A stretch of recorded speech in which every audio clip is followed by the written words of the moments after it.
panelists, everyone who's Yeah. in the waiting room. Okay. Is someone doing that? Yeah. Yeah. Great.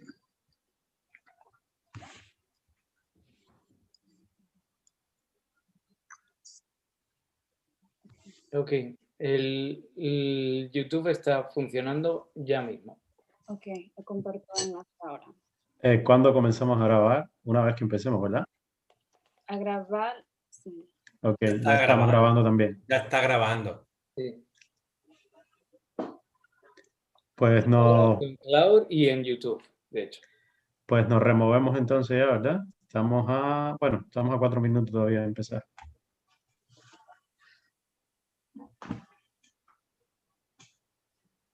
Pues ya todo esto estará en YouTube, así que ya podemos dejar de mostrar la secundaria.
Sí, Jorge, no te preocupes en absoluto. Yo te digo, y además esto después lo recorto, sin problema.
Cuando quieras, Jorge, puedes empezar.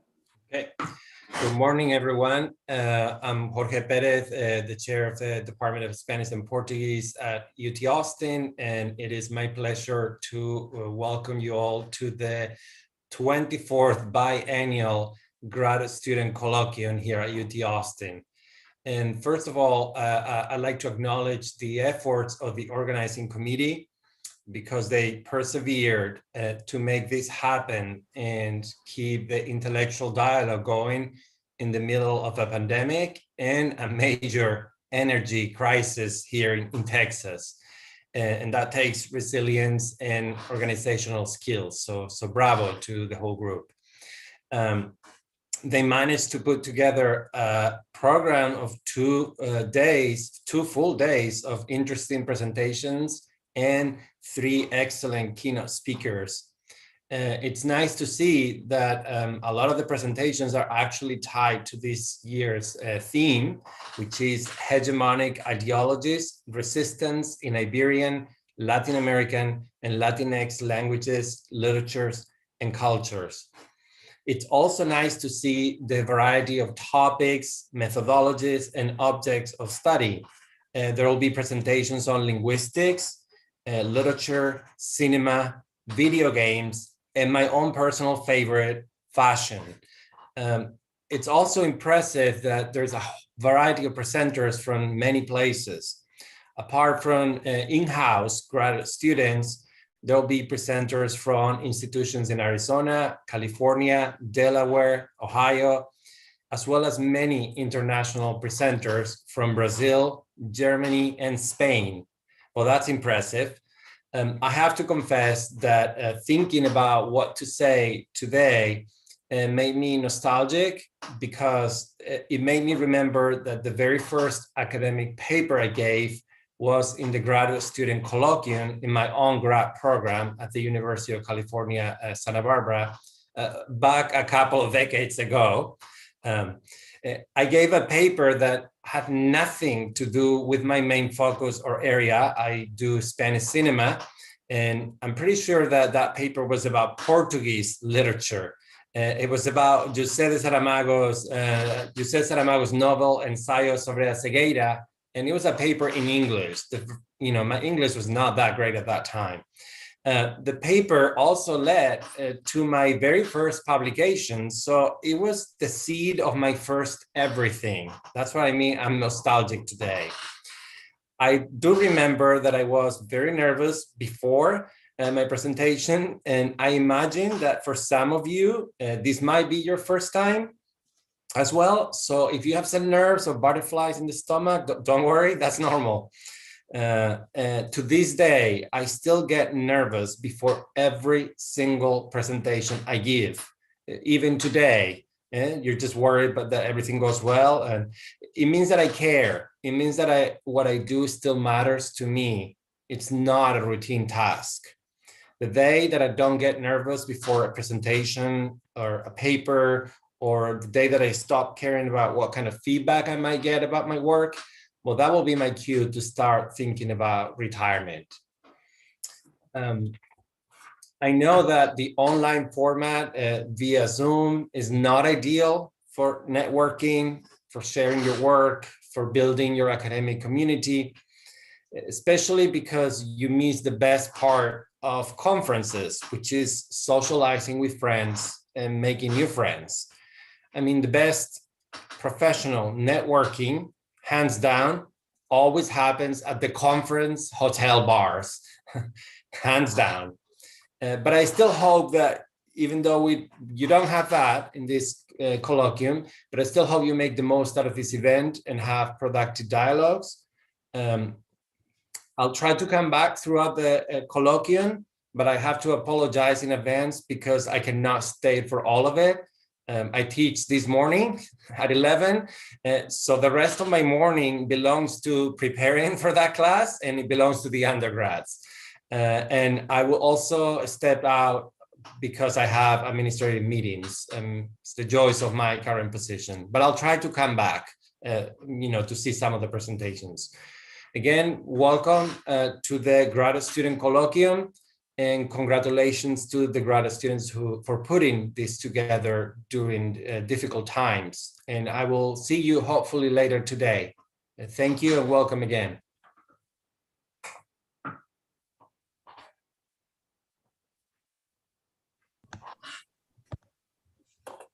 Thank you, Jorge. Our first panel will begin at 9:15. So in a few minutes, I'll be upgrading the permissions for the panelists, and I'll communicate more information to them then. In the meantime, I will see you all in 10 minutes.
Okay, good morning, everyone. We'll start the presentations right at 9:15.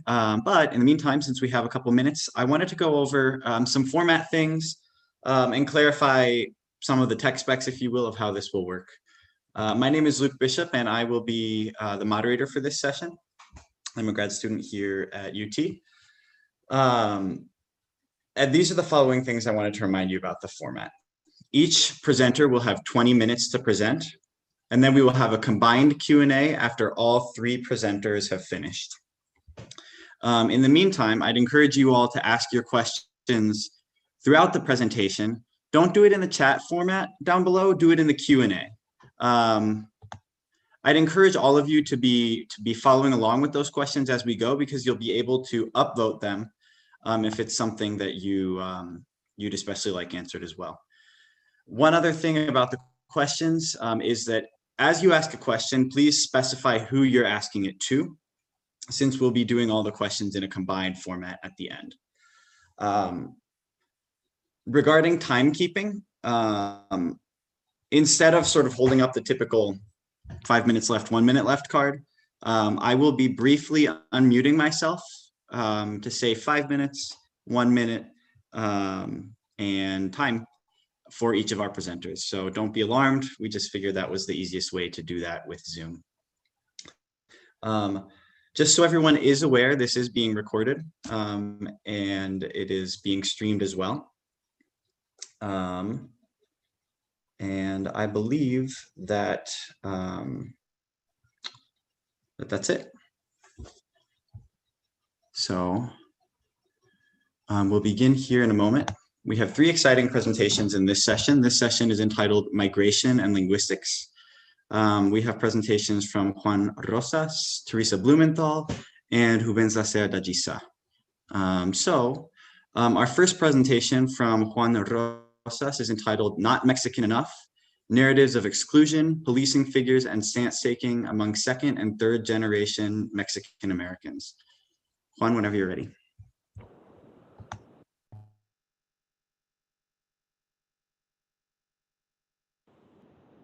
Hello, can folks hear me now? We can hear you. Okay, cool. Sorry, I wasn't sure what the, okay. Hello, everybody. My name is Juan Rosas. Let me start sharing my screen. It is bright and early here in Los Angeles, California. So I am outside in the garden so as not to disturb my sleeping grandparents. Let me share my screen and go ahead and get started. Yes, so I will be presenting on my, so I'm a recent graduate of the MA program in linguistics at California State University, Long Beach. I will be presenting on my cumulative project for this MA, so Not Mexican Enough, Narratives of Exclusion, Policing Figures and Stance Taking Among Second and Third Generation Mexican Americans. Really quickly, I want to just give a brief positionality statement. So I approached this project from my perspective as a third generation Mexican American and heritage speaker of Spanish. My great grandpa arrived here from Tepechitlan, Zacatecas in 1926. He was deported during the Great Depression in the 30s, came back in 1946 and was deported again, came back again in the 50s. My grandma is a product of LAUSD. And so just over, this 100-year history, this really thinking about this informs my, the perspective that I take, right, when I'm approaching, especially this topic in particular. So the analytical framework that I kind of draw from, so again, I am from a linguistics department and in particular linguistic anthropology. So in thinking about identity, I am borrowing from the so-called sociocultural linguistics approach to identity, which views identity as partly consisting of the social positioning of self and other that happens in conversation or discourse. So of course, this is a very language-centric way to get at identity, right? What are we doing in conversation? How are we positioning ourselves in relation to other people?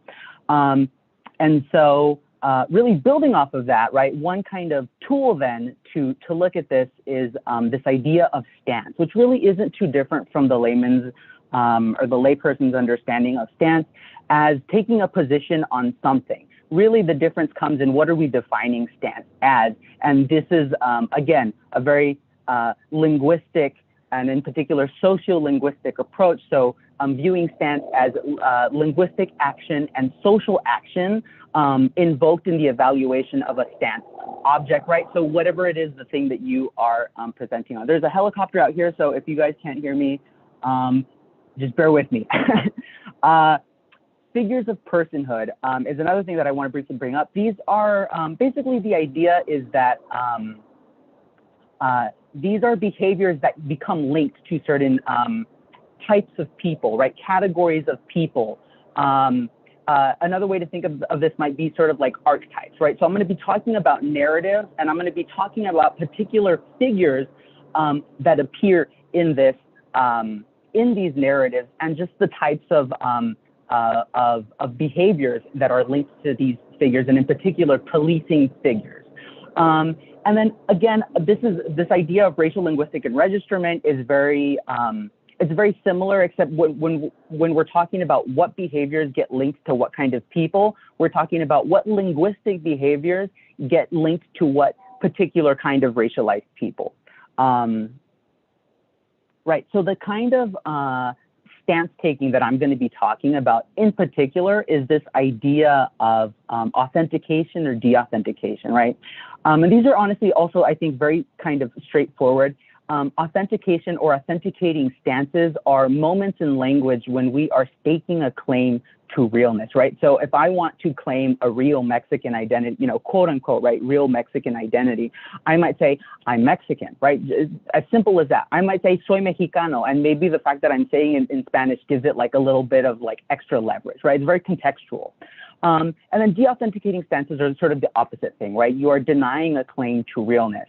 And so I have kind of just a silly example here, right? You can't sit with us, you're not cool enough, right? So what I'm doing in this moment is I am denying you, you know, some kind, whatever claim you might have to coolness, and saying, you know, for that reason, you can't sit with us, you're not a part of us, right? So these are very simplified examples.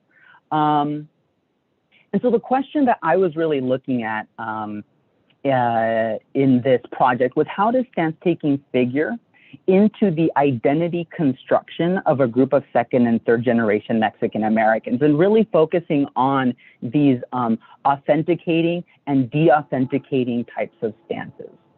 The data collection that I engaged in were interviews and focus groups. I'm going to be focusing on the data for the focus groups for this presentation, but the interviews were helpful in informing sort of what was the methodology that I used when engaging in these focus groups. So I used scenario cards, right? Drawing from experiences that were related to me in the interviews that were conducted before the focus groups.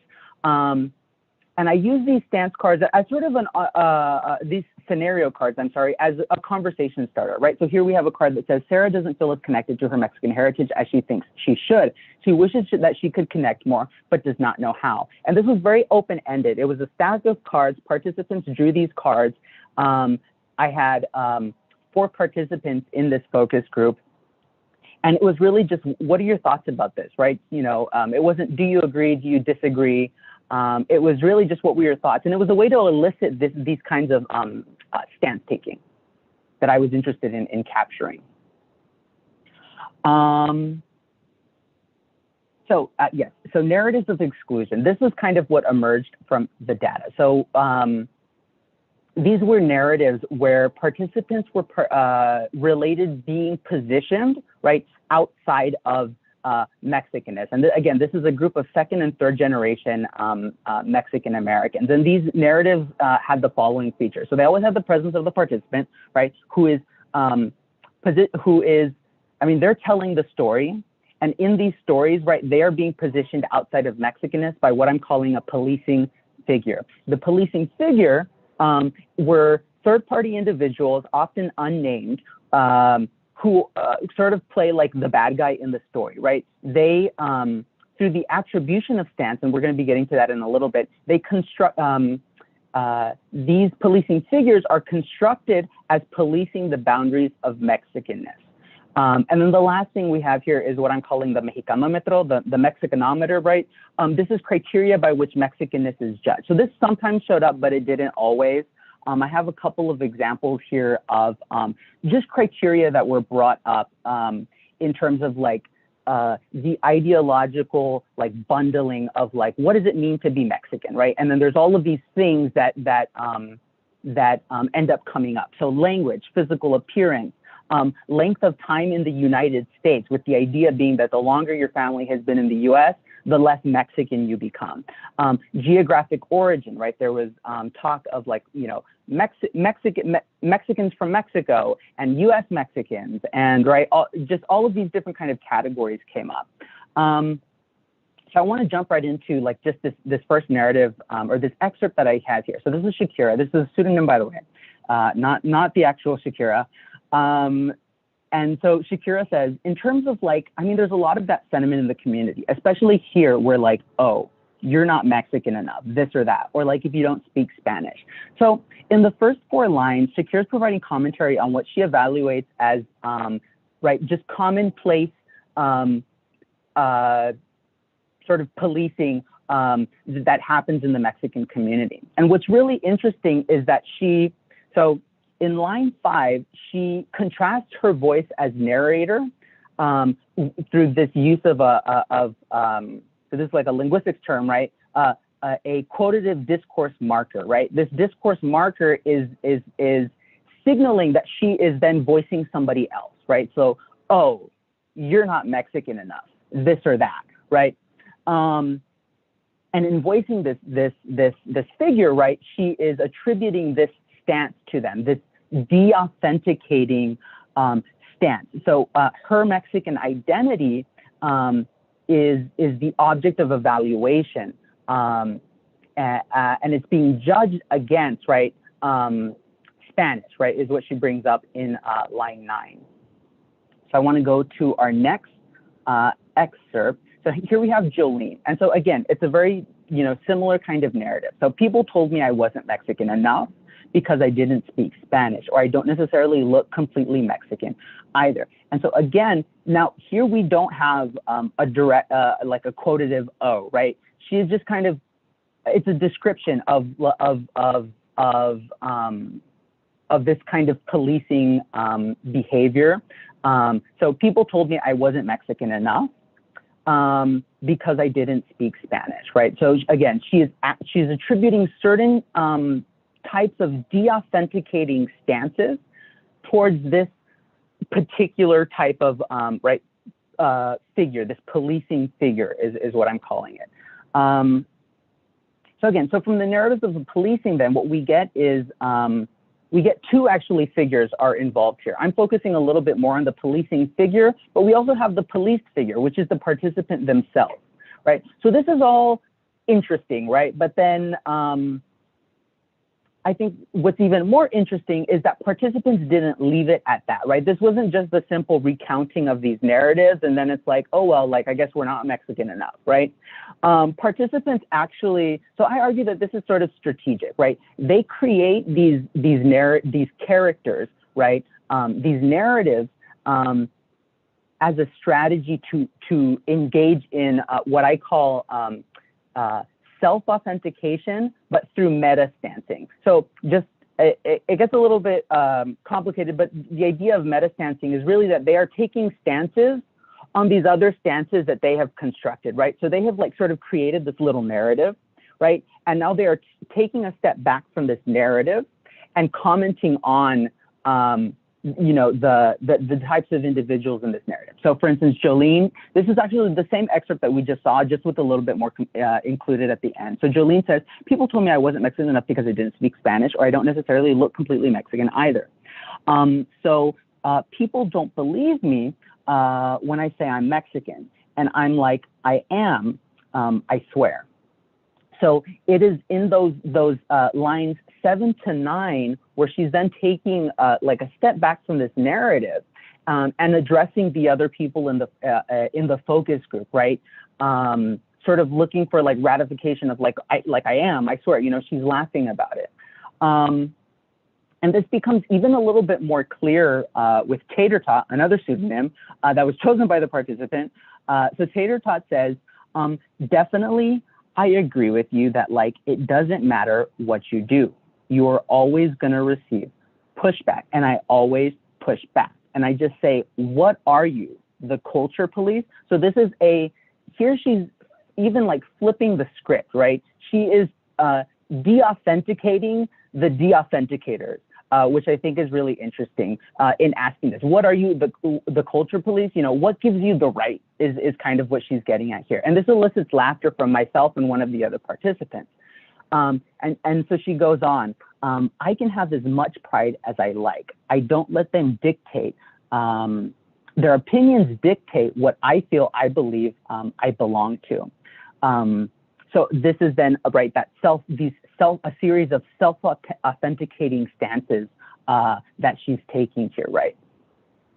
Because I was like, are you paying my bills? Then leave me alone, right? So again, this is eliciting laughter, which is really kind of showing this idea of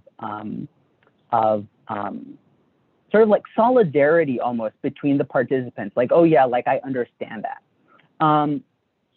So in conclusion, right, I found that the telling of these narratives of exclusion afforded participants an opportunity to mitigate particular ideologies of Mexican personhood, right? That to be a Mexican means to be X, Y, or Z, right? And to reassert their claims to Mexicanness through two stance-taking processes. So the intextualization or the materialization of these policing figures in the narrative, right? Because at the end of the day, they are the ones, the participants are the ones kind of pulling the strings here, right? So they're telling the narrative. They are casting, you know, these figures in certain roles, right? So, and this is happening through the construction and attribution of de-authenticating stances, right? So that's sort of the first part. And then the second part is through this practice of meta-stancing, right? They're sort of taking a step back from this narrative. And then the policing figures' stances, right, become the stance objects, you know, themselves of participants de-authenticating and self-authenticating stances. So to me, you know, this is really interesting. And so just another sort of thing to bring up though is that while on the one hand, or just to kind of like throw a little bit of a wrench in it, while on the one hand, the participants are sort of trying to push back, right, to use Tater Tot's terminology, against these particular configurations of Mexican personhood with particular types of, you know, behaviors, right? They are in some ways reinforcing a certain other kind of a Mexican person, right? In some ways, in many ways, these policing figures, at least in these narratives, are very one-dimensional characters, right? They're the bad guys in the stories whose ability to police Mexicanness relies in some ways on the fact that they are unquestionably Mexican, right? So yeah, so just, I mean, just another kind of interesting thing that's kind of like where I'm hoping to continue trying to explore, right?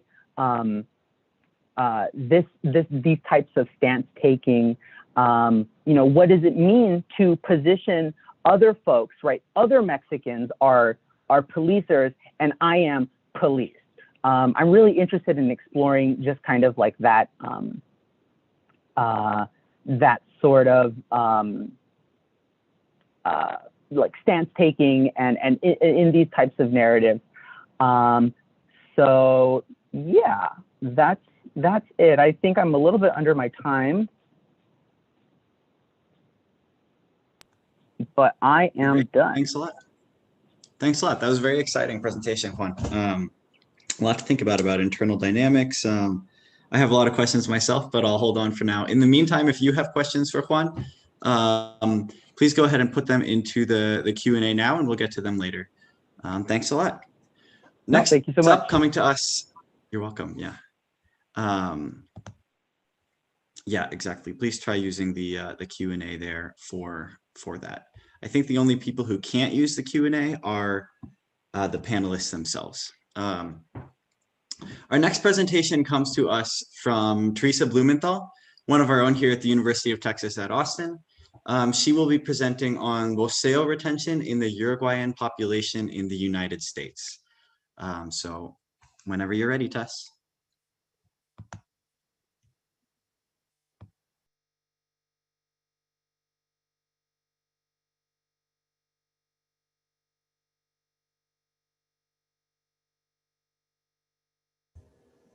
Okay, hello everyone. Let me get my screen shared.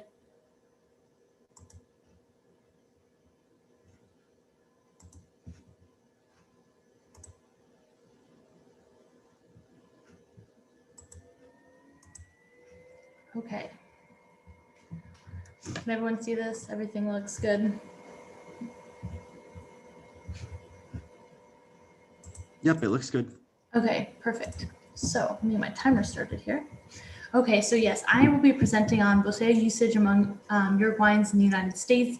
This was a project that I started last semester and I'm hoping to continue this semester and into the summer.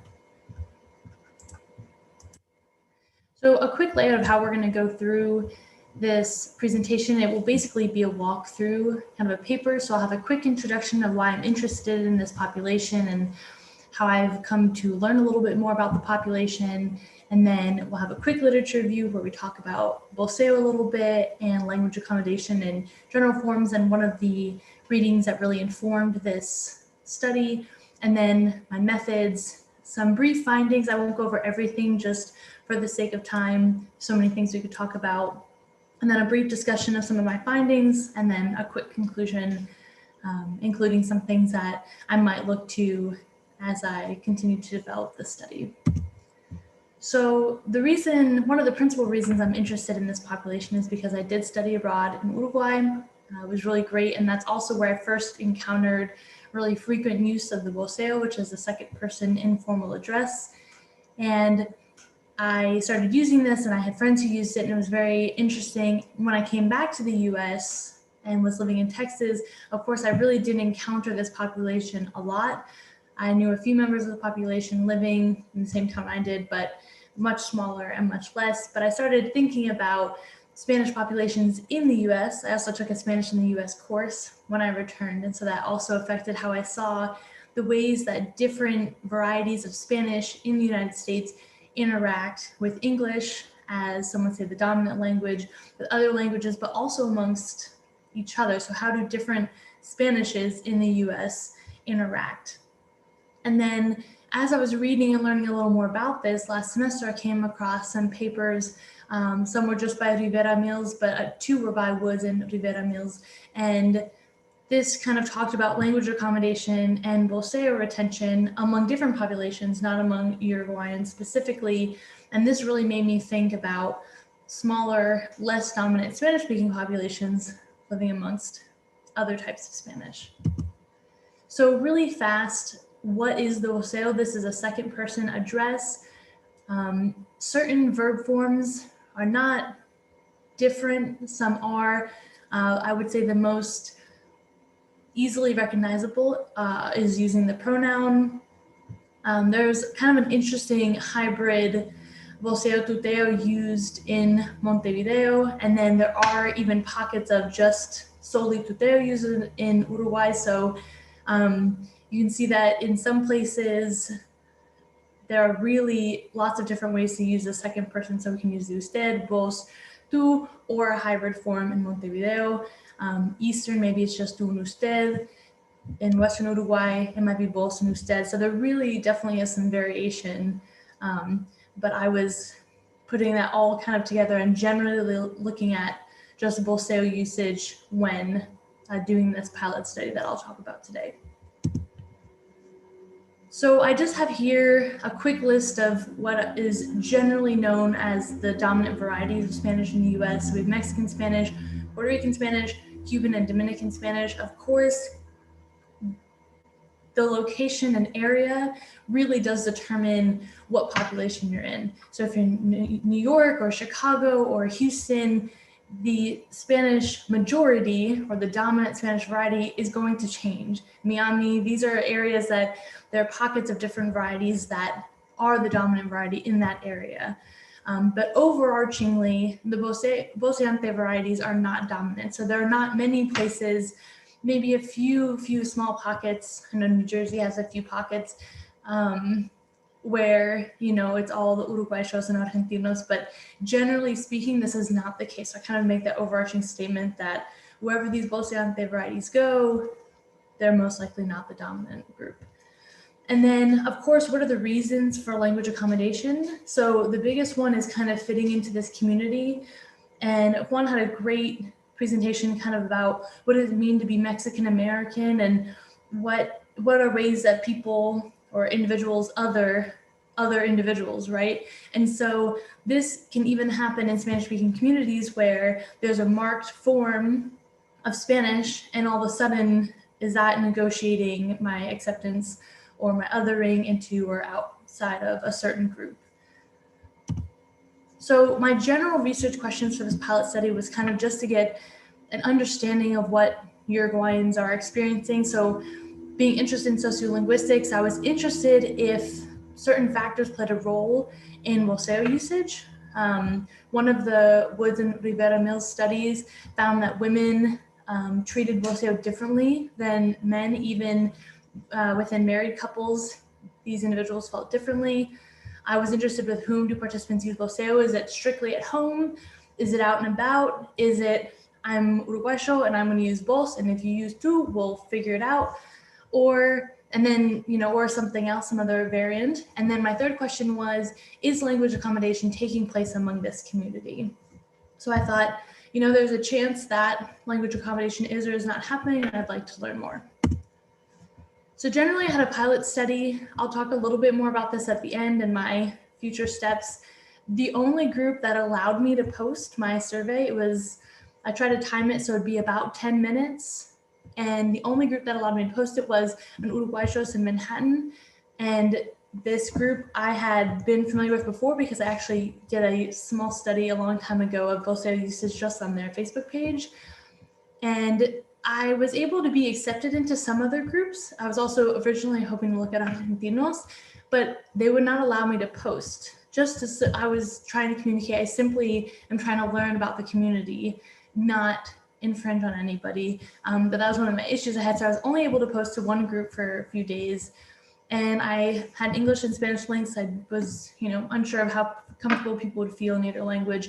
And I actually got 16 responses, which I was really excited about.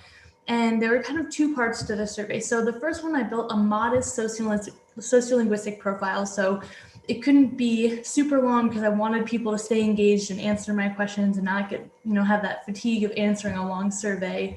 But they answered questions like, where were you born? What's your age? When did you come and immigrate to the United States? How long have you lived here? What's some self-rated proficiency to kind of get an idea of how individuals felt about their language proficiencies.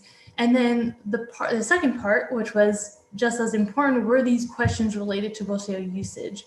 So questions kind of, is it, you know, trying to draw out this idea, is voceo a cultural identity marker? You know, when do you use this and how does this interact with your community? So I used several questions, many of them being from the Woods and Rivera Mills study in 2012. And for this presentation, just to keep things simple and not try to go through 1,000 questions, only the underlined questions are ones that I'll address. So, you know, what are ways, and this was, I believe this is the order in which I asked on this survey. So before asking about both initially, I just kind of had a feel out question, how are some ways that you communicate your cultural identity? And then asking about voceo usage, do you feel the same? Is there a special, you know, like emotional connection you have? And then later on in the survey, in the United States, with whom do you use voceo? And then how do you maintain your identity through the Spanish you speak? Or how else do you maintain your identity? And these really yielded some interesting findings. So a quick overview of who the participants were. They were overwhelmingly female. But I think one of the most interesting things about this investigation were the age. I kind of assumed being on a social media platform, posting, not necessarily having months and months to remind people, was that I actually had an older age group focus than I expected. I expected 18 to 30, and no one around 35 would want to take the time to take my survey, or would be online, or would be, you know, working and not willing to take my survey. And so it was really exciting that I had 16 people answer, and I kind of got a glimpse of a population that maybe is not always studied. And so most of my participants were between 35 and 55. I had a few over 55 and a few under 35, but nobody in the college age, which I found also to be quite fascinating. And then for age of arrival, most individuals came when they were, I guess, generally younger, but nobody came as infants, which also again represents this different group that is not always investigated. And then again, a really interesting thing, although most of these individuals had come to the US when they were young, 10 to 20, the majority had been, because, you know, their age, for more than 10 years. So we'll see in a second that these individuals are very bilingual and have wonderful Spanish and English proficiency, which is exciting to, you know, learn more about their language usage and voceo usage. And then of course, most felt that they spoke English very well or extremely well. Some felt less confident, but nobody felt that they didn't speak English not well at all. So most individuals generally felt comfortable speaking English. And then of course, the Spanish proficiency, and we can guess that perhaps the younger people felt that their Spanish proficiency was less, maybe they feel that their dominance is different, but this also, to me, tells me that this population of which I studied was very bilingual, if someone can be very bilingual. The general results, I'll kind of go through the questions and talk about the most common and maybe a few outliers. So whenever I asked, are there certain ways that your cultural identity is represented? The most common answer was the phonetic differences, so the sh and zh. Most people said, you know, sh sound was how they wrote it out. Some mentioned aspiration, which is common in Montevideo. And then only 2 participants of the 16 mentioned forms of address. When asking about the voceo tuteo, a lot of people said, you know, I do use voceo frequently. 2 mentioned that when they interact with other Latinos in the US, they feel that they should be using tuteo. And then sometimes other participants would elaborate, well, in this context, I should be using this and in this. So definitely early on in the survey, I could see that these individuals, these participants are definitely aware of what language you're using and with whom. And then of course, with whom are you using voceo? Family and friends, as I expected. Some people said coworkers. One person said if someone's offended, I will use tuteo, which again, that accommodation that someone is uncomfortable or does not appreciate their voceo usage, and then this individual does change. And then one outlier said, I use voceo with everyone, but that was not a common answer, but I thought interesting that was represented in my participant pool. And then lastly, I asked maintaining identity. Most mentioned, again, maintaining that accent. And then one person said not adopting an English sounding accent. That was in reference to when they talk with their family back in Uruguay, that they didn't want to have their accent change. Someone said using voceo. There's certain tags that Uruguayans use like ta, that they want to maintain. And then someone said the way I dress, food I eat, the traditions I maintain and uphold with my family. Those things are also ways to maintain my identity. So looking at the discussion and kind of looking at these questions in a broader sense, looking at the sociolinguistic roles, focusing on that first question, I found that females, 3 of them within the 16 mentioned voceo usage to level of education. Now I will concede that 2 of these mentioned themselves being sole tuteo users. And so these individuals found that voceo usage was equal to low education. And these were at 3 different females answering 3 different questions. They would bring this up where if you have good education, you'll treat voceo this way, or you would never use voceo in that context if you've been educated. So kind of this interesting opinion towards Bolseo that I did not expect. I also found that younger participants had in what I would describe as a more narrow view. So they found that Bolseo should only be used in certain contexts. And there were certain times and places to use Bolseo, whereas some of the older participants were like, anytime, with anyone, I'll only change if it's an issue, or a perceived issue. So it's interesting that the younger participants found those limitations. And then with whom do participants, use Bolseo most frequently? Again, there's that idea of close relationships and family and friends. But again, that idea of being aware of formality, being aware of context. So Bolseo was seen by a lot of these participants as very informal. So my context is going to determine if I'm using Bolseo. And then my third research question, is language accommodation taking place?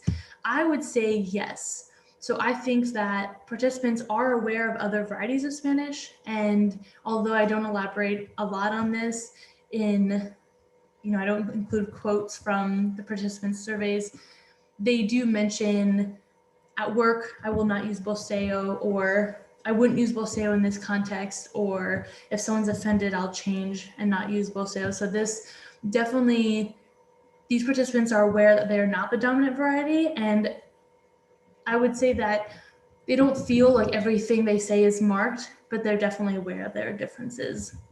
But I would like to comment that this is a Facebook group for proud Uruguayans, and they're interested in, I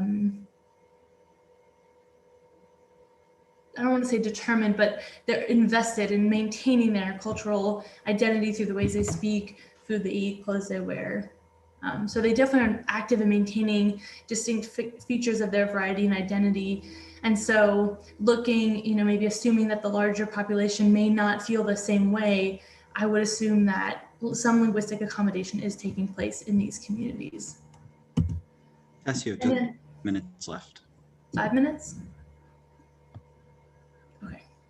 So I found that the population age groups were not frequently represented, which I found to be a high point of my study. I'd be interested, of course, in having more participants in the future and trying to reach out to some of the younger populations, especially populations it would be really neat to be able to identify as heritage speakers or second and third generation Uruguayans living in the US, to understand more about ways that they see of maintaining their cultural identity.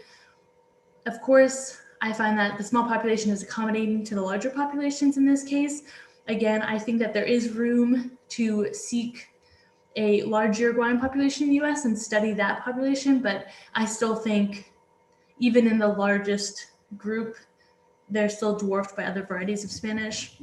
And then the maintenance of distinguishing features, it's definitely taking place.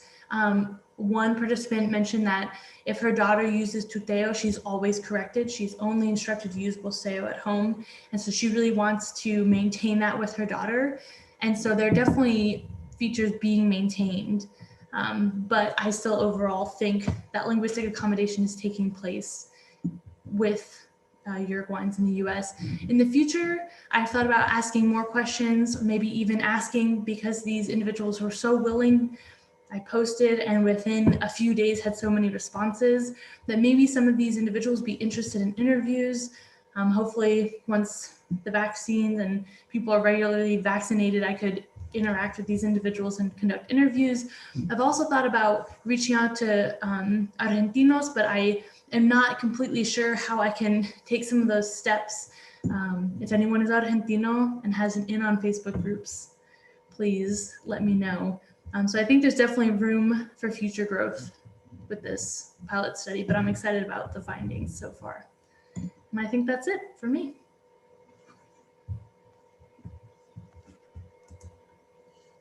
Great. Thanks a lot, Tess. That was a really interesting presentation. Thank you. A reminder to everyone, please go ahead and ask your questions along the way. You can throw them into the Q&A part down below. So we see the questions in the chat too. Those are great. We'll get those transmitted, but the Q&A part is ideal for that. Panelists, I don't know if we said this before, but unfortunately, for some reason, you can't type your questions into the chat or into the Q&A. So if you'd like to ask questions, please use the chat. Great. Our final presentation presentation of this session is from Rubens Lacerda de Sá, who is coming to us from the Instituto Federal de São Paulo in Brazil. I apologize for butchering the Portuguese.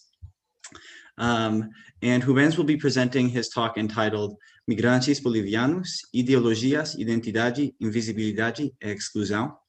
And Rubens, quando você quiser.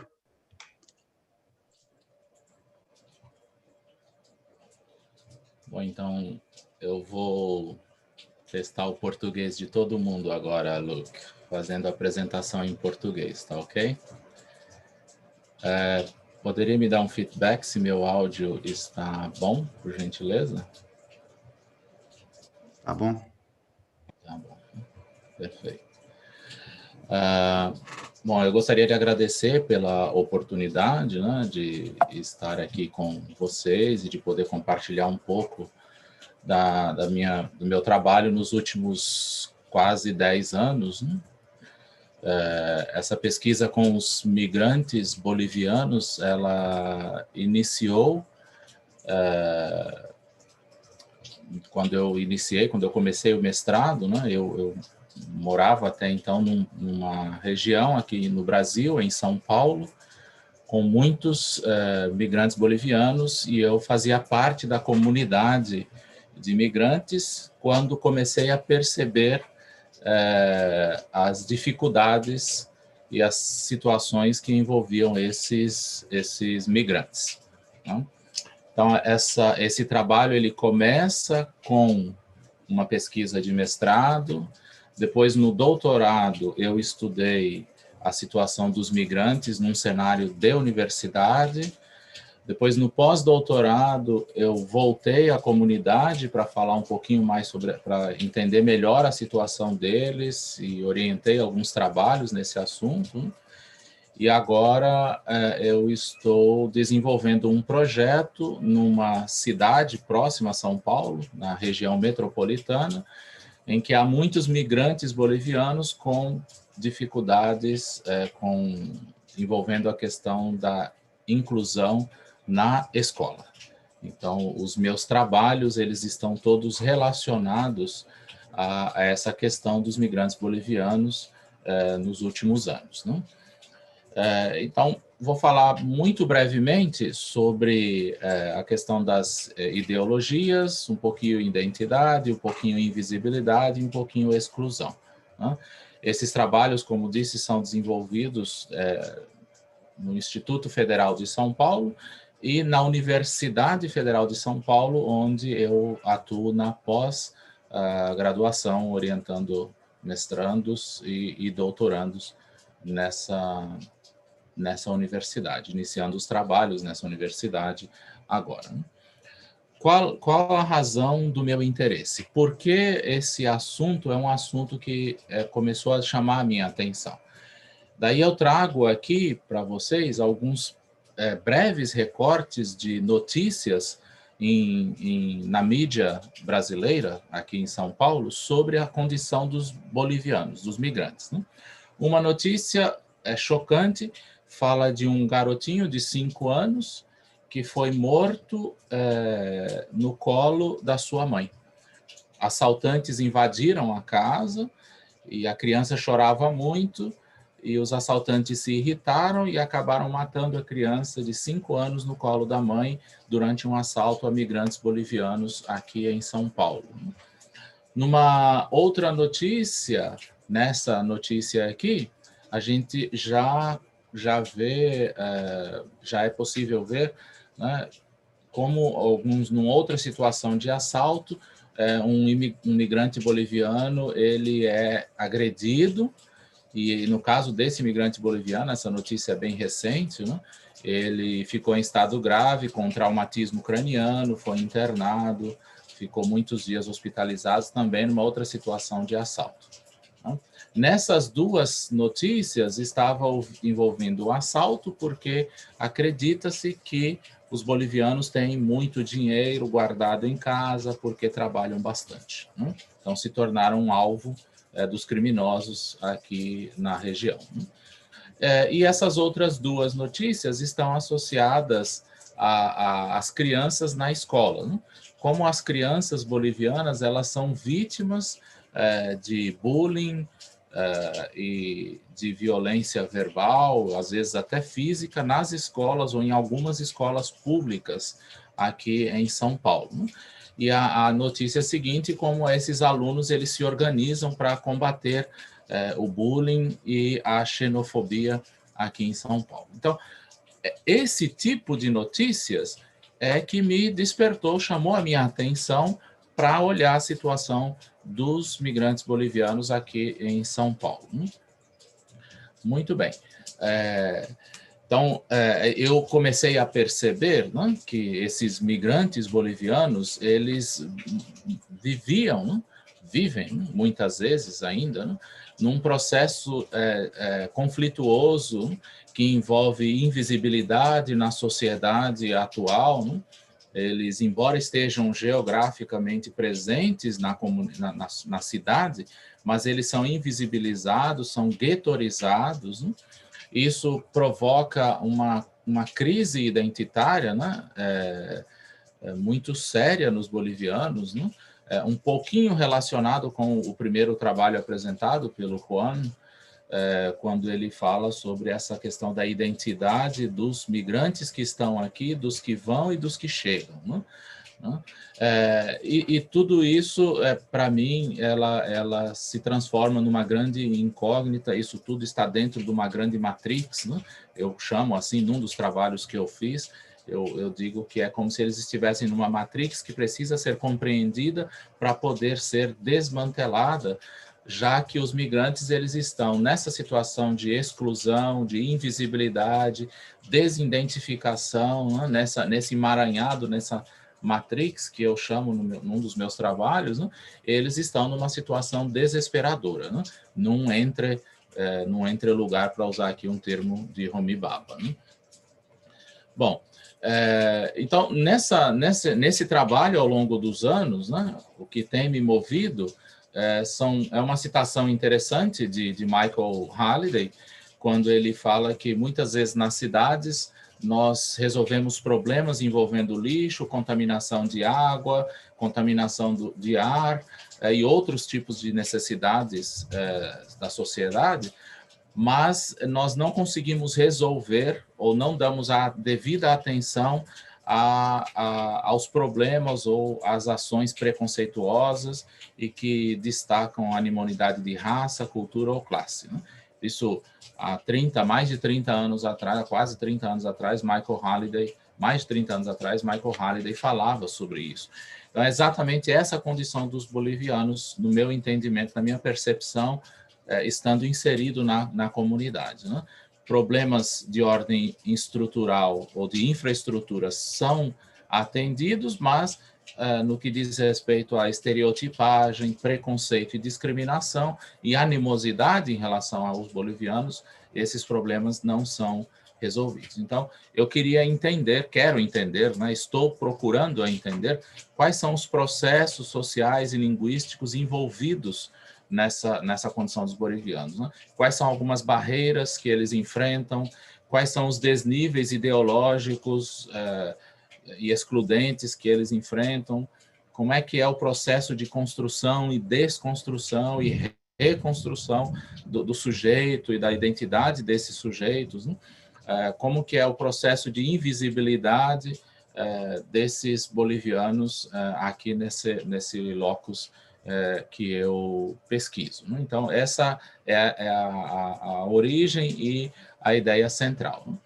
Bom, e nesse recorte de pesquisa que eu trago para vocês, né, eu usei como um referencial teórico para me ajudar a entender a questão de ideologia, o trabalho de Thompson, quando ele fala sobre ideologia, e mais especificamente quando ele vai falar sobre os modos em que a ideologia ela opera, e daí, num dos trabalhos meus, eu apresentei uma adaptação dos modos de operação da ideologia. Thompson fala de 5 modos, com objetivos específicos, que se operacionalizam através de diferentes estratégias e com um modus operandi muito específico. Né? Então, eu fui olhar como é que a ideologia as ideologias em torno dos migrantes bolivianos em São Paulo, elas são operacionalizadas, né?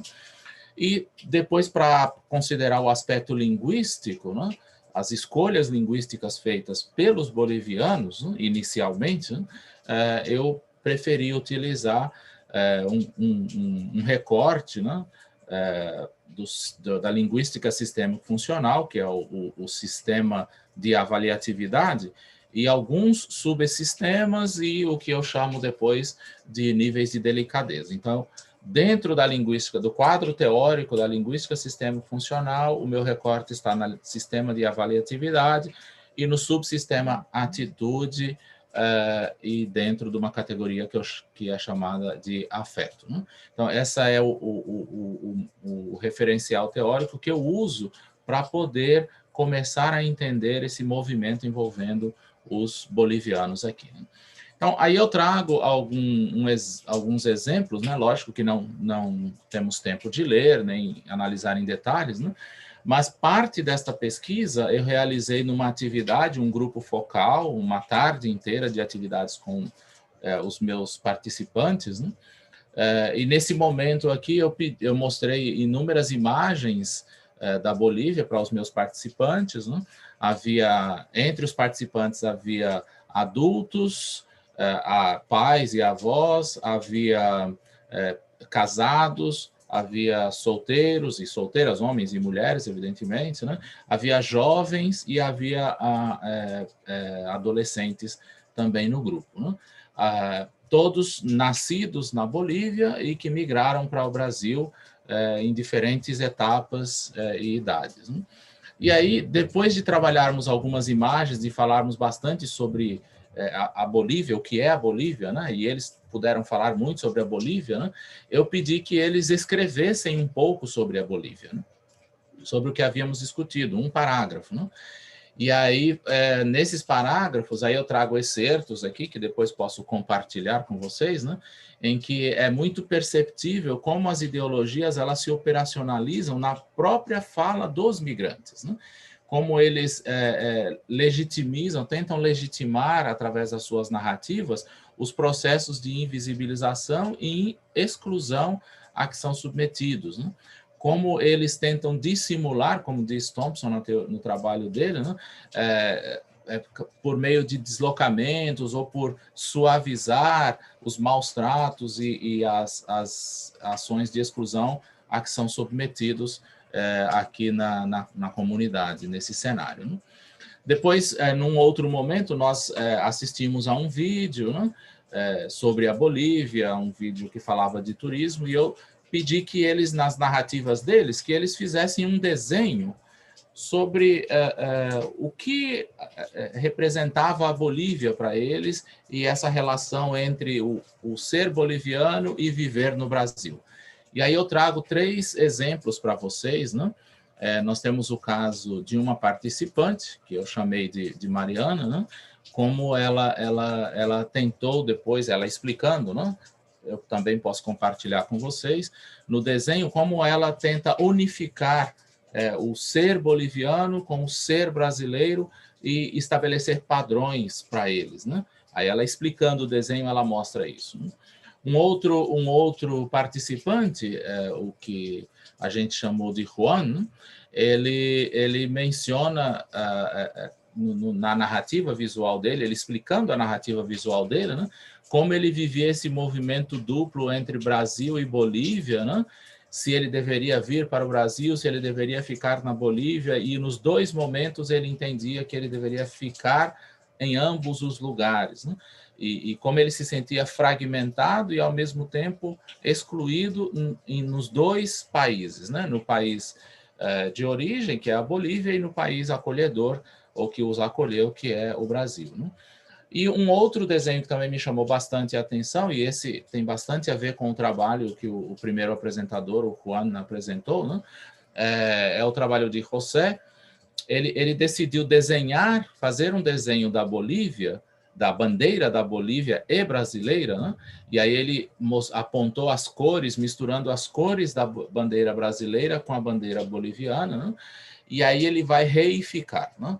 Ele vai ressignificar e naturalizar. E quando eu perguntei a ele por que ele havia feito esse desenho, o que esse desenho significava para ele, foi quando ele disse que ele não se sentia nem boliviano e nem brasileiro, que ele estava num meio de caminho em termos de nacionalidade por conta dos processos de invisibilidade e exclusão que ele enfrentava nos dois países, quando estava aqui e quando visitava a Bolívia, por não ser legitimado lá no seu país como, de fato, um boliviano nativo e que vivia ali, já que ele cresceu no Brasil, veio para o Brasil ainda criança, né? Essas duas partes aqui foram para tratar da questão da ideologia, como as ideologias elas influenciavam o comportamento desses migrantes influenciam aqui no Brasil, né? Por fim, eu trabalhei uma música, né? Chama-se Ele Migrante, Norme Queen, né? E para trabalhar a questão linguística, para poder continuar no processo de produção de dados a questão linguística, para ver o posicionamento deles, a atitude deles em relação a si mesmo, em relação a outros e em relação ao contexto e ao intertexto, né? E aí eu usei excertos da música para iniciar essa discussão com eles. E pedi que eles fizessem... About 5 minutes. Ok. E pedi que eles fizessem depois comentários sobre o videoclipe. E aí eu tenho comentários da Mariana, comentários do José, da Carolina, de como eles se sentiam em relação à sua condição enquanto migrantes aqui no Brasil, como eles se identificavam. E aí eu passei a analisar isso, como é que eles avaliavam isso, né, do ponto de vista, por meio de recursos gramaticais, como é que eles avaliavam a estadia deles aqui no Brasil, por meio o uso de epítetos, de processos, de comportamento, a demonstração do estado emocional e assim por diante, né? E aí eu tenho alguns excertos que eu vou demonstrando e analisando isso a partir da fala deles, né? Quais são algumas constatações para essa fase do trabalho e para o momento que estou avançando nesse trabalho junto com essa comunidade, né? Bem, no caso de um participante, Pedro, ele disse que eles preferem ficar no canto deles, já que eles se entendem como estrangeiros e não pertencentes aqui ao país, né? No caso da Carolina, ela disse que chora muito com saudade da Bolívia, mas ela reconhece que ela continua sendo estrangeira. José, ele disse que ele se sente estrangeiro no país em que ele mora, o Brasil, e se sente estrangeiro no país onde ele nasceu, a Bolívia, né? Mariana não gostava de falar espanhol, não queria saber dos costumes, e Juan precisava se adaptar aos preconceitos. Essa é a conclusão que eles chegaram a partir das experiências que eles vão tendo aqui no Brasil enquanto migrantes, né? E aí a gente percebe esse movimento derridiano de hospitalidade muito marcado na fala deles, né? E aí, lamentavelmente, é o que Bourdieu fala, né, sobre a triste luta por humanidade que carecem os bolivianos aqui em nosso país, né? O objetivo do meu trabalho, para concluir, né, é tentar, né, de alguma forma, fazer a diferença na vida desses bolivianos, conscientizá-los da situação deles e ajudá-los a serem incluídos na sociedade, na comunidade e, eventualmente, agora nesses projetos seguintes, na escola, onde os filhos desses bolivianos atuam, né? Que eles possam ter uma vida um pouquinho mais tranquila enquanto migrantes aqui no Brasil ou enquanto cidadãos brasileiros, né? Muito obrigado pela oportunidade e estou à disposição para conversar mais sobre o assunto. Muito obrigado, Rubens. Great. Thanks to all three of you for some really great presentations. If you have any questions for Rubens, for Teresa, for Juan, please throw them down in the Q&A. If you wouldn't mind, put them in the Q&A, not in the chat. It makes it a little easier on our end. Great. Well, while everyone enters their questions in, I wanted to start with a question for Juan from the chat, but that I was wondering as well. We have a couple people who are wondering about the implications for teaching Spanish as a heritage language in light of the policing and the stance taking that you've explained so well in your presentation. So I'm wondering specifically, do you see any implications for US varieties of Spanish in California and other parts of the US as seen as more or less legitimate? Do you have any ideas on questions of legitimacy within a heritage language classroom? I'm not sure if that's something you've considered, but. Oh, you're muted still. Unmute. Hello, sorry. It is something that I've considered as a heritage learner of Spanish myself.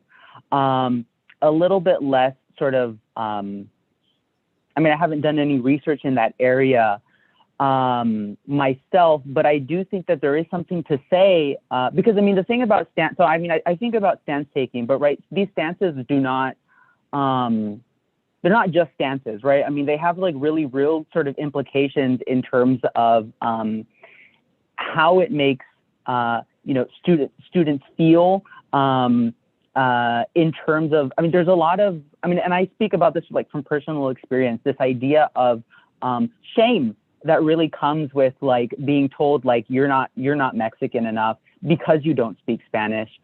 And I think these types of racialized assumptions can definitely be something that can harm students.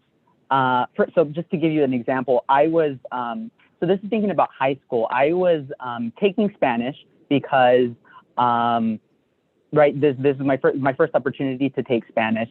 And I was told by the teacher on the first day, who, by the way, she was a Latina woman. She said, "What are you doing in this class?" She had no idea who I was. She just saw me. She knew my name was Juan Rosas.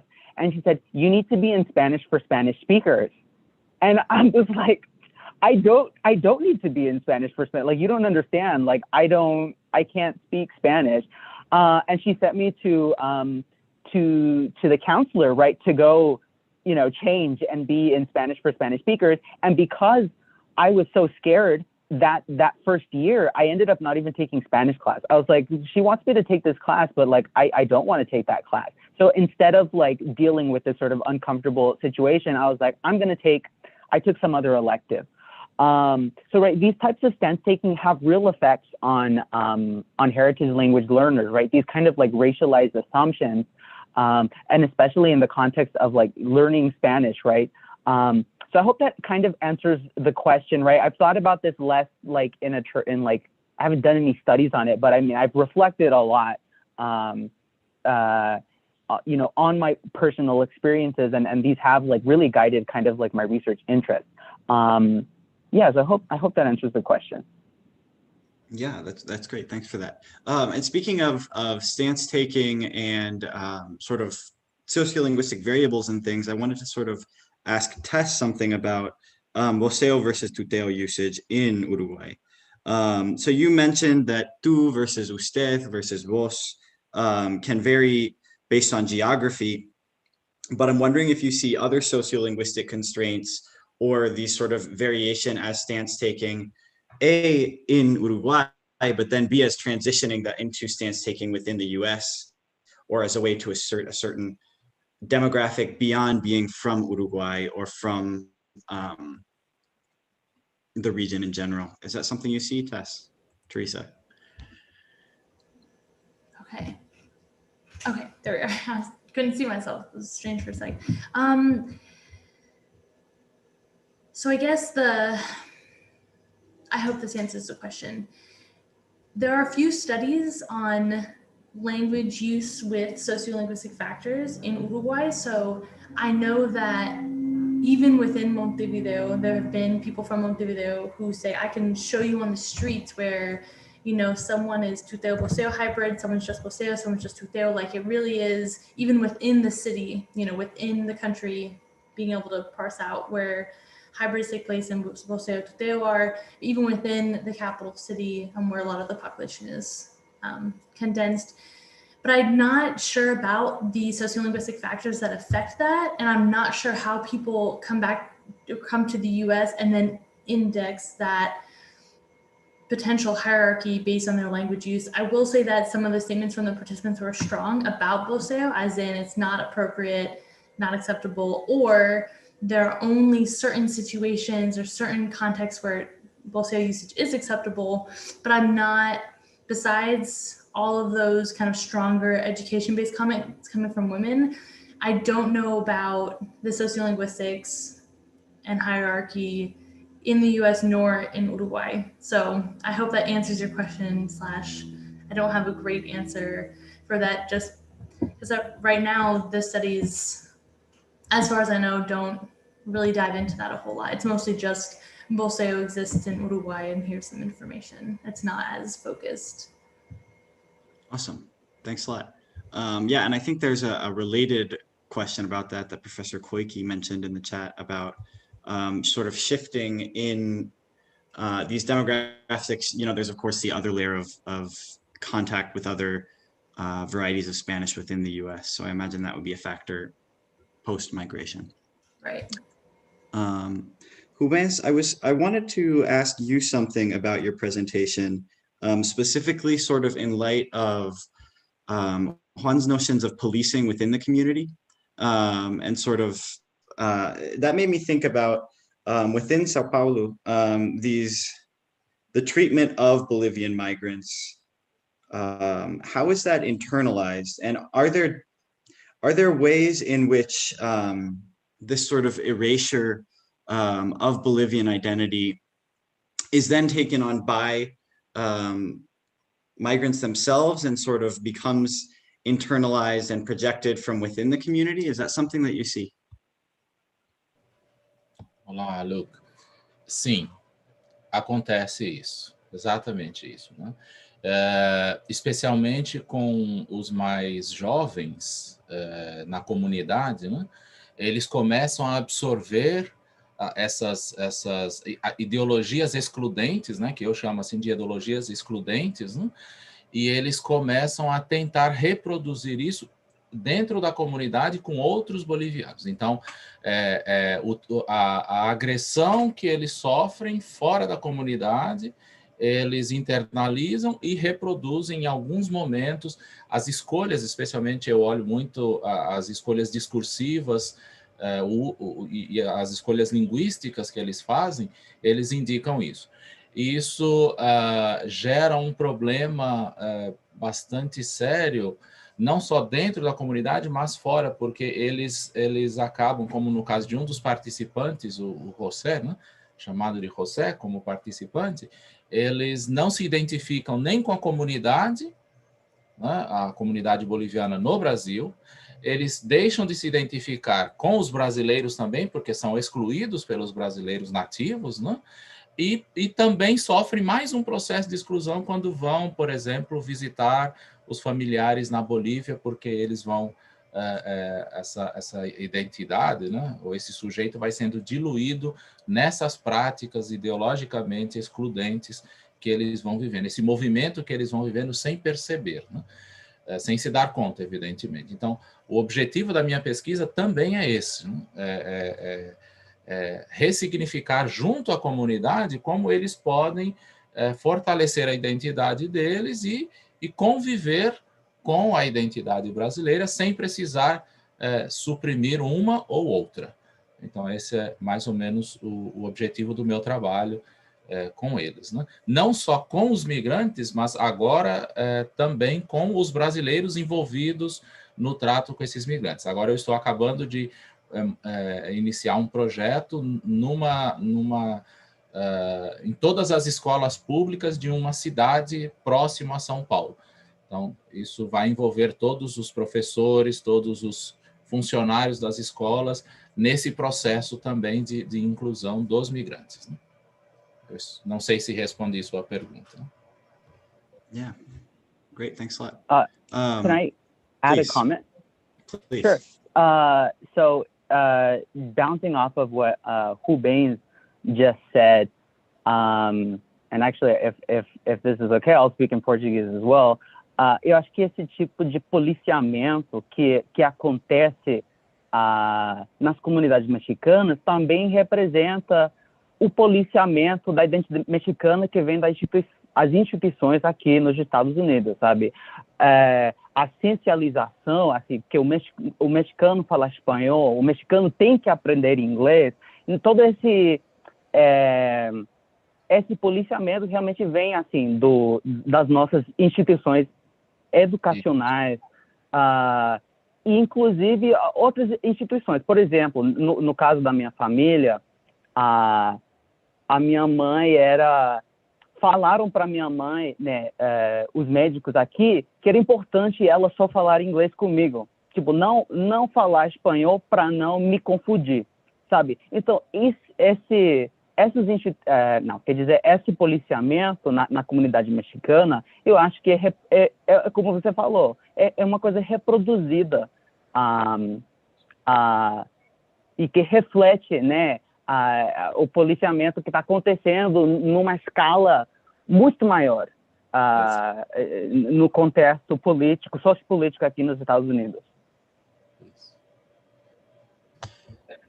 So then, Juan, if I may, so there's a question that Teresa asked in the chat about how narratives can best be incorporated into the classroom and into pedagogy, and sort of how can these sort of understanding of third space narratives, of really understanding these linguistic and cultural dynamics, how can they inform the classroom and language courses specifically? Yeah, that's a good question. I'm not sure I have a particular answer, but I think honestly, I don't think it's really too hard to acknowledge the complexity, right, and diversity of not just the Mexican and Mexican American community, right, of Latinx communities, that there is no such thing. Well, what does it mean to be Latinx, right? What does it mean to be Mexican American? Like what do these things mean, right? And really, these are categories that have been constructed, right? These are constructed categories, and there is no, right? There are Latinx people come in all, shapes, sizes, and colors, right? And speak not just Spanish, but a whole, indigenous languages, Asian languages, Semitic, right? So there's just so much diversity that I think needs to be kind of contended with. As far as like advice about like how directly, I'm not sure, but I think just starting a simple conversation about like the diversity that exists, right, in Latinx communities is a good place to start, right? The linguistic diversity, right, that exists in Latinx communities is huge, right?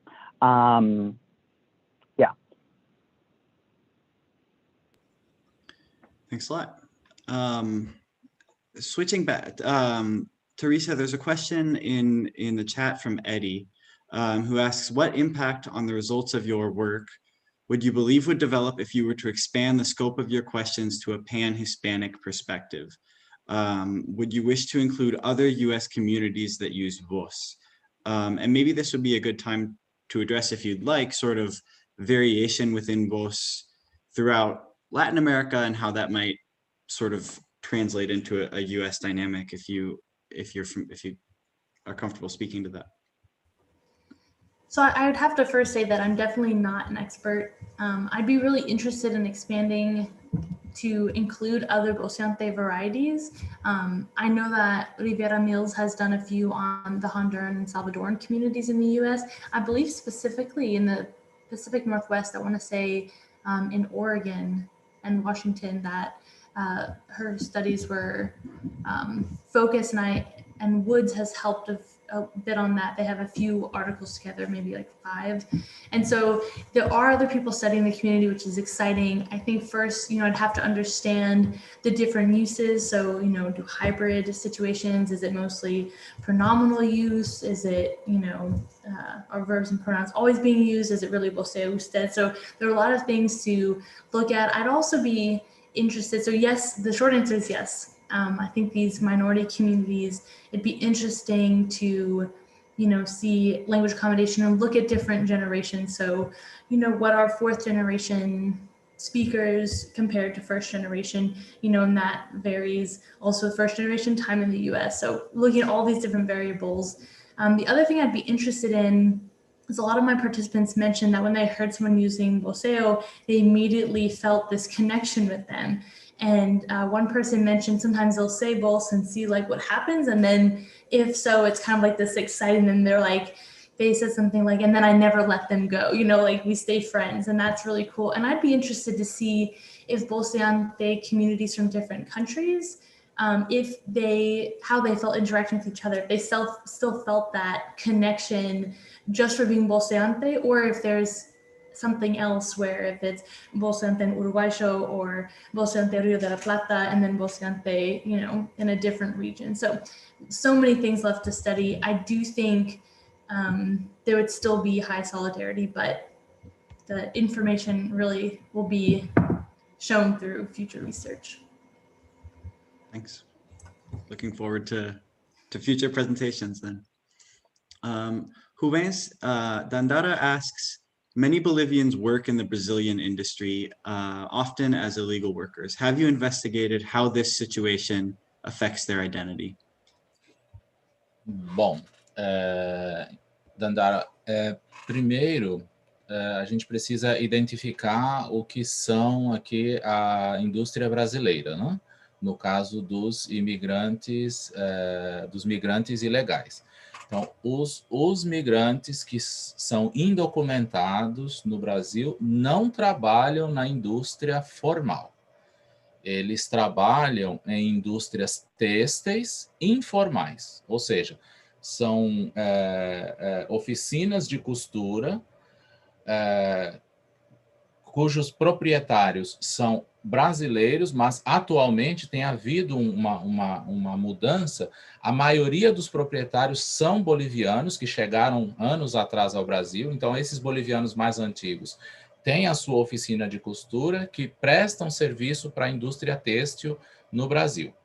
Essas oficinas são regulamentadas segundo a legislação brasileira. Os trabalhadores dessas oficinas não são documentados. São amigos, parentes, conhecidos da Bolívia que chegam. E então, esses espaços de trabalho têxtil é composto de 30, 20, 30, 40, 50 bolivianos, às vezes, ali todos conhecidos entre si.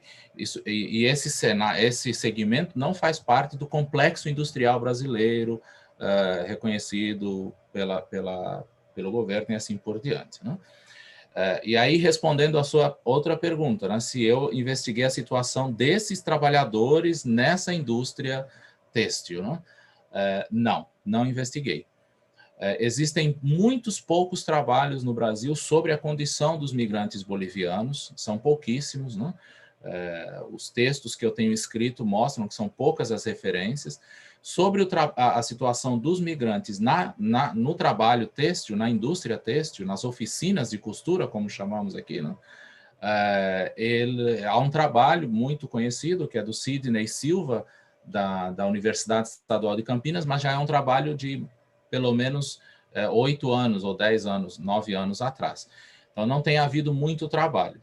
Então, porque nós temos aqui as comunidades, que é onde eu tenho investigado. Agora, vou tentar investigar um pouquinho mais a escola, né? E alguns outros pesquisadores na escola. Mas na indústria, como a questão identitária, ideológica se movimenta dentro do trabalho, não temos muitas pesquisas ainda, e esse não tem sido ainda o meu foco de pesquisa. Pretendo, em algum momento, chegar lá.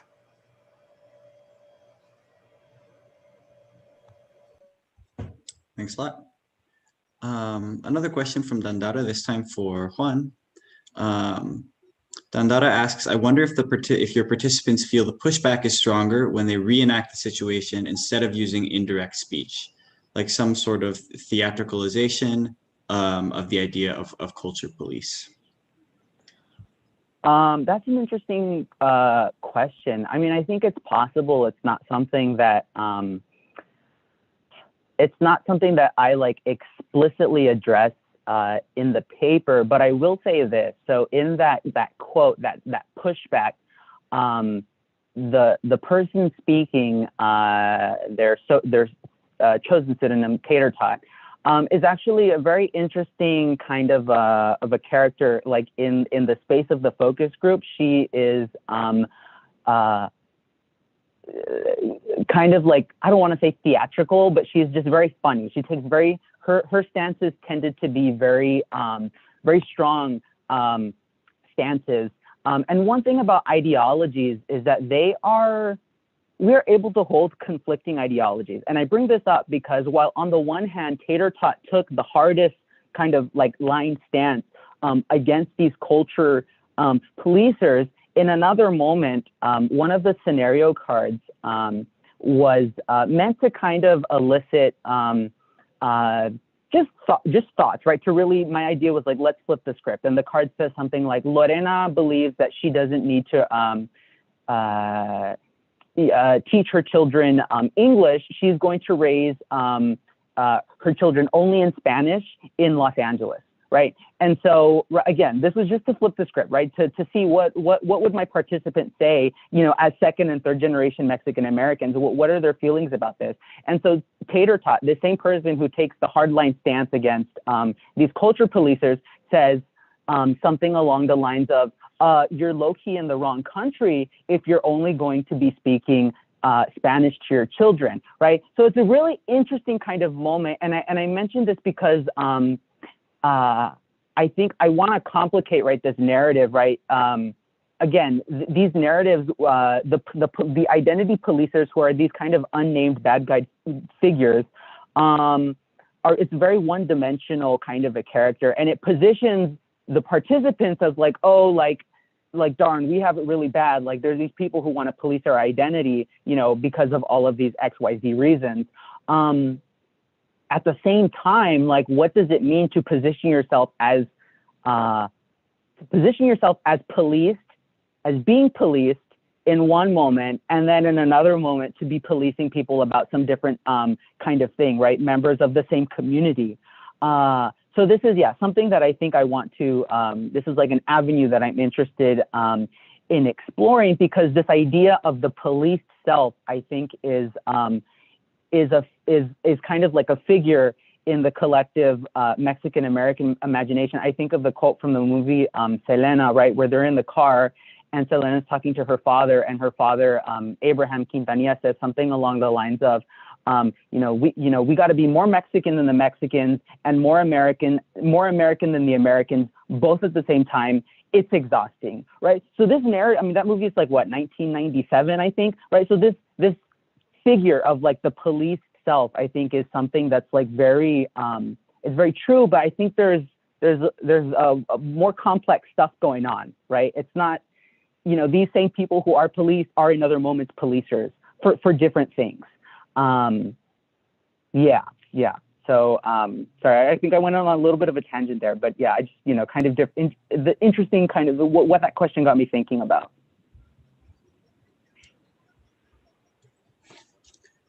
Juan, do you mind if I ask you sort of like a nerdy methodology question?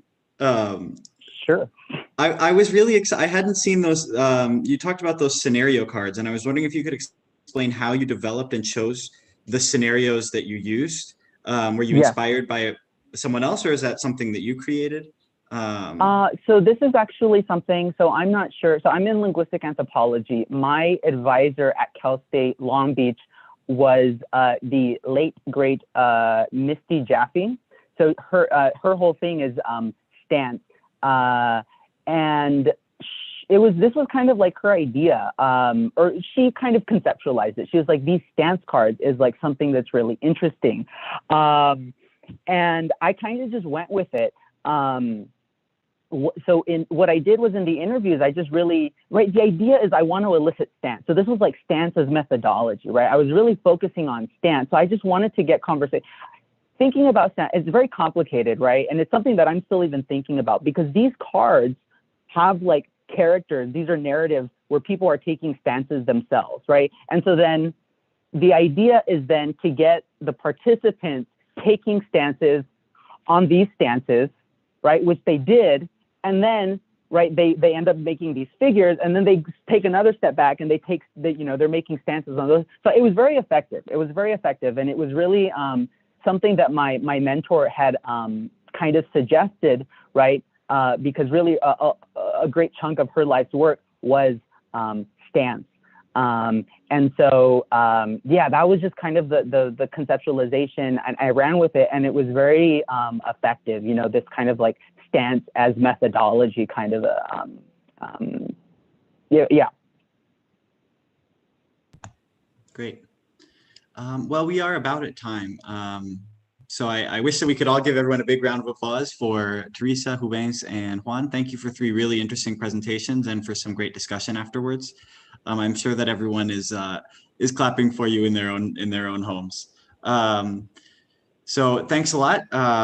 Everyone else, we will be back here at 10:45. The next session will start. Looks like the panelists are dropping their emails. If you have any questions for them, or references or whatever, reach out there. Otherwise, we'll see you Thanks, in folks. 7 minutes. Thanks, Luke. Appreciate it. Obrigado pela oportunidade. Thank you.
Okay, everyone.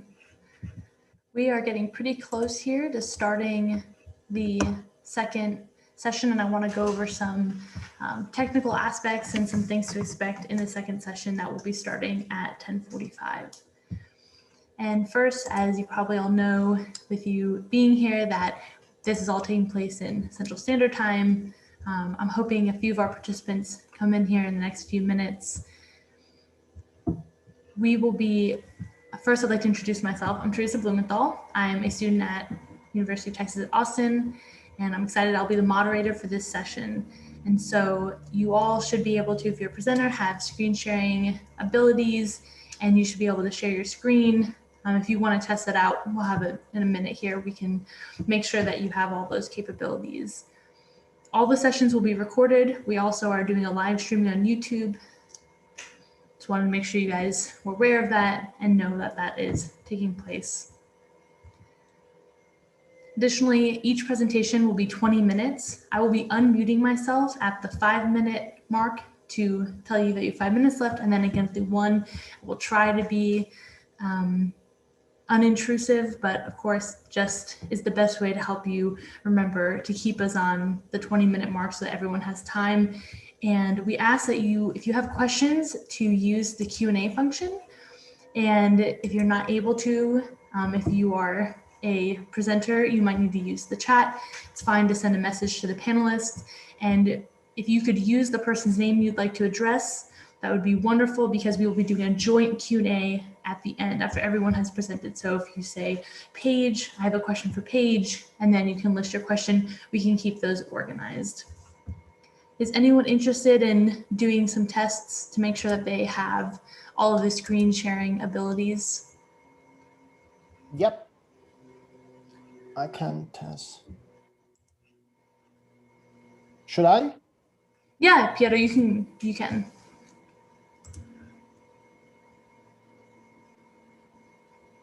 Can you see it? Okay, yes, I can see it. That looks great. So you can stop sharing, and if Paige, if you want to. Yeah. Okay, perfect. That looks really good. Yeah, I'll try right now then.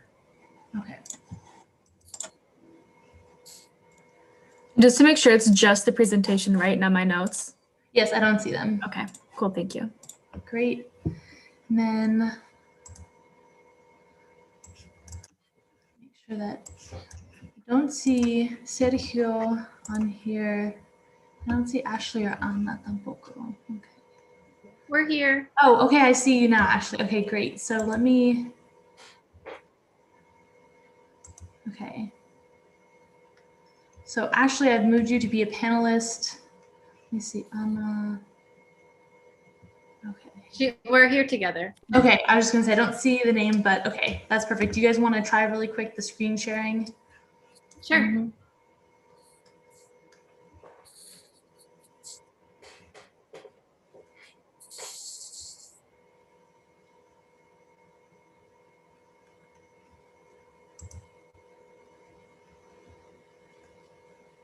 Okay, perfect.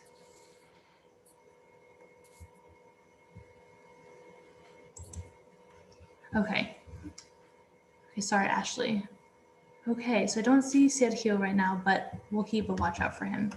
Okay, so the first presenter today is Piero Visconti, who is also from University of Texas, and his presentation is So Like Tú Sabes, Bilingual Discourse Markers as a Symbol of Puerto Rican Identity.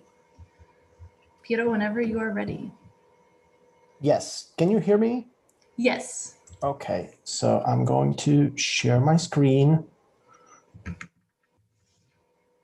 And so I can start. Okay, perfect. There we go. So today I'm going to talk about bilingual discourse markers as a symbol of Puerto Rican identity.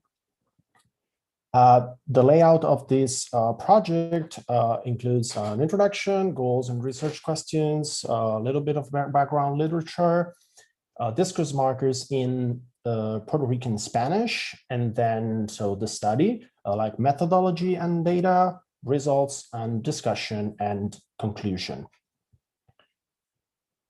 This paper, as I told you, examines discourse markers and their linguistic variations in a context of English-Spanish interaction in Puerto Rico, a topic addressed by discourse analysis that has captivated great interest in recent years. Spontaneous verbal interactions are strongly characterized by the presence of DMS, discourse markers, linguistic expressions that represent much more than simple morphemes, and they are present like in almost every language. The goals and the research questions. The first goal is to focus on one specific speech community, so Puerto Ricans, to examine the presence or absence of bilingual DMS, then to assess how extralinguistic variables like the degree of formality of the interactional context and also the gender of the participants could determine the linguistic variation. And finally, to establish whether DMS in Puerto Rico can be defined more as a process of borrowing than code switching or vice versa between English and Spanish. Regarding the research questions, is the degree of formality a determining factor in the use of DMS in interactional context?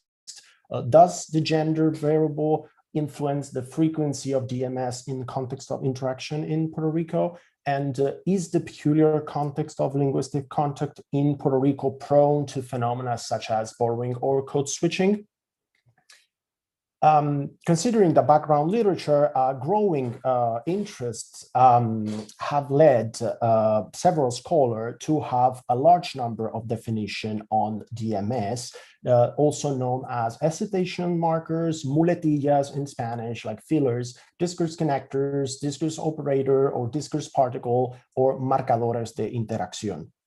The most common are discourse markers and pragmatic markers, considering this last one preferred only when markers adopt a function that is more pragmatic than functional.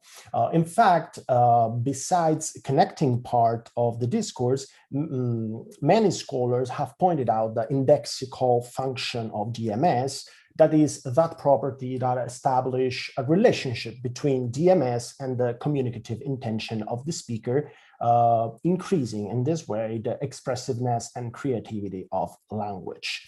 So specifically in Puerto Rican Spanish, discourse markers have been studied on almost in a context like in the US. Above all in the New York City area, because it's the Spanish, is one of the oldest Hispanic diasporic group in the New York area. And it confirms the social historical legacy of bilingualism and also biculturalism between the Caribbean island, Puerto Rico, and the American metropolis. The limitation of previous studies is that they have not addressed the autochthonous context of the participants analyzed, like the island of Puerto Rico. And so that's why my study switched the geographic context of the analysis towards the Caribbean island of Puerto Rico to fill this gap. So I will focus on the social historical context of Puerto Rico. From 1898 ceased to be a Spanish colony and came under the US control. And but despite 120 years of political and economic subordination to the United States, Puerto Rico is still a sea of functionally unilingual Spanish speakers, as Barreto said, but also, as reported by Vélez, despite this intense exposure of the language culture and American culture, English language and American culture, Puerto Rico is by and large a monolingual Spanish-speaking society. The methodology for the methodology of these studies, so language use, so pragmatics, can suffer variations when influenced by a range of social-cultural factors, like contextual factors, such as the relationship between participant in an interaction, but also so those factors that are related to the participant's identity. This study is based on Schneider and Baron's model of variational pragmatics, that is a new field located at the interface of pragmatics and social linguistics, whose aim is to investigate the effect of pragmatic variation on language in action. Its main objective is to determine and examine the influence of macro-social factors like region, social class, ethnicity, gender, age, etc., on the use of language in interaction, first individually and then in interaction among them. And this is exactly the case of Puerto Rico, a community of speakers that shares the presence of Spanish and English, with English that has a notable impact not only on pronunciation, vocabulary, and grammar, but also on the use of language in context of interaction. So the focus of this study has to do with the social factors that influence the use of one language or another, specifically degree of formality and gender. Two data sources have been used in this study: the Presea corpus, the project for the social linguistic study of the Spanish of Spain and America of the University of Puerto Rico at Rio Piedra campus, and social linguistics interviews that I personally conducted for academic purposes and on summer 2010 on daily topics like family, work, Puerto Rican economy, and Afro-Caribbean identity. A total of 12 L1 Spanish informants have been considered for this study, 6 male and 6 female, selected according to 3 conditions: having been born in San Juan metropolitan area, that is the area that is, like most exposed to linguistic contact with English, having arrived in San Juan with no more than 10 years of age, and the third condition, having lived in San Juan most of their life. According to considering Presea interviews for formal interactional context, so these interviews present an academic settings. So the interviews have been conducted by academic staff, and as we can see, there are no in the table. There's no English. There are no English DMS. On the other hand, in the social linguistic interview with an informal interactional context, because I conducted the interviews like in the cafe or in a park, as we can see in the chart, there is a nice alternation between English and Spanish DMS. The result of this study, the first result actually, is that there are no bilingual DMS in the academic context, as I told you. So probably academic hierarchy might have been subconsciously established. In fact, probably due to feelings of anxiety when the interlocutor lacks the information to answer, and so he or she answers in a way like sí, a ver, y eso, algo así, etc. And we have an example, que no es algo estable, y cuando uno tiene nenes chiquito y eso, o sea, hoy tú no puedes darte este lujo. The second result is that female subjects in this study, in this particular study, use more English DMS than male subject. Third result, the DMS like pues and tú sabes appear in all participants, and they can indicate a discursive progression, like for example, pues me fui, or tú sabes, una oportunidad para mí. But also, they can indicate a conclusion, so giving the listener the turn to speak. Like for example, no quieres estar conmigo, pues I don't have anything else to say, right? So it's your turn. And las navidades estuvieron bien mojadas, tú sabes. Other results, there's a polyfunctional so or entonces, so the English and Spanish version, that can indicate a consequential, or that can have a consequential or inferential, value, like no vino, so me fui a comer sola. And as a single element of the sentence, with the speaker, once again, giving up is turn. Like, después que yo me vaya, pues entonces, pues que pase lo que sea. So, other results, the DM like, I found the DM like followed by both English and Spanish, suggesting its use as a signal, as a break where a switch could occur, so a sort of a stop of thought processes. Ellos me iban a dar el celular, toda la cosa, like que, like, o sea, yo estaba super excited, pero a la misma vez, I couldn't believe it. So as you can see also in this example, that is very common, like the code switching, right?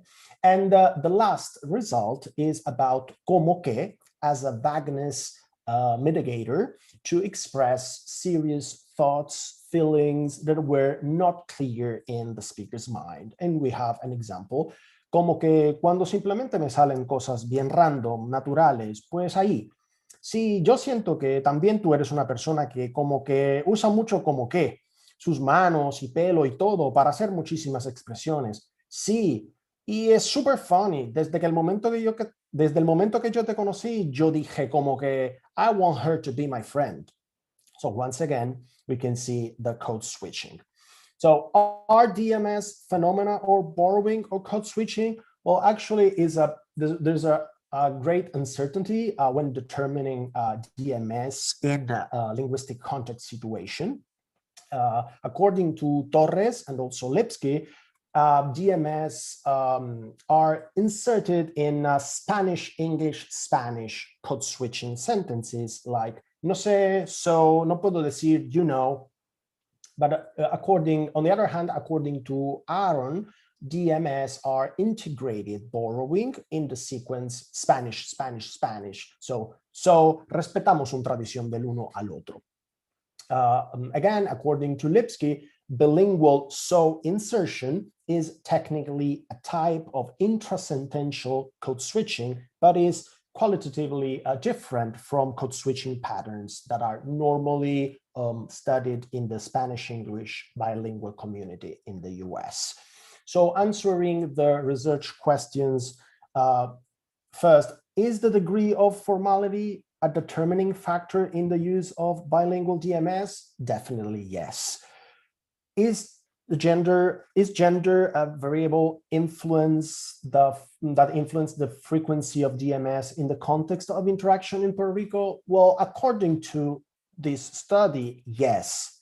However, the frequency of bilingual DMS could depend on other factors like level of education, years of education, exposure to English language, like for example, social media, newspaper, cable TV, like the satellite.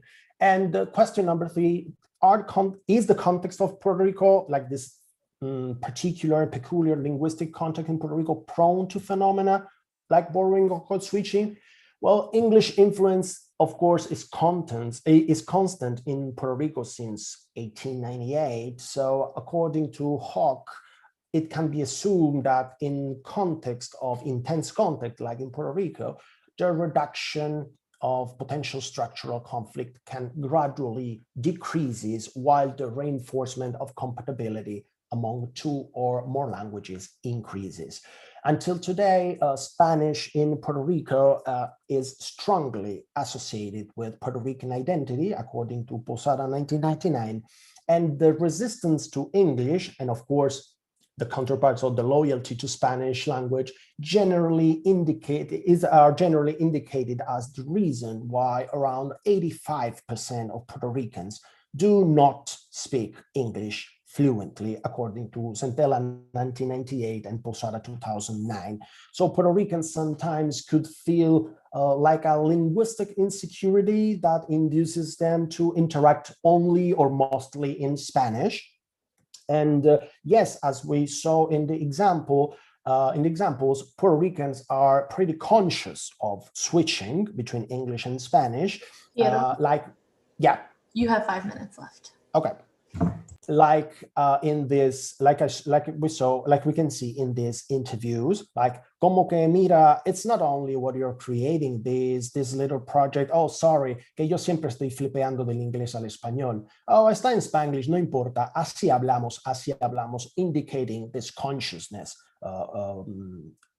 according to Puerto Ricans.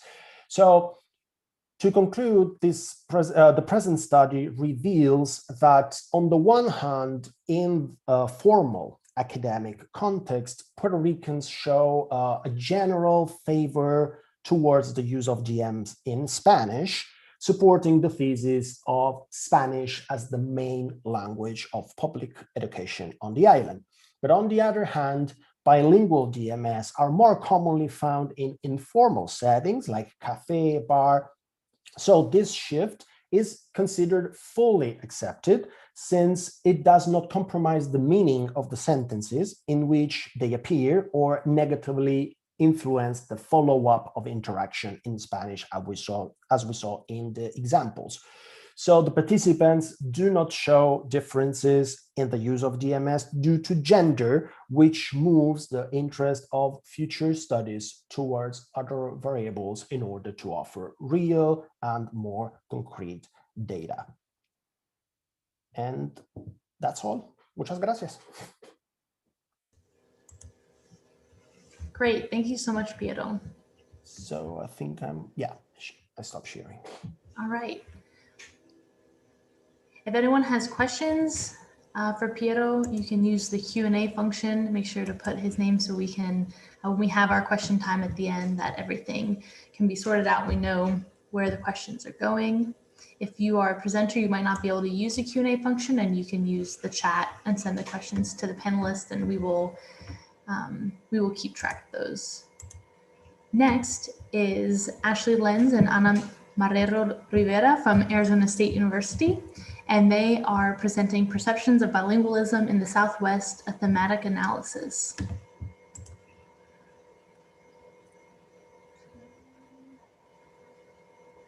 See your videos? Okay, great.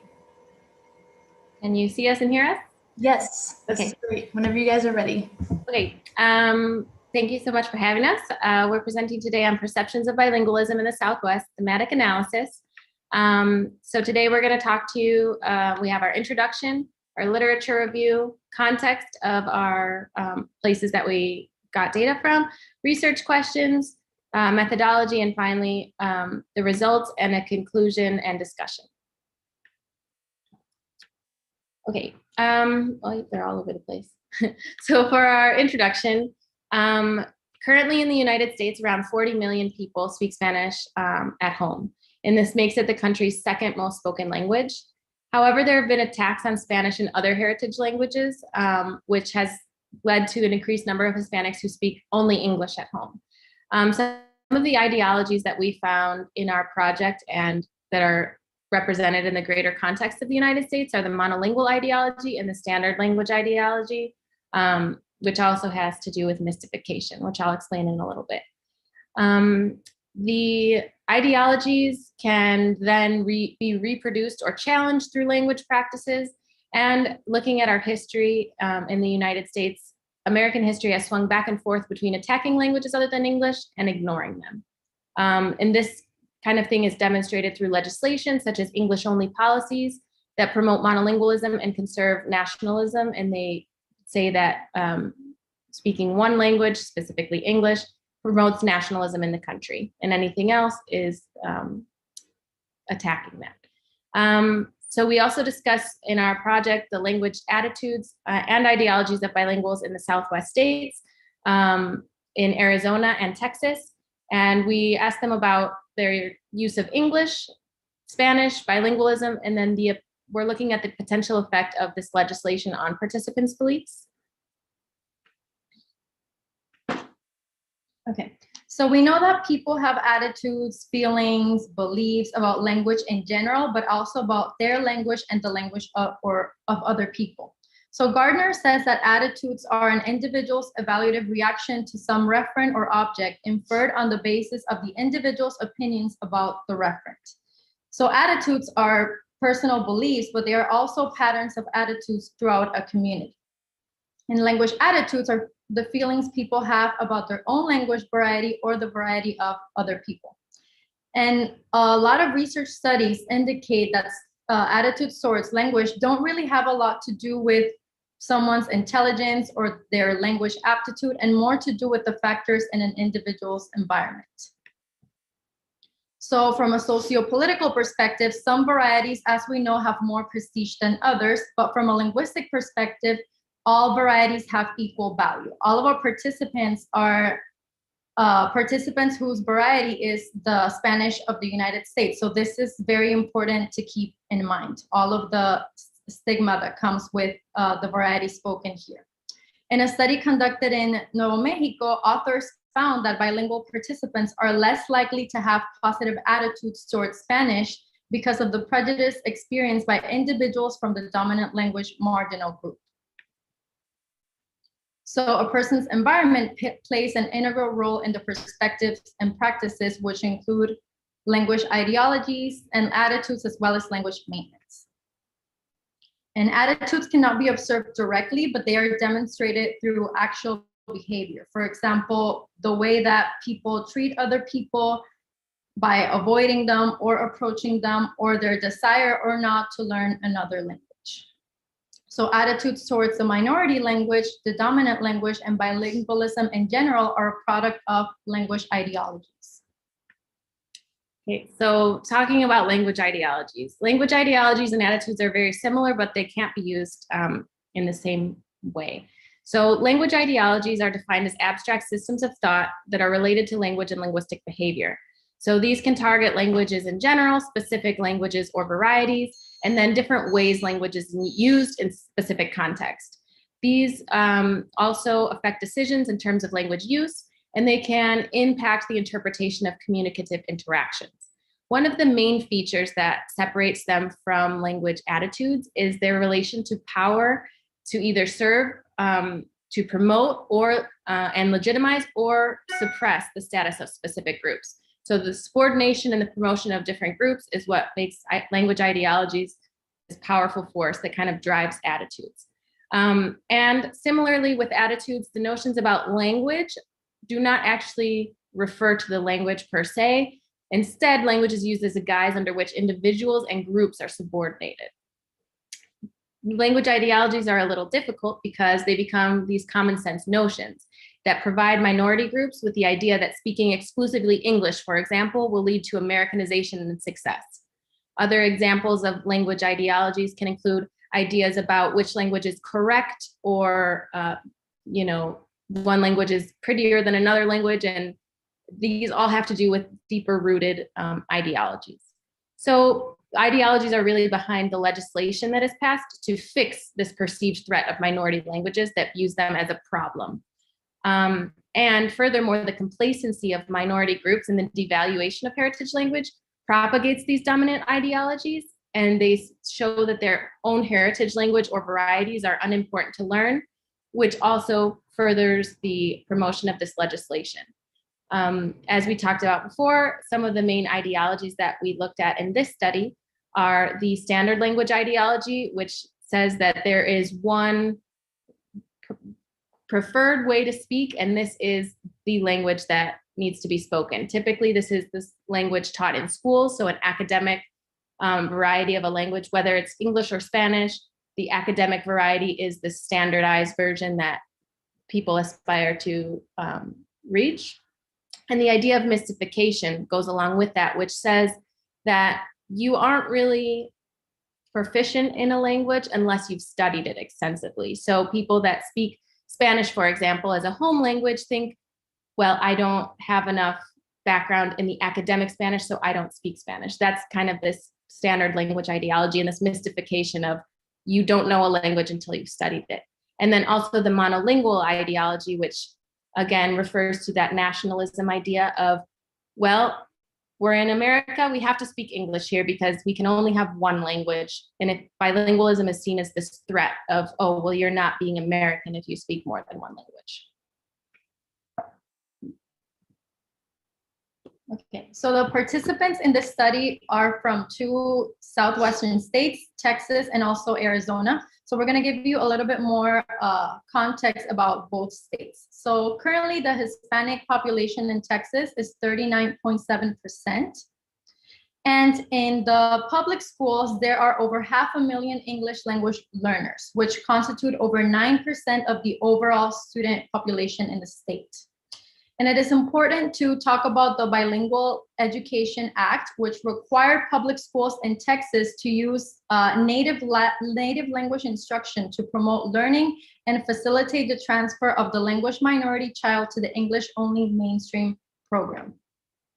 So before the Bilingual Education Act, state laws had an only English teaching requirement, which meant that teachers were forbidden to use the language of the home of the children in order to teach them English. And for decades, Texas teachers used these laws as an excuse to sanction punitive actions against Hispanic students. And these included physical and also non-physical actions, and who violated the no Spanish requirement. So kids could not use Spanish in school at all, and there were actions taken against them if they did. And we will observe this whenever we talk about the results, because bilinguals in Texas nowadays are very aware of that, and they notice a difference between the older generation and the newer generation.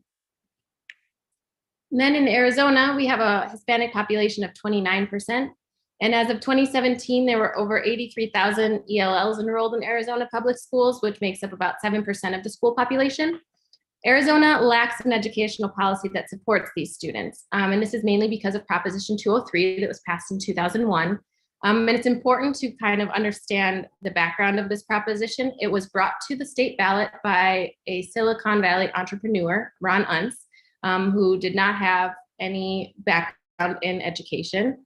And it took away funding and flexibility for bilingual education programs. So the goal was that students were to be learning English more quickly to help them assimilate.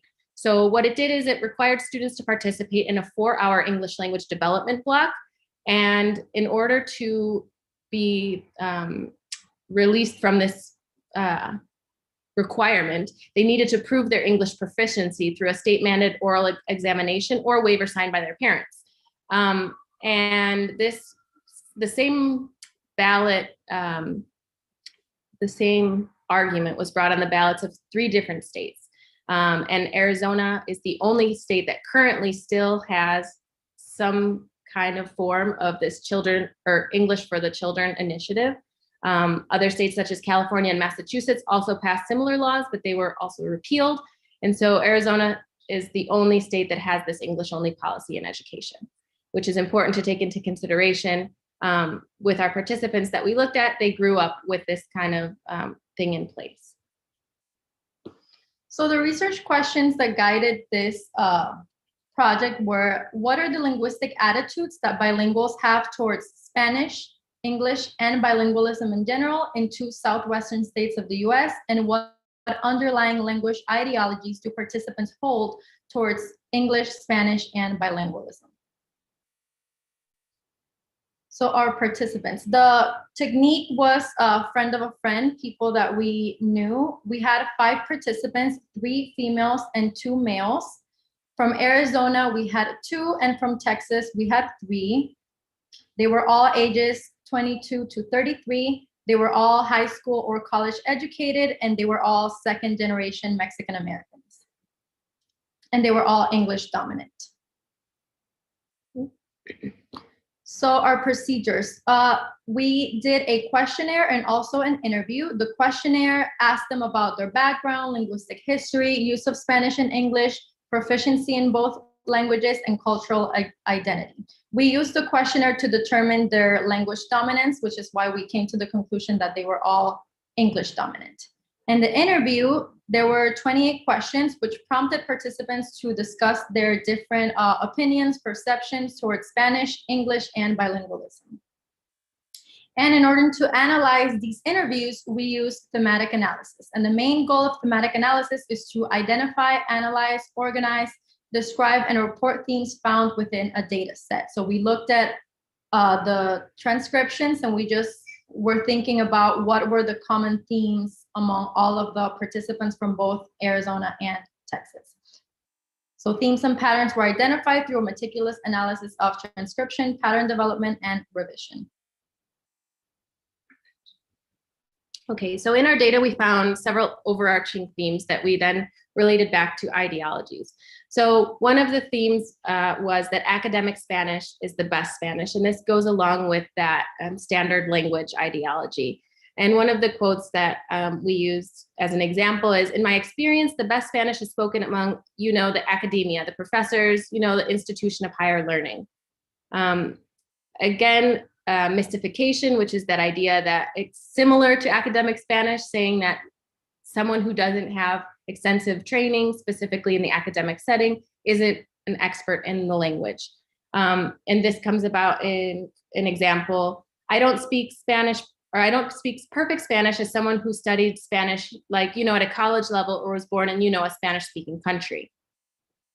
In addition, yes, I speak Spanish, well, not fluently as others because I lived in the US. So this idea that they are inferior because they don't have some academic context, or they're not from a country in which Spanish is the only language spoken. In addition, there was a preference or focus on English over Spanish in the educational context specifically. Some examples are, a lot was the focus on English during the time when I was going to school. The focus was on English, English, English, and no Spanish, especially from the teacher point of view. And then additionally, I don't think English helped me more academically. So these are students that were from both Arizona and Texas, saying that within the school setting, the focus was mainly on English. Other themes that we found were positive attitudes towards bilingualism. All of our participants had positive attitudes towards their bilingualism, and they explained that it gives you más oportunidad, you have a wider range of networking friends, more culture, really.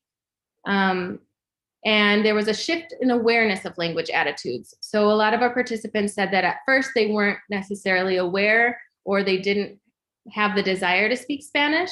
And then later on in life, they had shifted their attitudes in terms of wanting to speak more Spanish and being more related. And this is what Ana was talking about with the shift in Texas. Said, I know that older population had to assimilate to the whole concept of, you're in this country, you need to learn English. But I think I noticed there's a shift, and Hispanic students learn English and Spanish because they want to feel more connected with their culture and heritage. I think it's important to learn Spanish. Like I said earlier, I feel like it has opened many doors for me. Ashley, you guys have 5 minutes left. Thank you. And then another example is our standard language or negative use of Spanglish. Spanglish is many things. It can be considered code switching. Like we just saw, there's many different definitions. However, the standard language ideology promotes the idea that languages should not be mixed and there's only one correct form of language. This was seen in comments such as, I feel like you either stick to one language or the other. That's because that's when you go into the loss of language. And that's why some people lose Spanish or English or things like that. They lose their heritage and culture just because they don't stick to one language. There are very rigid ideas about what constitutes bilingualism and correct language use. And then one other quote is, I say we speak real Spanish. I mean, we try to say the correct terms instead of Spanglish. So as you can see, there's very negative ideas about this. And while we found positive attitudes towards bilingualism, we also found negative attitudes towards bilingualism. So one of the participants from Texas, we asked her, if you had to classify where good Spanish is spoken, where would you say? And they said, I think it has to do with class. But also I have noticed with my husband, he's from the city and my family is from a rural area. And obviously we're indigenous, so they are more connected to their indigenous roots. For example, we have a dialect where we're from called Otomi, and my parents know how to speak their dialect and have full conversations. So I don't know if that's why their Spanish is not as good. I guess it comes to education, background, and class. So this is all negative attitudes, but also goes back to standard language ideology and the idea of your variety being less than just because of language context. So in this case, the language contact between Spanish and the indigenous language Otomi makes them think that maybe their Spanish is not as good just because of the contact between the two languages. Discussions and limitations. As we saw, there is evidence of monolingualism and standard language ideology. The questions that related to comfort level of Spanish elicited responses about proficiency. So we asked them both about how they felt with Spanish and with English, if they felt comfortable speaking, reading, writing, Spanish versus English. We found no issue with English, but a lot of them, like we have mentioned, didn't feel as confident in their Spanish abilities. Limitations, issues with the use of direct methods, which may not reveal unconscious attitudes, and also participants may change their answers in order to please us, the researcher. Different interpretations of questions and the small number of participants. Gracias. Wow, great. Thank you so much for presenting. And if anyone has questions, please use the Q&A, and when we all come together after the presentations, we will be able to ask all these great questions from this really interesting presentation. Okay, next is Paige Barton. She's from Ohio State, and she is going to be presenting Spelling Anahom, Orthographies and Political Ideologies in Galicia. So Paige, when you're ready, you can share your screen. Hi, I'm really sorry. I had issues with Zoom for a second. That's fine. Right, so as Teresa was saying, this is my title, Spelling Anahom, Orthographies, and it's hard to, how would you know how to pronounce it? That's fine. Political Ideologies in Galicia. And how, ooh. Let me reshare. I'm not sure what the issue was. We were able to see it on our end. Interesting. It said that it was paused. I don't know what I did. Anyway, Okay. and so what brought me to this topic is that I was doing a Galician language program in Galicia in the summer of 2019. And I was looking around, or rather listening around for something phonological to look at. And then I saw posters and flyers and stuff like this, which you see in the bottom right-hand corner. And this was an orthography that I was not being taught in the program that I was doing. And it really just opened my eyes to, well, the rest of the time that I was there, and then I continued to look at it when I got back. So a quick outline of what I'm going to do is an introduction, and then I'm going to look at some minority language research that's been done and connect it to Galicia. I'm going to talk about my research questions, the whole purpose of the study, give a little bit of background about standardization in Galician orthographies, some methodology, and then results in discussion and conclusion. So as an introduction, the current project, my project focuses on investigating associations between orthography and political positioning in Galicia in Facebook posts from political parties and political organizations. I'm particularly interested in independence efforts and Hispanicization. And this topic has been investigated before, but not in political groups with weight in the Galician government.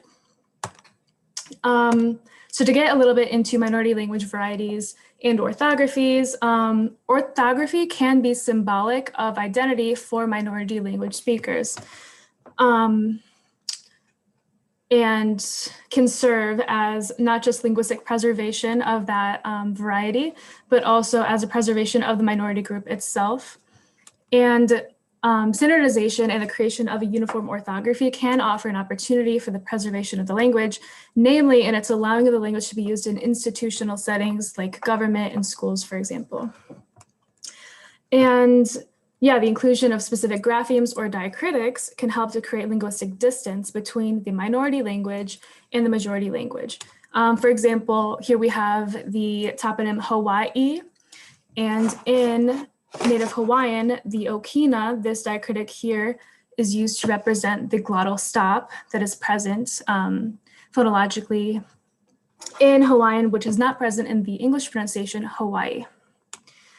And yeah, standardization and orthography assists in the preservation of the minority language and can discourage influence from the majority language, for example, in Hawaii, in that loss of the glottal stop. Language users, both speakers and signers, for example, want a standard grammar or orthography to reference. And a language academy can grant language legitimacy, recognition, and unification, regardless of the many issues presented and perpetuated through the creation of a standard or the presence or existence of a language academy. So this begs the question, if standardization is a tool in linguistic preservation efforts, whose language and whose speech is preserved? There's often a mismatch between spoken and written language, and this can cause marginalized speakers to view either their variety or the standard as illegitimate or inauthentic. And writing will only ever be able to partially capture what the actual language is doing, either spoken or signed, of course. And two issues that we see in spoken language, for example, are dialectical and phonological differences, as well as proximity to or distance from majority languages, as I spoke briefly about before. So the current work focuses on looks to investigate the utility of non-official orthographies to reclaim and preserve speech that is not represented in normative standard language, and also to redefine interactional, social, and geographical positionalities, expanding this specifically, this last portion, to include national positionalities in Galicia to show positioning between Galicia as a nation or Spain as a nation. And essentially, linguistic proximity to Castilian in orthographies marks some degree of acceptance of the Spanish state's control over Galicia, and proximity to Portuguese orthography rejects this control. So my research questions that guide this study are, is there an association between orthographic choice and the political orientation of specific groups or political parties? When do these groups use different orthographies, both in original posts and in shared posts? And third, how does the public interact with these groups, namely in their posts online, and what orthographic systems are they using in the comments of posts? So to familiarize you all with the different orthographies, there are basically three that I'm going to be looking at today, one, we have Standard Galician, which comes from the orthographic and morphological norms of the Galician language, which is supported by a language academy that was published in the 1980s. We also have Reintegrationist Galician, which is supported by another language academy that promotes the view of Galician as part of Lusophony. And then we also have Standard Portuguese orthography, which is supported by many different academies and linguistic institutions, including ones in Brazil and Portugal. And again, this promotes the view of Galician as part of Lusophony.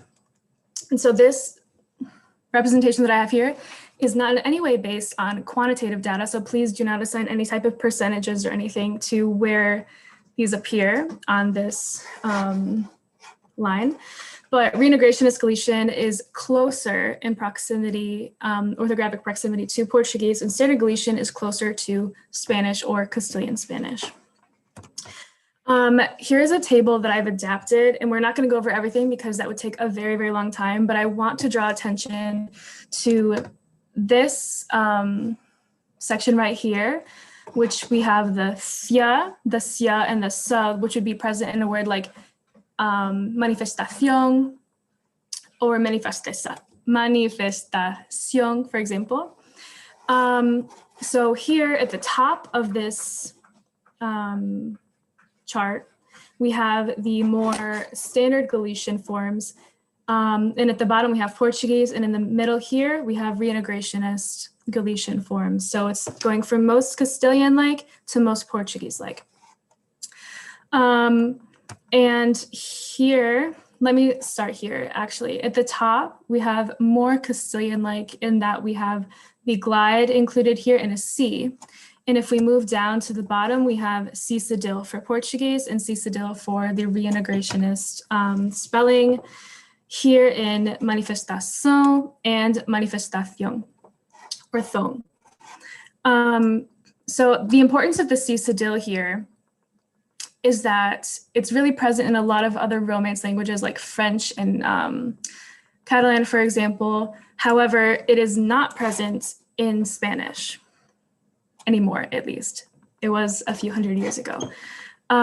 So what this CISADIL, what the inclusion of the CISADIL is doing is marking Galician as not Spanish, but still as in the realm of these other Romance languages. So to get into the group study, I do not have time to really talk about these in detail, but I looked at some political organizations that did not have representation in Galician government. And then I also looked at political parties or entities that at the time that I was collecting data had seats in the Galician parliament. And that was between summer of 2019 and the fall of 2019. And for my methods, again, a really brief overview is that I was looking at Facebook posts from these groups' Facebook pages. Importantly, these were Facebook pages, not Facebook groups. I did not join. These were all public-facing public pages that I could view all of the posts from. And I was considering language and orthography use, political positioning of Galicia within those posts, and whether something was a shared or original post. And then I've organized my results and discussion by the research questions. And so I'm going to repeat those as I go along. So one, is there an association between orthographic choice and the political orientation of specific groups or parties? For political parties, not really. This is because each political party uses Standard Galician in their Facebook posts. I posit that this is because they are, in fact, spokespeople of the Galician government, which as a whole does seek to promote Galician in many official and institutional settings, and of course, is using the Standard Galician orthography and not reintegrationist or Portuguese orthographies. There is, however, a quasi-exception to this. For example, that we can see in specific endings of words, again, importantly with this C-glide combination.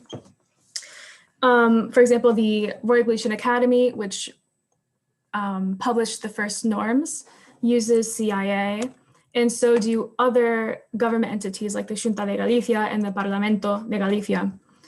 And so what we end up seeing is that CIA, those graphemes, are more common in official channels, and they are also used when showing a relation to Spain, whereas the ending ZA is more commonly used to index, excuse me, there's a typo, Galician nationalism or opposition to Spain. So I'm going to get into examples of this. So here from the Partido Popular de Galicia, this is a more conservative or right-wing group within Galicia and in Spain as well. They have a bivalent form where this is how this phrase would be spelled in Spanish or in Galician, Happy Day of Galicia. And this video, which is not obviously viewable right now, is the president of the parliament and of this political party talking about the Day of Galicia. And this political party consistently uses this spelling with CIA across the board. This Galician Nationalist Bloc, this political party, is a nationalist group and is definitely less conservative, we'll say, than the Partido Popular, and they consistently use this ZA spelling. And I think that something important to point out here is the content of this post, in which we see a lot of discussion surrounding how politicians in Madrid have overlooked issues in Galicia. And we have Galiza here and here, that's not how it's pronounced, but just to make it clear. And this is positioning Galicia and Spain as opposing players in a game that Galicia is losing, seeing as Spain has 5 wins here and Galicia has 0. And while this doesn't mark them as totally separate, and it acknowledges Galicians, meaning Galicia and Spain is totally separate, it does acknowledge Galicia's dependency on the state, the Spanish state government. But again, shows them in opposition. And then moving on to political organizations, because they're not tied to the government necessarily, they are less likely to feel government pressure to use Standard Galician. Here we have an example from Galicia Nova, which is an extension of the BNG, the Galician Nationalist Bloc, of the example that we just saw. So because of this affiliation, they do use the Z in their post. Galiza, for example, it's right in their name. And they use Standard Galician as well, just like the BNG. And I wanted to point out here that the purpose of this group, according to their Facebook page for their listing, is the promotion of more leftist policies and interest and involvement of the Galician youth in wanting to reach out to more young people within Galicia.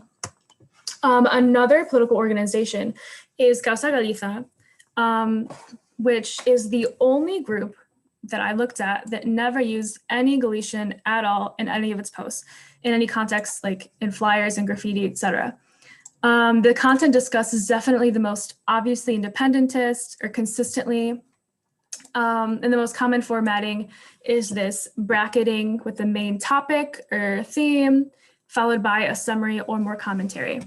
And important here is that in this graffiti, it's saying that Galicia is not Spain, again, marking that opposition, but here a total acknowledgement or argument that they are totally separate.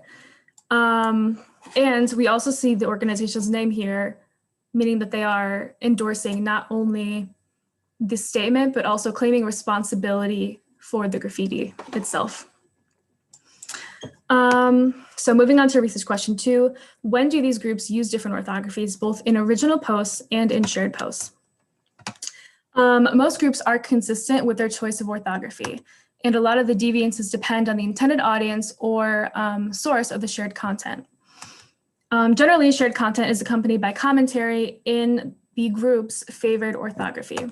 So for example, to return to the Partido Popular, they shared more articles written in Spanish than any of the other groups, and there was far more Spanish presence than any other form of Galician as far as the things that they shared. But they always wrote some sort of commentary in standard Galician to accompany the shared material. So another intended audience that could reach outside of Galicia, for example, are other oppressed groups within Spain or groups that are seeking independence. For example, yeah. You have 5 minutes left. Great, thank you. So in this example, another intended audience is Catalonia. So here the group is condemning some police violence within Galicia, but ties it to past police brutality that occurred in Catalonia after an independence referendum. So spelling Catalonia with the Catalan spelling, Catalunya with this N and Y instead of the Ñ present in Spanish, for example, or in Standard Galician, is showing a lot of solidarity with Catalans' own spelling and visions of themselves as separate from Spain and also separate from state-supported violence. And then to talk about these political organizations a little bit more, we have Galiza Nova, Mocidad por Independencia, and Causa Galiza. Using the same structure that I talked about before with the main topic and everything in the brackets and then more explanation, a commentary, call for action, whatever afterward. Even though they are using different orthographies. So Galiza Nova is using standard Galician orthography. And then we have here Mocidad por Independencia using reintegrationist orthography as well as Causa Galiza. And the use of the structure I found seems to have the effect of presenting readers with what the groups see as the best Galicianist perspective, having the most Galicianist, nationalist, independentist, for example, values at heart afterward. And research question 3, how does the public interact with these groups, namely in their posts online, and what orthographic systems are they using in the comments of posts? So these comments are taken from that video that I referenced, or like I showed a screenshot of it before, that was by the more conservative group, Partido Popular. This group had the most comments in Spanish of any of the groups. So there's obviously lots of support here, and this is written in Standard Galician, this first comment on that video. And it's calling out for support for Galicia in general, for example, like Viva Galicia. And the second comment that was in Spanish is saying, and a happy day of the Apostle James, the patron saint of Spain. So here we have a very explicit connection of and like proximity that's being expressed between Spain and Galicia by this commenter, again, written in Spanish. And then to close out the examples, I have an example of something that's called geada, or a potential example of geada, which is the pronunciation of what would be normally an approximate, like lago as lago, with a voiceless fricative instead of a voiced approximate, that is common in many Western dialects of Galician. And there is some criticism of the standard Galician orthography for not including any type of way to represent that, especially because it is a stigmatized pronunciation within Galicia. So the use of this here in seguimos, of this GH, is used to show that pronunciation and could be a way to reclaim that pronunciation and alter the standard orthography in order to include it.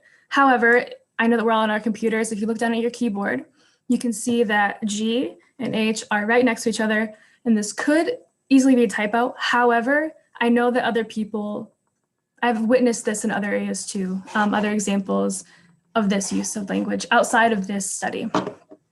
And then moving on to my conclusions, reintegrationist orthography can represent nationalistic and independentist political ideology in the case of political organizations without government power. Paige? 1 minute. Yeah. Okay. Great. Orthography can be used to create distance from the Spanish state, and ideological distancing is supported by the linguistic distancing from the language and orthography of the Spanish state, or Spanish. The use of the standard doesn't tell us as much about the use of non-standard orthography, meaning the standard is not marked, non-standard is marked. But however, the spelling of place names or toponyms can inform about ideologies surrounding Galician independence, as we see in the spellings of Galicia, and Galiza. And the inclusion of other orthographies marks solidarity with a group such as Catalans. Gracias, gracias, obrigada. That is all.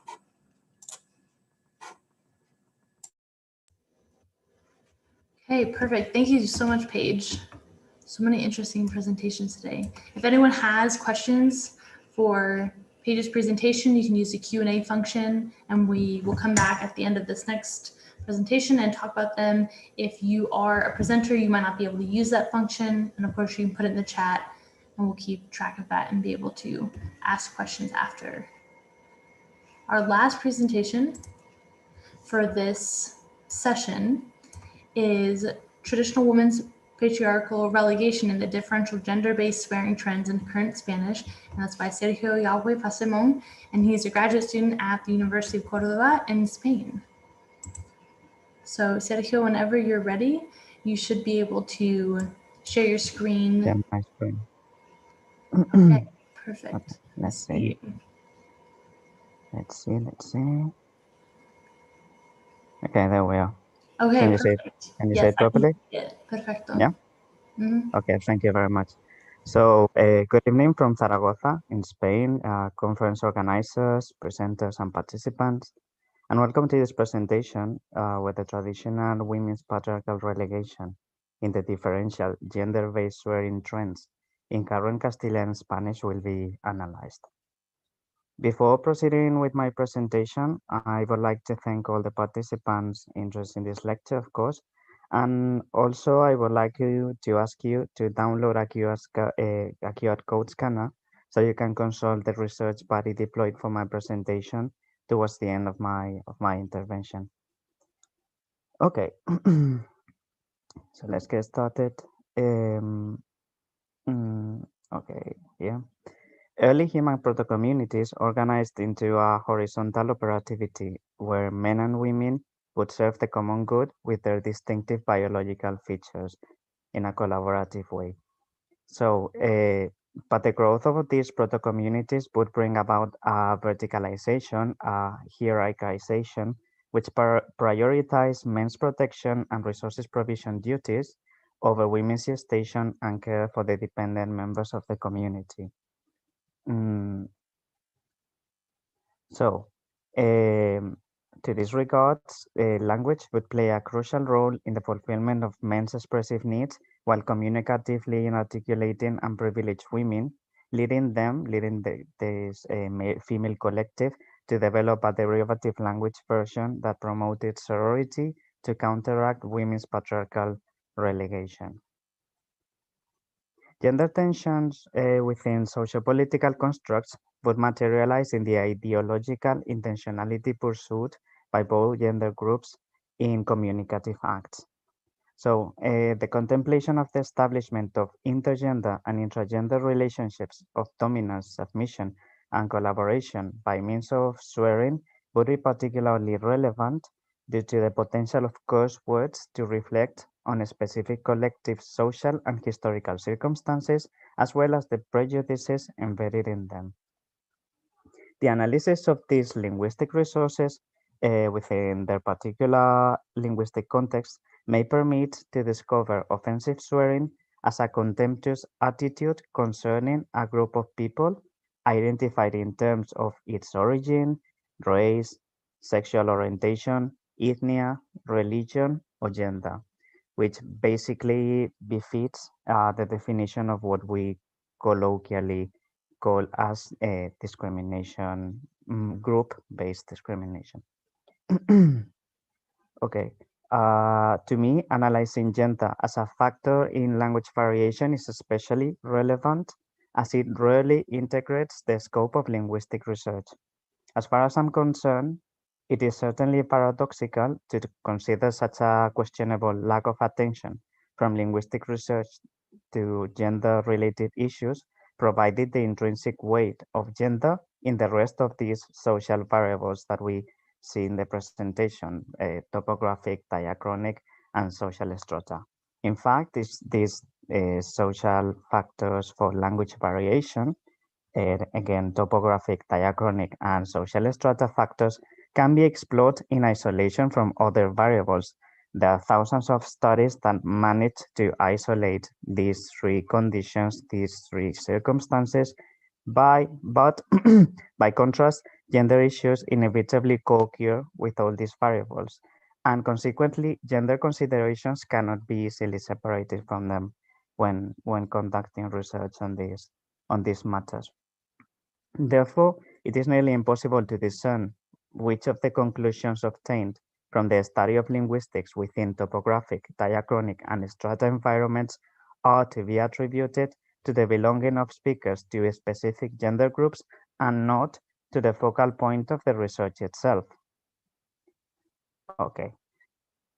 Now, the potential intragender and intergender operativity of swearing will be analyzed in Valencia Español Coloquial Corpus, which is colloquially known for the acronym VALESCO.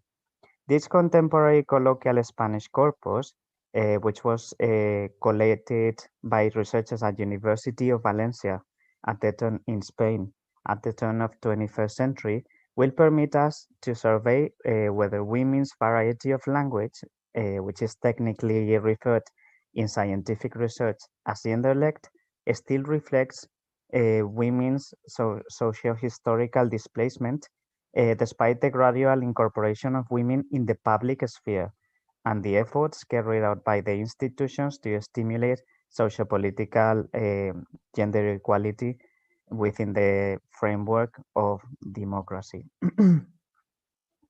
For the particular purposes of this research, several filters have been applied to Valesco corpus in order to narrow down to get more into detail as per the conclusions that we would like to attain in this piece of research. So the first requirement would be orality. In conversational terms, orality might be surveyed in pursuit of spontaneity. As opposed to written productions, as we are all familiar, oral conversational exchanges are not restricted by writing carefully planning. To this regards, planning and writing can actually contribute to limit the free expression of speakers' own mind as potentially influenced by the governing socio-political conventional treatment that men and women are provided in Western patriarchies, as it would be the case of contemporary Spain. High interactivity has also been set as an analytical constraint, as it may come to reinforce the aforementioned spontaneity, which is so key and so crucial for my research. The number of participants in these linguistic interactions, in these text extracted from Valesco is also a substantial relevant factor to ensure spontaneity and a high load of interaction in communication.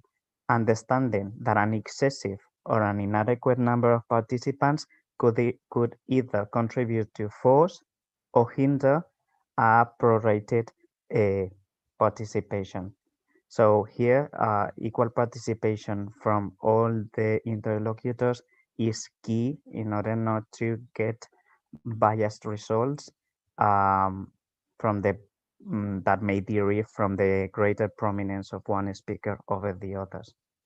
The spontaneity in conversation here is not necessarily a quantitative factor. Men and women's diverging language use trends have been alluded to naturally stem from their social, political, and cultural circumstances in male supremacist patriarchies, as it would be the case of the Iberian country. These language use patterns would be deeply enrooted in language and deployed intuitively by speakers. And that's the reason why only those conversations with Castilian and Spanish native speakers who are expected to exhibit a natural command of all these features within their variety of Spanish language will be considered for analysis. Finally, only gender mixed texts are eligible for my piece of research, so the linguistic establishment of intragender and intergender relationships, as well as the socio-political dynamics they encode, might be contemplated in detail. In order to ensure equity of opportunity and representativity, again, the selection of text will be subject to similar participation of men, who carried out 50% of the total utterances in the conversations, in the set of conversations selected, and women who would be in this case responsible for the 47% of the conversational exchanges. Now, the textual constraints that I applied to Valesco in my study produced a selection of 6 out 46 total texts, which are identified in this chart.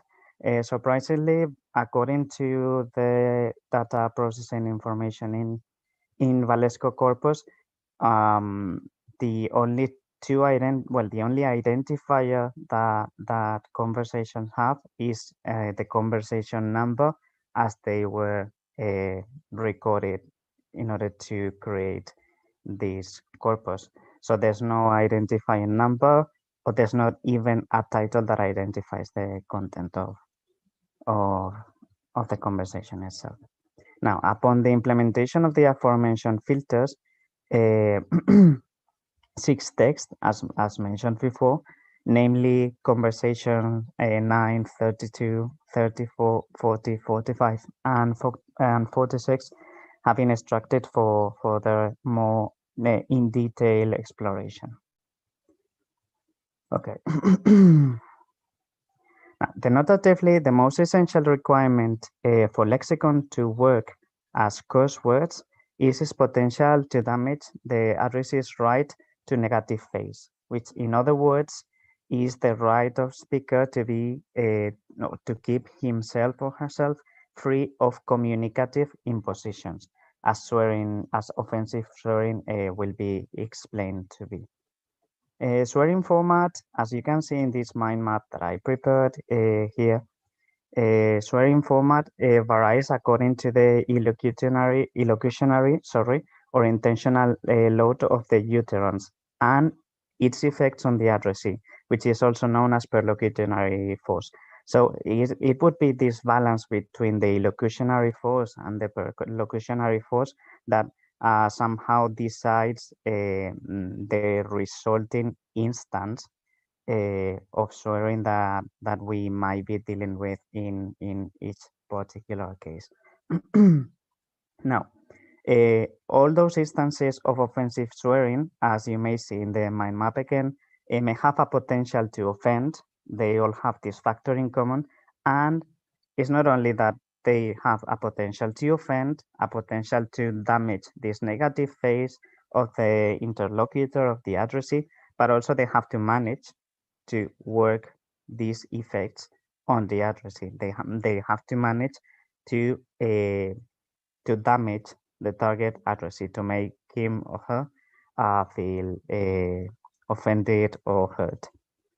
So when swearing occurs in isolation as an isolated phenomenon, or without following any specific pattern of disdainful behavior against a social collective, we would be speaking about swearing itself. That would be the traditional categorization.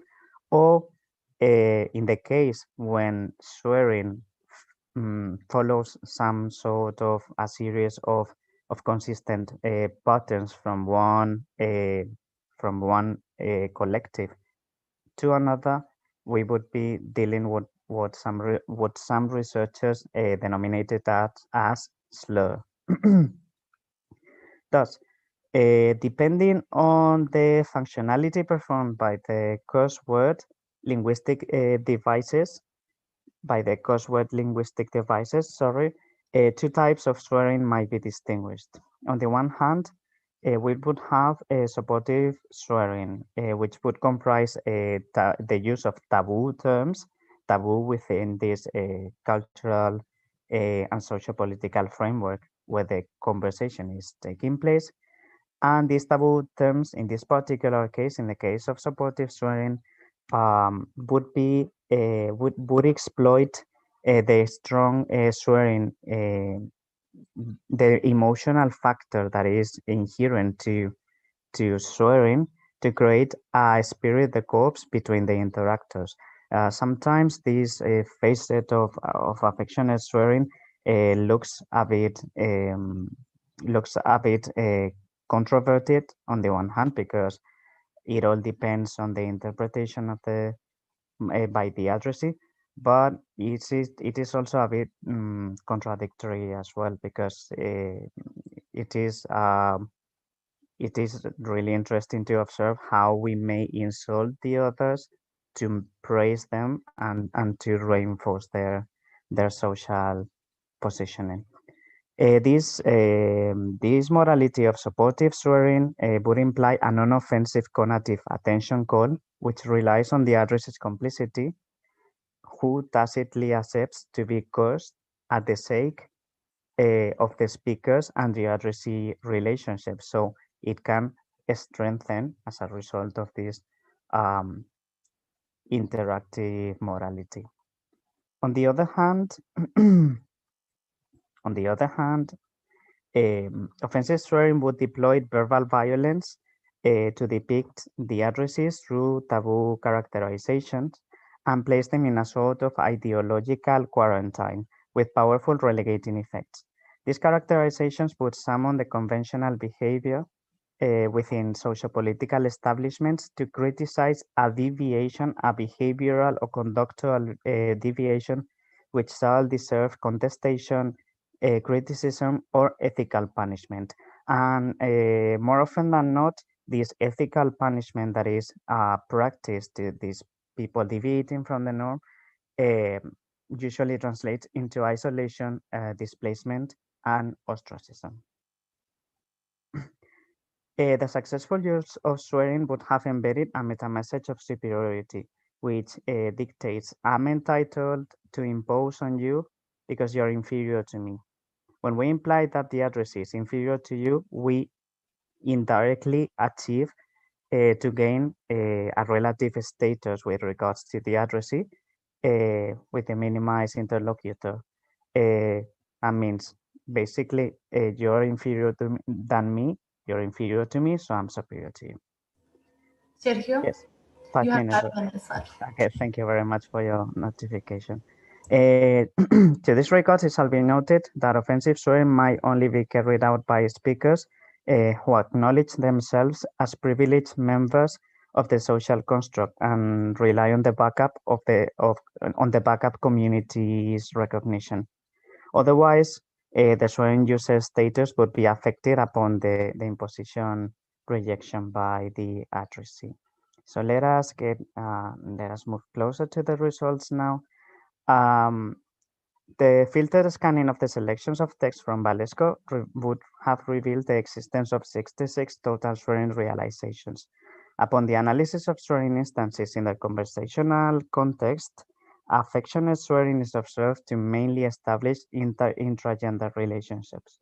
These bounds would be especially prominent in women-to-women interaction, which would, as you may see in the next slide, contribute to build up a sense of sorority belonging to a collective with the goal of counteracting male supremacist impositions, as performed by linguistic means such as insulting, as we'll see in a couple of minutes. The friendly character of women-to-women swearing is fostered by the co-occurrence of some suprasegmental features in conversation, such as laughs, or the use of incomplete cursing, as you may see in the chart below, such as hijo de pu. It is an incomplete swearing, which would be equivalent to a son of a be. So we don't have the whole swearing device uttered. And this would contribute to soften the heavy emotional load embedded in this modality of cursing.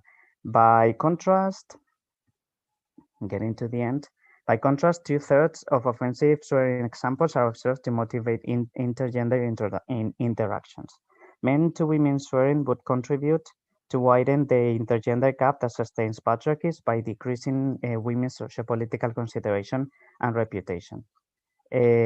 Well, you can see some of these instances of offensive swearing, which include guarro, guarra, to depict a dirty person, or garrulo or garrula, which would be a degrading term to misdefine interactors as ignorant rednecks. The residual presence of offensive swearing in women's discourse might be accounted by the mutism women have traditionally been subject to in Western patriarchies, under the penalty of ostracism when expressing by themselves and not through the voice of their husbands or parents. Okay, so just to close my presentation with a brief round of conclusions. To sum up, as exposed throughout my presentation, traditional women's relegation in patriarchies would have led the female collective to use a derivative version of men's mainstream language to suit their specific communicative needs. One of the linguistic resources where divergent language use trends might be observed in this case would be swearing, a term that invokes an attribution which exploits a cultural taboo with a great variety of functionalities. These diverse realizations of swearing in contemporary Castilian Spanish were examined in a selection of highly interactive gender mixed text occurring in daily life conversations with a focus on spontaneity, as extracted from Valencia Español Colloquial Corpus, commonly referred to as Valesco. Specifically, two realizations of swearing were analyzed. On the one hand, we have affectionate swearing, which exploits the strong emotional factor embedded inherent to it to create an intragender spirit, the corpse. And this phenomenon is remarkably almost exclusively observed to be present in women's speech and would contribute to strengthen the relationships between the female disadvantaged group within male supremacy sociopolitical systems. On the other hand, offensive swearing would integrate a verbal aggression oriented at presenting their addressees as inferior individuals. Offensive swearing in this case is mainly present as studied in men's speech, where it operates to maintain the male supremacist gap and reinforce men's authority to impose over their female counterparts. So upon the hope that this lecture was of your like, I'm just led to thank you for your attention, for attending my conference, and my lecture, and invite you to consult the bibliography deployed, wait, I can get it here. Okay, here we are. deployed for my research in this QR code. And now, obviously, feel free to ask any question you may have, which I will gladly try to answer. Thank you very much. Sergio, thank you so much. That was really interesting. And we'll leave that QR code up for a little bit so that people can utilize that if they'd like to. So if anyone has any questions for Sergio, we can also we can use the Q&A function. I can ask it as we go. Okay. So I guess, Sergio, I have a question first for you. Were there certain,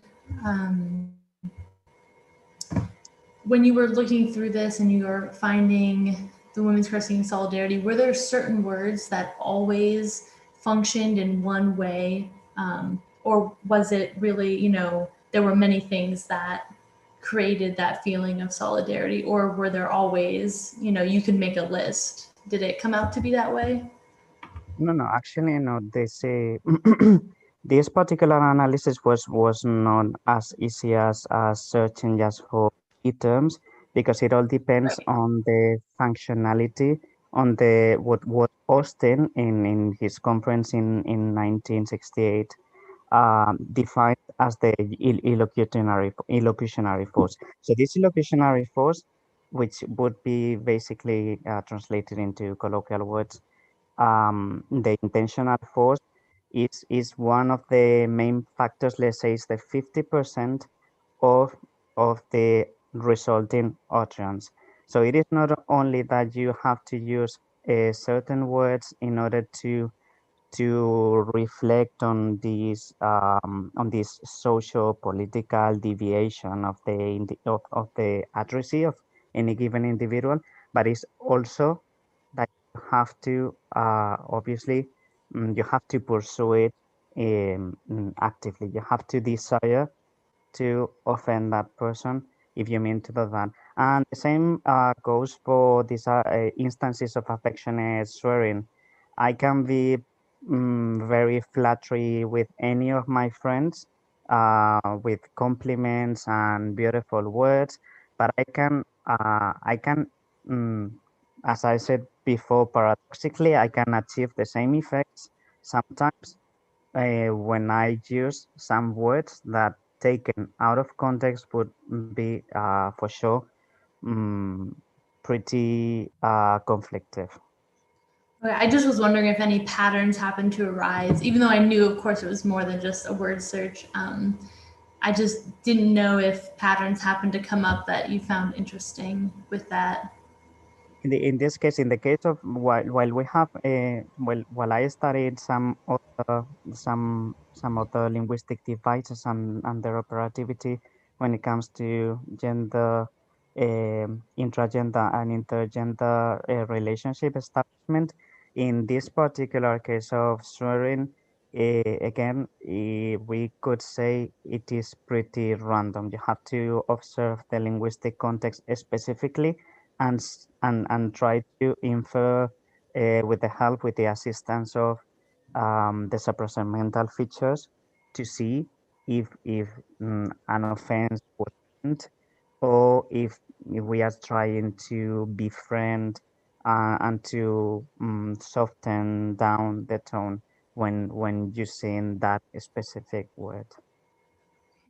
Great. That's super interesting. Like you said, you know, it's all about how you're saying it, not exactly what you're saying. Thank you very much, and thank you for your questions. Sure.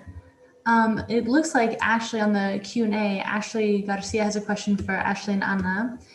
And she was wondering if you consider the role of mestizaje in the formation of what's perceived as appropriate Spanish.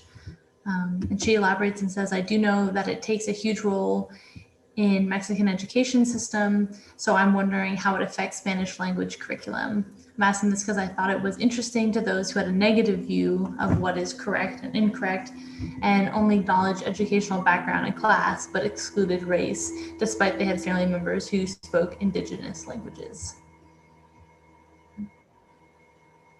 So we didn't. I think with the small number of participants, that was one of the things that limited us a little. And we did it kind of friend of a friend. So they were all generally from the same group. But that's definitely something that if we were to expand this, we would be interested in looking at, because we weren't either expecting the indigenous connection at all. And so that kind of surprised us. So I think that absolutely, if we were to expand this in the future, that's something that we could take into consideration with more participants. Because I agree that it would have a huge role in their education. Yeah, that's really interesting. I feel like there are so many other things, like you said, that this study can go in a lot of directions and understand a lot more about other ideologies. And what we said too, like with the different interpretations of questions, like when we wrote the interview, we had certain ideas of what we were kind of trying to get at, and each participant saw something different in that same question. So it kind of led us to areas that we weren't expecting. So I think that you're right, there's so many areas that we could explore with this.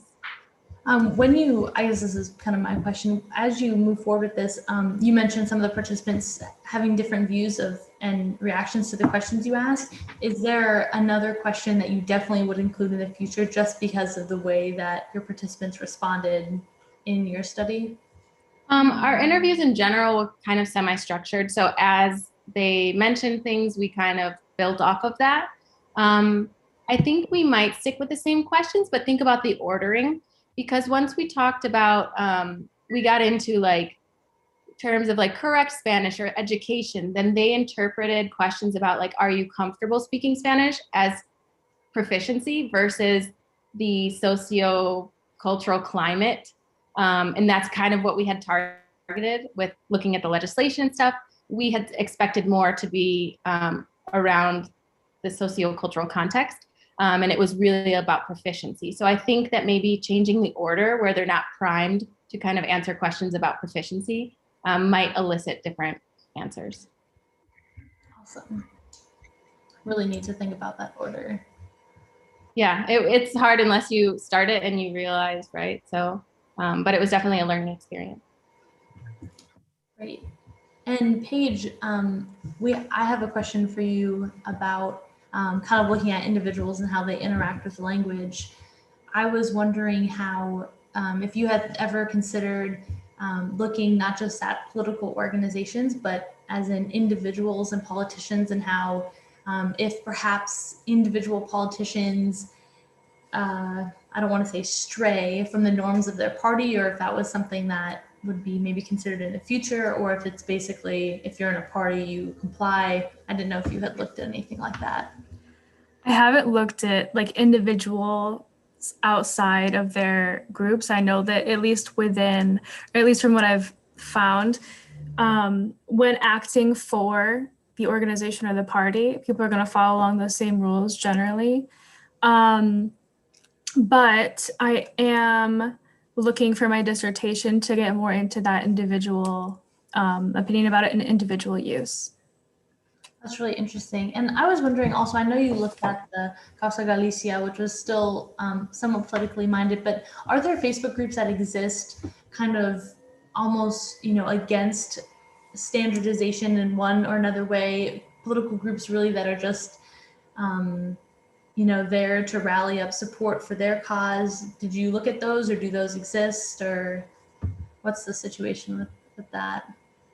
I guess I'm not following political groups from what stance? I guess not political groups, more like social groups, but for the standardization or not of language, or the standardization with certain rules for Galician. I don't know if those existed or were popular.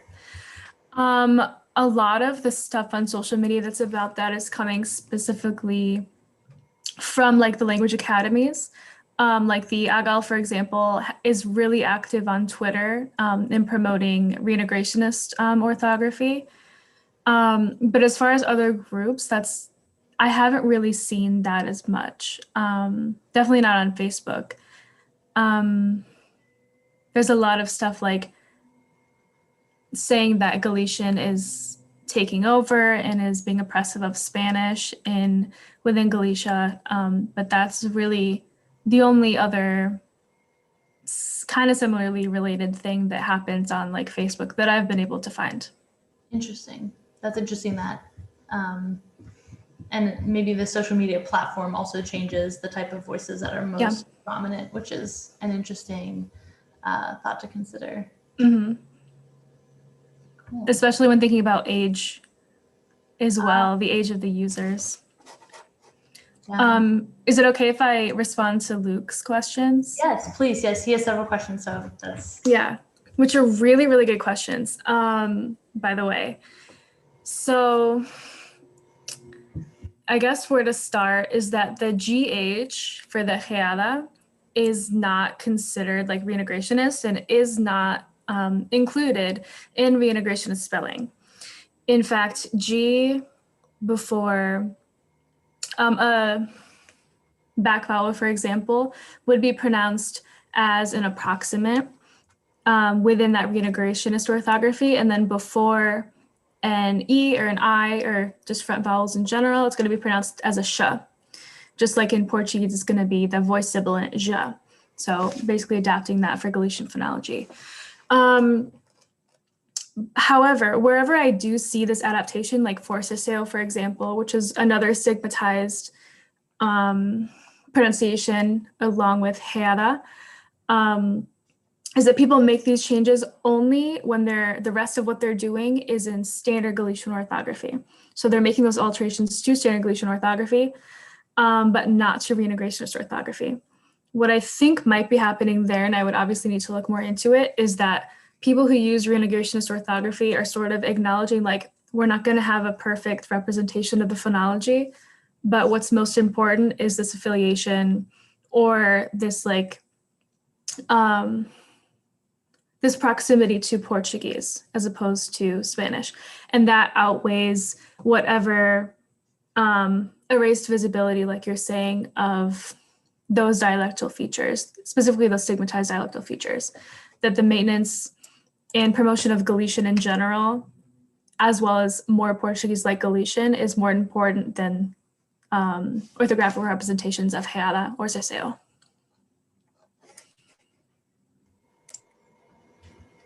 great. That's all so interesting. There's so many things going on.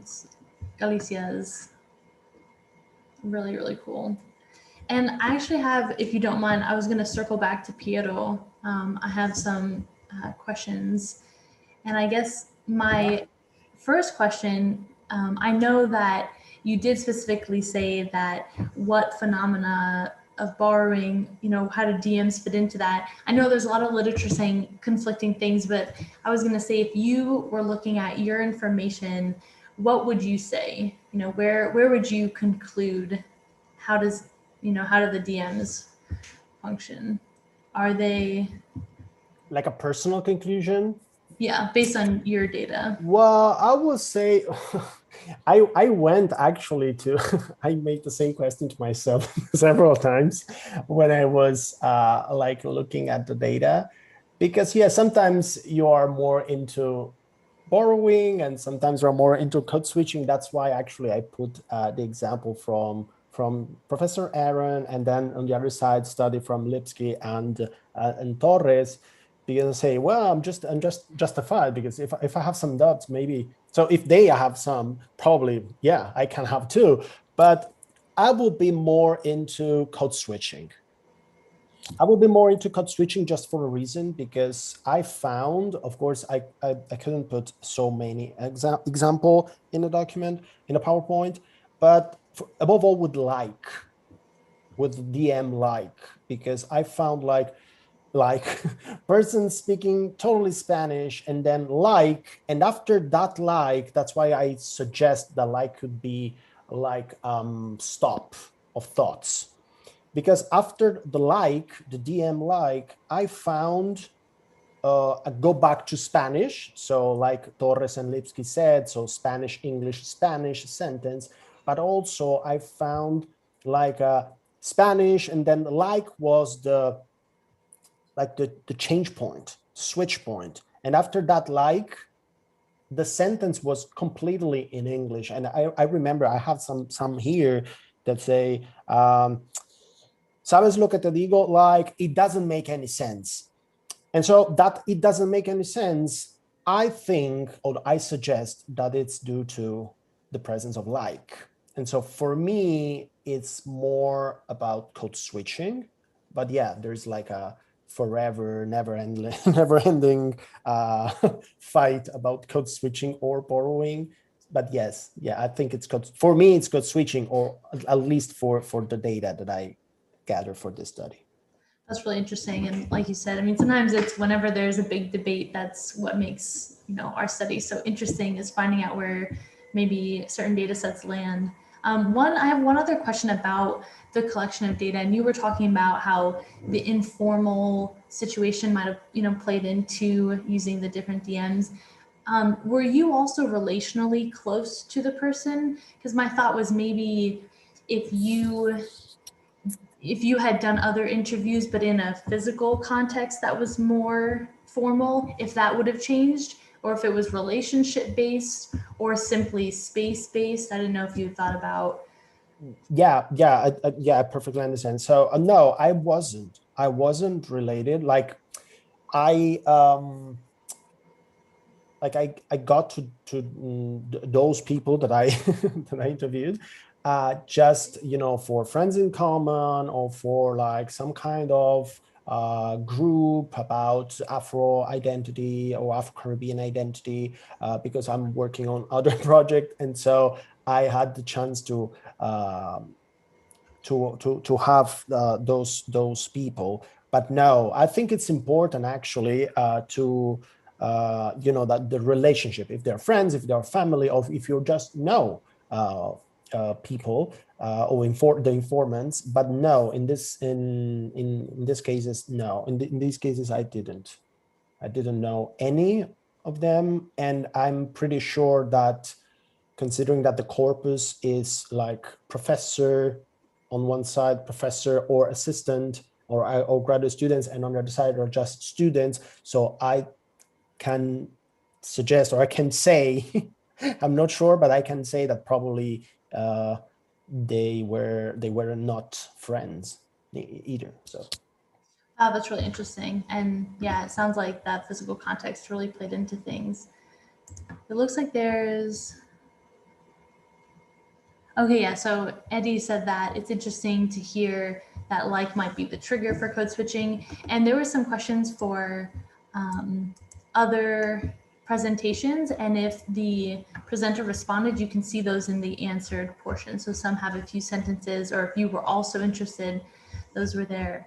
If anyone has any questions, feel free to ask now. A lot of really great presentations today. I know we've all had a lot of thought-provoking research that we've heard. Are there any other questions?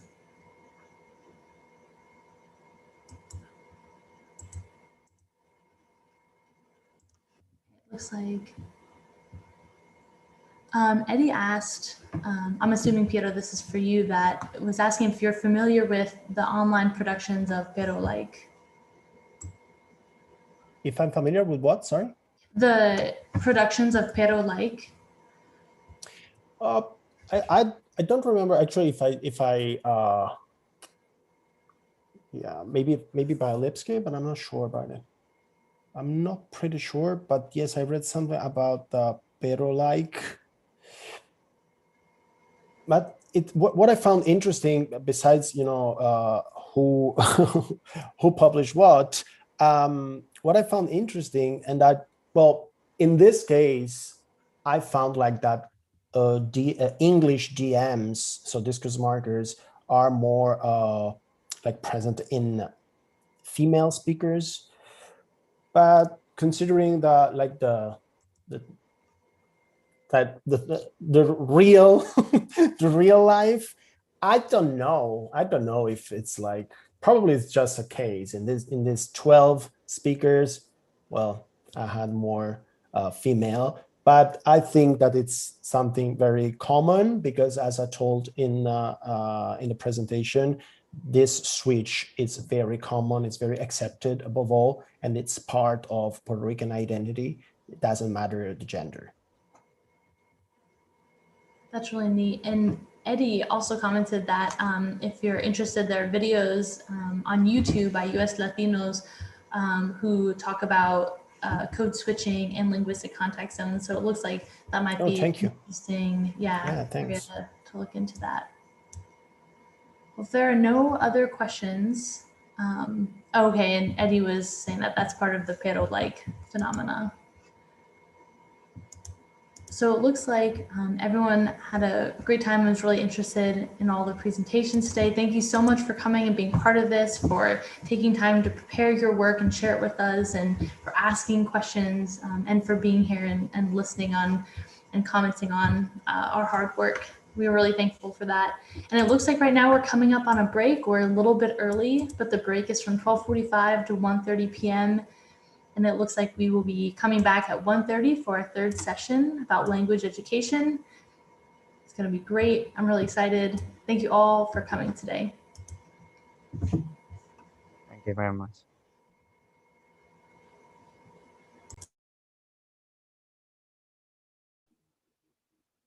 Teresa, ¿estás por ahí?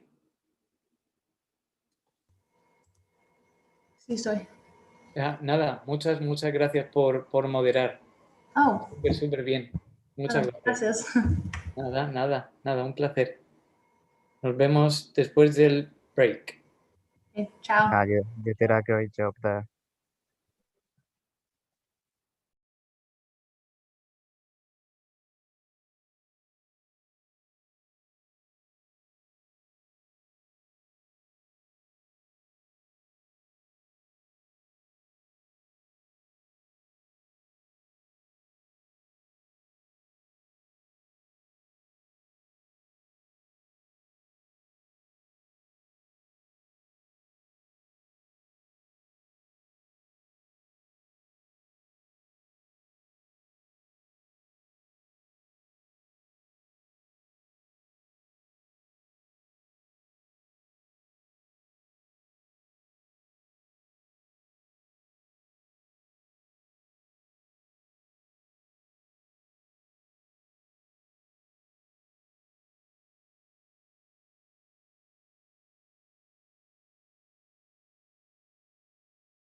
Hola, ¿qué tal? Hola a todos. ¿Estáis? Are you there? If you are there and you are presenting, you can now try to check your PowerPoint if you can share that with us. So yeah, please feel free to do that.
Eduardo, yo creo que no te puedo escuchar. No sé si the rest of you can.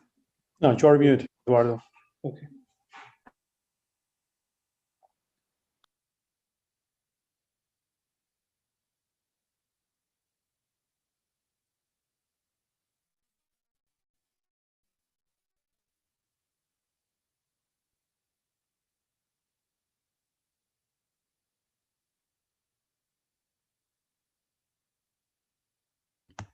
We still can't hear you.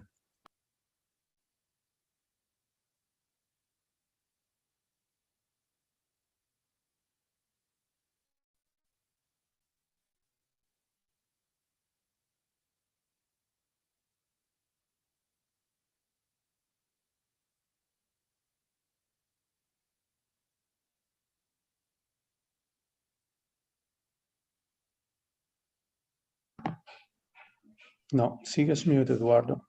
No tiene sonido.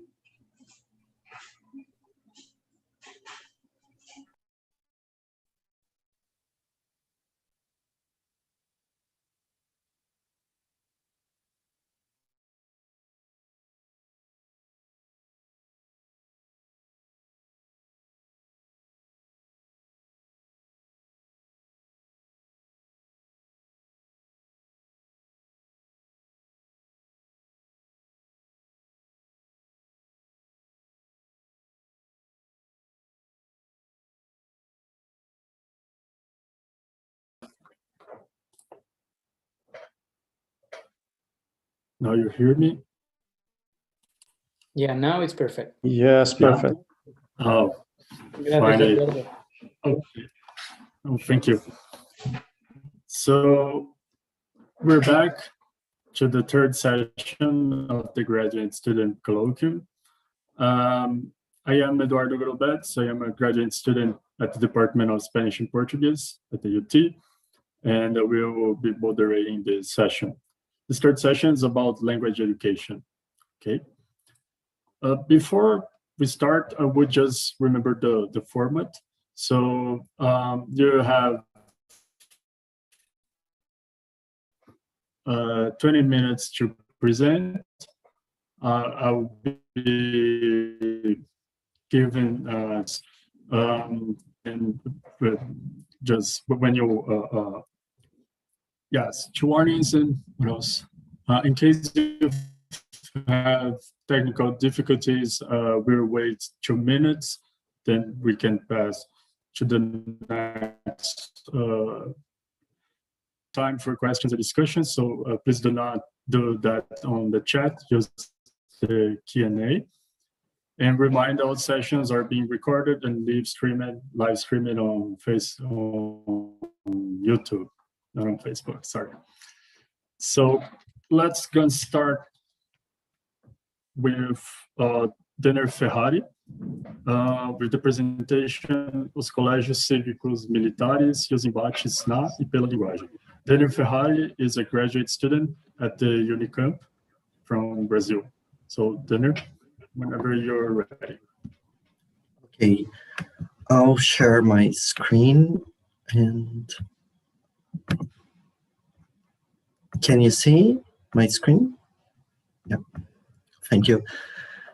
I'm very, very happy to be here today, and I'll speak in Portuguese because I am more free to speak in my mother language. Então, a minha apresentação, como o Eduardo já falou, eu sou mestrando em Linguística aqui na Unicamp, e eu conto com uma bolsa CAPES. A minha pesquisa, então, é sobre as tentativas de militarização de escolas no Brasil contemporâneo, e eu analiso elas pelo viés da análise do discurso, né? Então, a minha apresentação, eu vou fazer uma breve contextualização sobre como são essas tendências de militarização no Brasil atual. Depois eu vou falar um pouco da teoria da metodologia que eu utilizo para analisar. Depois eu vou fazer a minha análise. A minha análise, ela vai consistir em 3 pequenas análises, né? Inicialmente eu vou analisar uma propaganda oficial desse programa Colégios Cívico-Militares, que foi veiculada pelo governo do Paraná na RPC, que é a afiliada da Rede Globo, né, que é a maior TV do Brasil no estado do Paraná. Depois eu vou analisar os embates entre o governo estadual e sindicato, né? Então, entre o governo estadual do Paraná e a APP Sindicato, que representa os professores do estado, em textos que eles produzem sobre esse programa, né? Programa Colégio Cívico-Militares. E depois eu vou fazer uma breve análise da resistência que é proposta pela APP Sindicato, né? Por fim, eu vou mostrar minhas referências. Então, a conjuntura sócio-histórica, né? Então, o modelo de militarização de escolas no Brasil que vem sendo adotado, ele é um modelo que é chamado de misto, né? Então, ele tem a origem no estado de Goiás e depois ele foi apoiado pelo Ministério da Educação. O que é esse modelo misto? Então, as aulas continuam sendo ministradas por professores civis, no entanto, se convida ou se argumenta que policiais ou a polícia militar ou militares, eles possuem uma melhor experiência em gestão e em segurança, e aí eles atuam nesse segundo, fazendo a administração das escolas e fazendo a segurança das crianças, né, teoricamente, né? Também se argumenta que isso vai melhorar a educação, porque os jovens, os adolescentes, de acordo com o que é apresentado, são muito subversivos, e isso afeta, digamos, pelo que é dito, né, na aprendizagem, né? Então, argumenta-se em favor de uma ordem e de uma disciplina.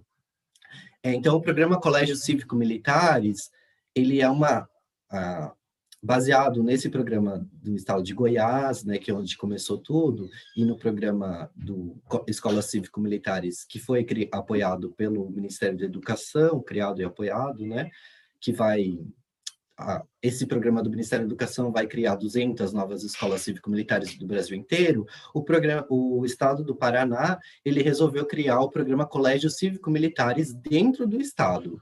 E ele implementou esse projeto por meio da Lei 20.338 de 2020, no ano passado, né?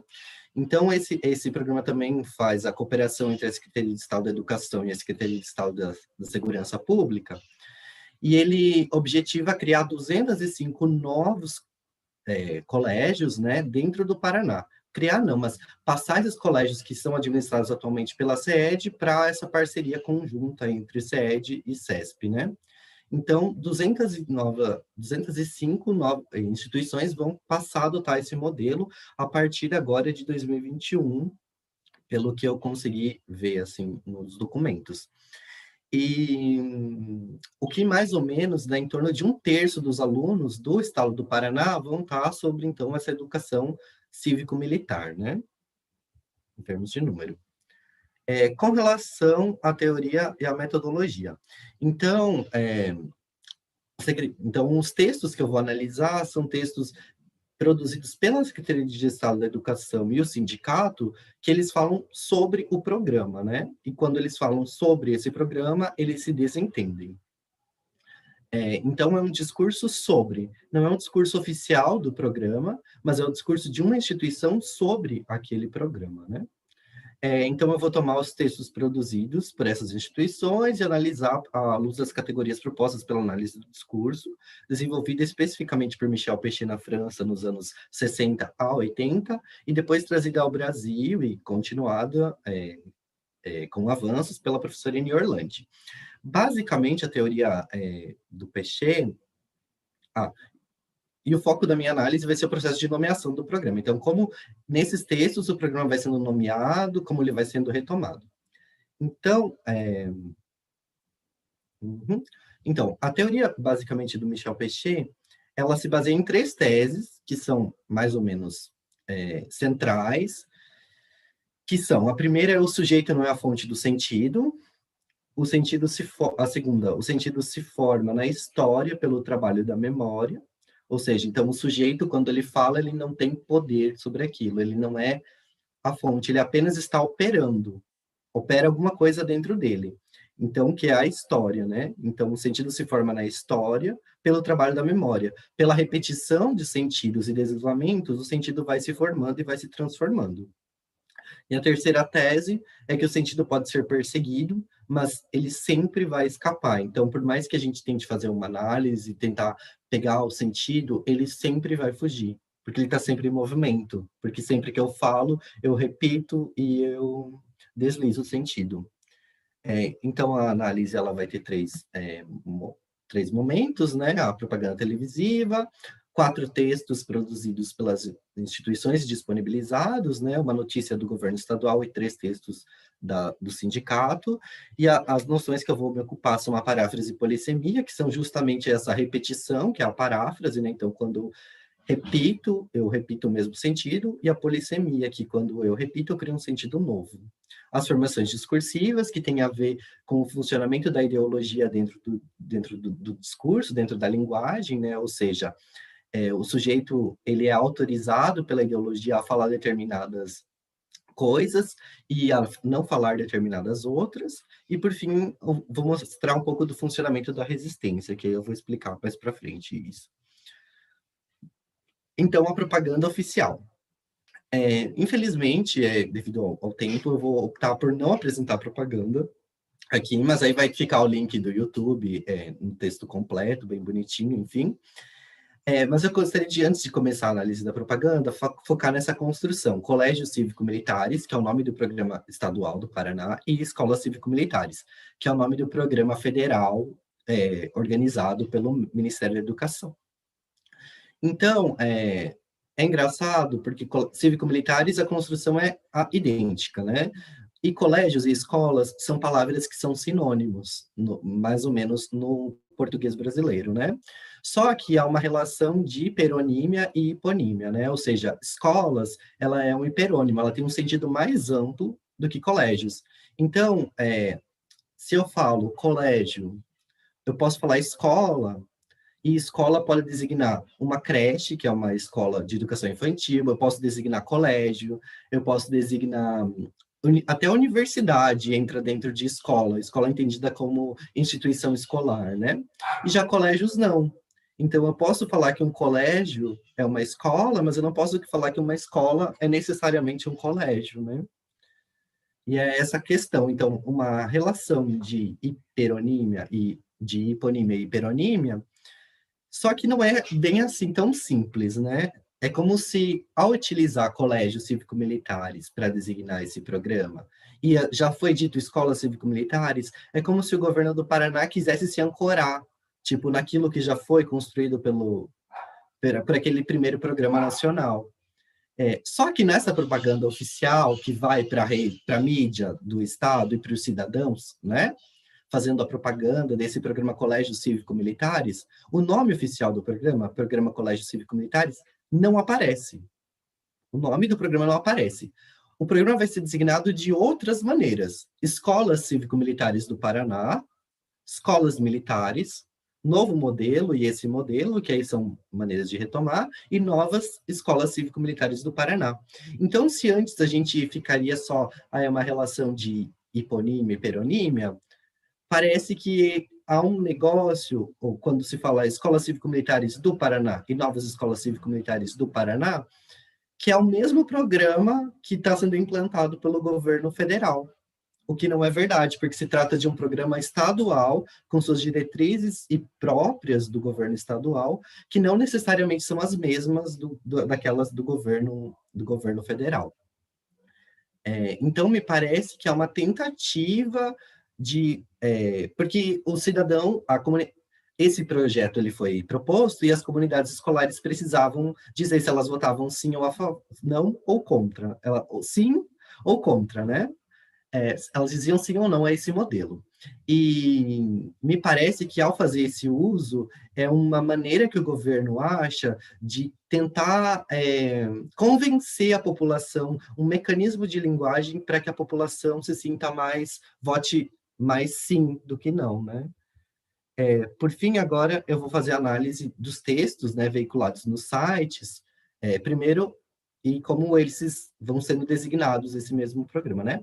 Então, aqui a gente tem a notícia veiculada pela sede, ela vai se referir à implantação de colégios cívico-militares das seguintes maneiras: programa transformador, novas ideias, modelo vencedor, nova modalidade de ensino, nova modelagem, educação em transformação, modelo para o futuro e novo.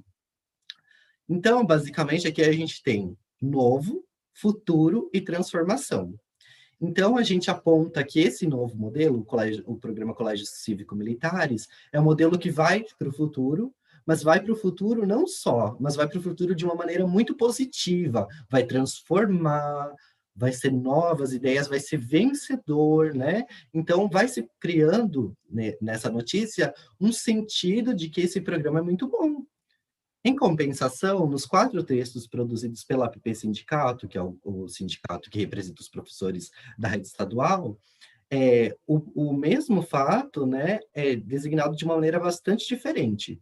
Ataque à comunidade escolar, militarização, política militarista, tentativa de ludibriar a sociedade, projetos político-partidários, medida autoritária, escola militarizada, verdadeiro tratoraço, verdadeiro golpe, verdadeiro descalabro, intervenção de modismo, retrocessos e falsos resultados, avanço de militarização, atraso educacional, avanço de pensamento autoritário, retrocesso profundo, retrocesso aos primórdios da Revolução Industrial e reducionismo simplista.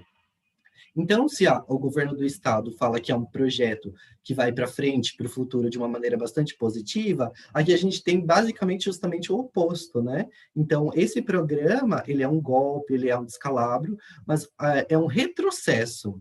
Se a gente vê um retrocesso aos primórdios da Revolução Industrial e um retrocesso profundo, um atraso, é uma volta ao passado, mas não uma volta ao passado nostálgica, com um sentido positivo. É uma volta ao passado com um sentido bastante negativo, principalmente quando a gente fala em avanço de pensamento autoritário, né? Golpe, descalabro. Então, isso tem um embate nessa significação. Então, o mesmo programa, ele é visto de uma maneira totalmente diferente por uma instituição e pela outra. Há um embate pela significação, pela maneira como esse projeto vai sendo significado. Há um embate na linguagem, né? E há indícios, então, que indicam para a existência de duas formações discursivas. Então, o que é a formação discursiva? É a manifestação na linguagem das formações ideológicas que correspondem. E a formação ideológica é uma força confrontada à outra dentro de uma formação social dada. Ou seja, dentro de uma formação social há várias ideologias se debatendo, e essas formações ideológicas, elas recrutam sujeitos, né? E esses sujeitos, essas formações ideológicas, elas aparecem na linguagem dentro das formações discursivas. Então, esse embate pela significação ele demonstra que há duas ideologias que elas se chocam, elas não conseguem, elas são justamente opostas, e por serem opostas, elas não conseguem ir para o mesmo rumo, elas vão se chocar, né? Porque os sentidos são justamente opostos. Então, para falar da resistência, né? Para falar da resistência um pouquinho, eu gostaria de trazer um pequeno trecho da tese de doutorado da professora Suzy Lagazzi, que ela vai falar o seguinte: na determinação material das forças, a luta de resistência é por mudança e contra mudança. Como já afirmei, acredito que é na contradição entre a sujeição ao poder e a luta contra o poder que a resistência deve ser analisada. Então, 5 minutos, Daniel. Ok, muito obrigado. Desculpa. Imagina. Então, quando você quer resistir, você resiste contra e, ao mesmo tempo, você luta pela mudança e contra a mudança também. Há sempre uma contradição nisso. E é essa contradição que eu vou tentar demonstrar. Então, o sindicato e o governo estadual estão em oposição, né, como já ficou claro, mas essa oposição ela não é uma oposição simétrica, né, porque o governo estadual tem a seu favor os aparelhos de Estado, né, se a gente pensar a partir do Alto Ser, né, então ele possui a polícia, ele possui a justiça, ele possui a mídia, né, como que veicula suas próprias propagandas, e em oposição, o sindicato não consegue espaço nessa mesma TV que o governo veicula suas propagandas. Então, um alcance do sindicato é sempre muito menor. Isso é por aí que a gente começa a pensar. E o sindicato, ele entrou na justiça questionando a legitimidade da consulta às comunidades escolares, né? Então, ao questionar isso, ele questionou o processo de consulta e não a lei que originou esse programa, ou o projeto de lei que originou a lei que originou o programa. Então, ele assumiu que a lei é legal. E ao assumir a lei, ao dizer que a lei que criou o programa é legal, entra-se numa contradição, porque você está questionando a implantação dos colégios cívico-militares, mas, ao mesmo tempo, legitimando, em certa medida, isso, né? Porque o que a APP Sindicato questionou era que o governo do Estado não estava obedecendo a própria lei que ele criou, né? Então, você assume a premissa de que essa lei é legal, né?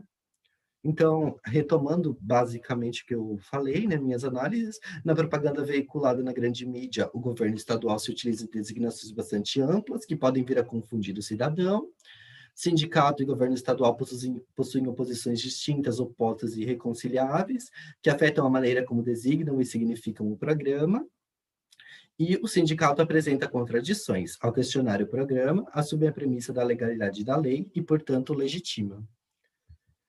Aqui estão minhas referências que eu utilizei, né? A tese da professora Suzy Lagazzi, um artigo da professora Eni Orlandi, 2 textos do Michel Pechet, um em colaboração com a Catherine Fuchs, e o trabalho foi realizado com o apoio da Coordenação de Aperfeiçoamento de Pessoal em Nível Superior, que é a CAPES, que financia minha pesquisa, do qual essa apresentação faz parte, é um pequeno recorte.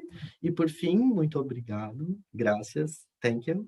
E aqui estão meus contatos, o e-mail, ferraridenergabriel@gmail.com, e a minha página da academia.edu, que é unicamp.academia.edu/denergabrielferrari. Muito obrigado.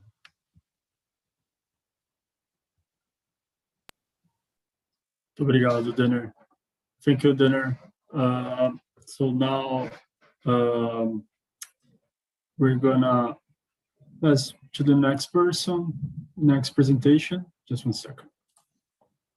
So here. So it's gonna be Denise Ibariano and Juliane Evelyn da Silva. Denise Ibariano is a professor at the Federal University of Paraná, and Juliane Evelyn is a graduate student at the Federal University of Paraná, too. And they're gonna present the colonial praxeologies in Brazil, descent, positionality, and alternative voices in language teacher education. So whenever you're ready.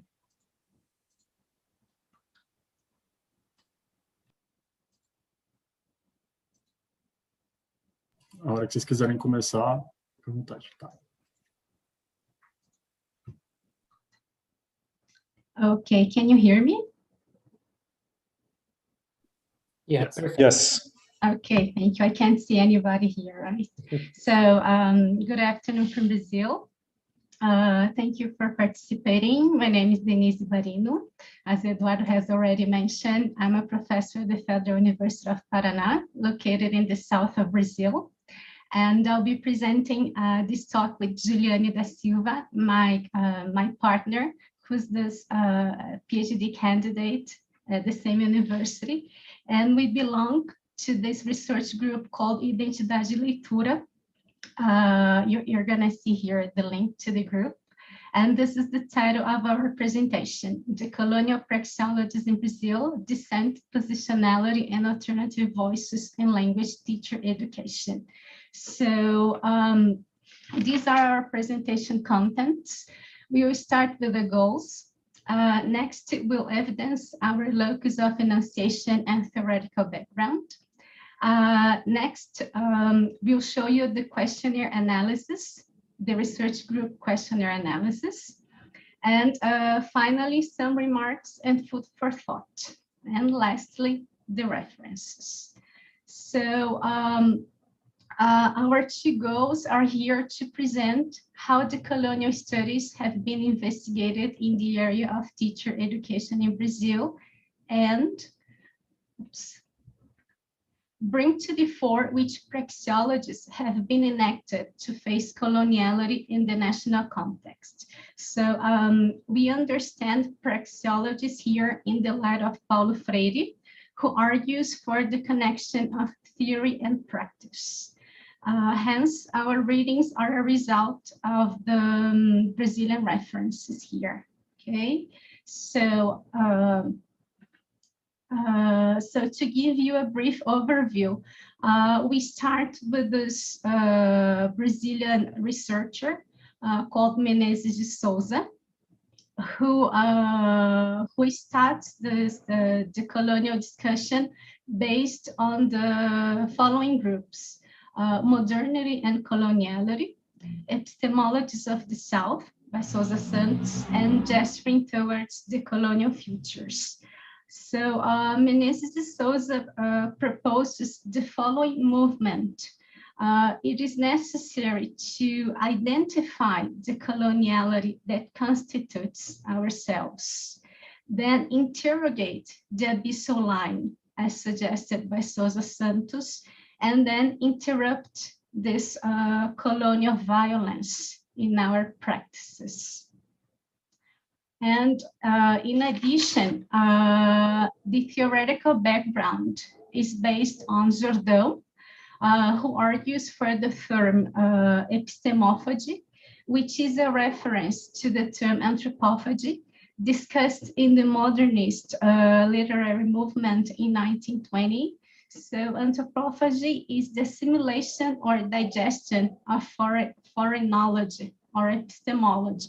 So epistemology is the way we provincialize and recontextualize different epistemologies. We also have the reference of Menezes de Souza and Montemor, who look at the decolonial theories and claim for a critical education which encompasses plurality and difference. And the next authors, Silvestre, Borelli, Maestrela de Andrade, Borelli, Silvestre, and Pessoa, are also engaged in decolonial praxeologies in teacher education. And in this context, they problematize the hierarchies between teacher educators, in-service, and pre-service teachers. And another aspect these authors take into account is the relational ontology. For instance, the emotions and the close relations with the others. Therefore, these authors have tried to conceptualize or provincialize the decolonial theories, looking at the specific context in Brazil. Okay, so from now on, my partner Giuliani will continue this presentation. Thank you. So, can you hear me? Yes, right? Yeah. Good, thank you. So, as Denise already mentioned, we are members of this research group named Identidade Leitura. The group is composed mostly of teacher educators, language teachers, and master and PhD students. And we meet once a month to discuss theories and to envision local solutions and projects, both to share knowledge and to answer to our educational demands. We started to read decolonial critiques in 2018, and in the following years, like 2019, 2020, we became more interested in taking part in those conversations in our teaching contexts. As a result, Denise and I thought of researching what each one of us understood of decoloniality and how decoloniality was being enacted in our experiences inside our own classrooms. The result was this questionnaire that you can see here. It was answered by 8 out of 18 members who participated actively in those discussions. We do have more members, but in these discussions, only these people participated. To this presentation, we decided to focus on 2 questions. Question number 2, regarding the contributions of decoloniality to teacher education and to language teaching in general. And question number 4, regarding the praxis in their contexts. You'll note that our analysis does not follow a specific approach, but it tries to relate the answers to the theories that we have been discussing in our group.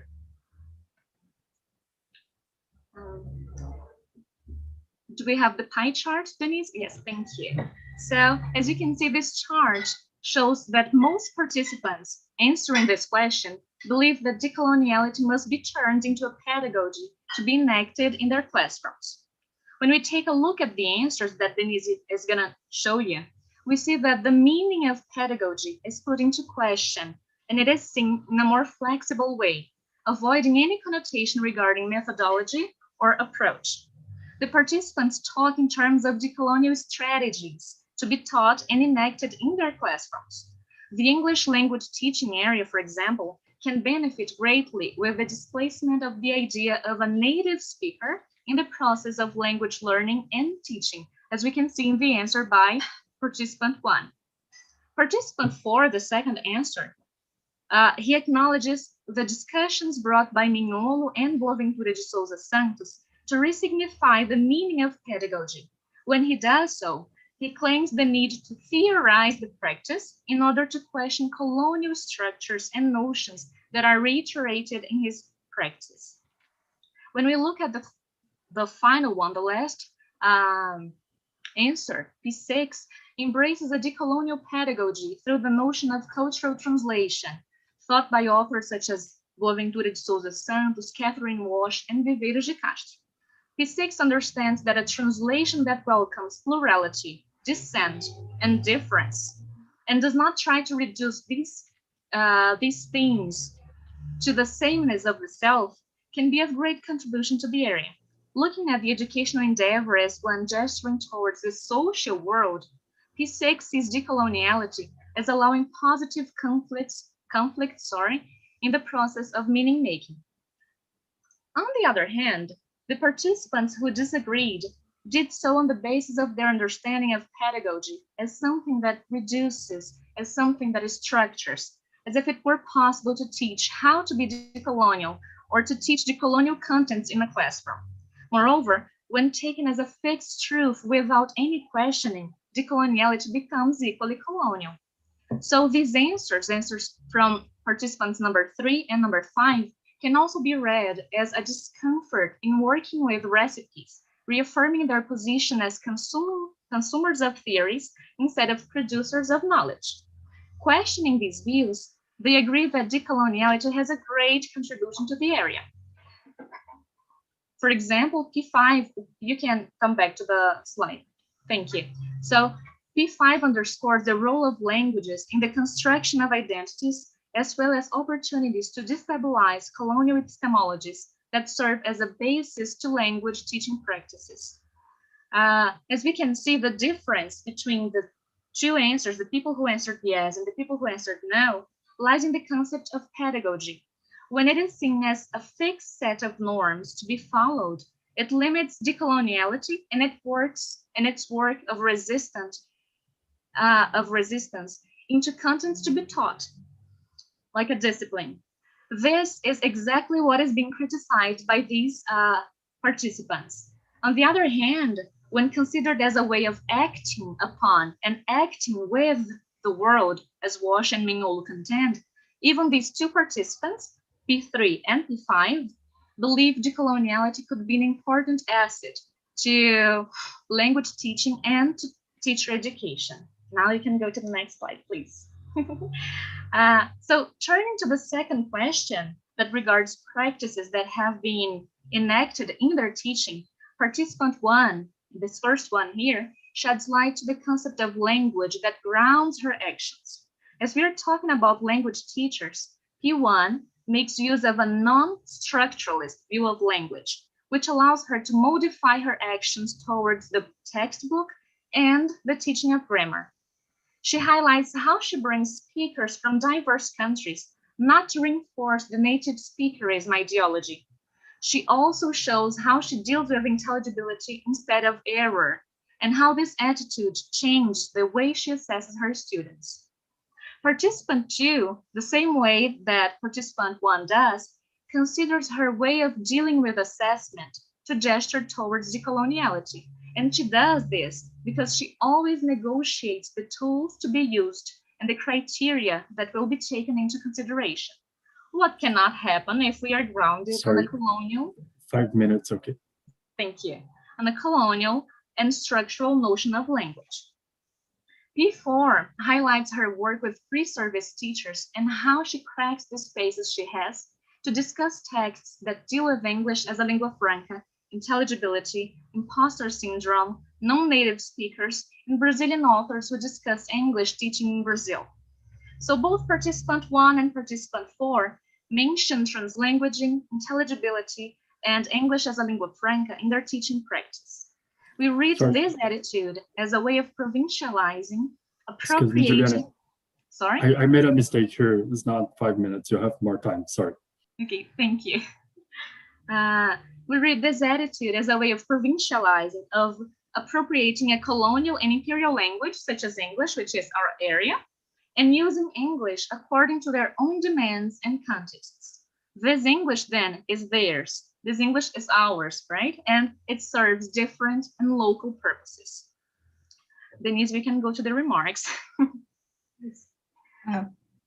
Okay, can I continue? I'm sorry? Yes, you can. Yes, you can continue, and then I can add to you. Okay, right. So we have some remarks in relation to the analysis Juliani just presented.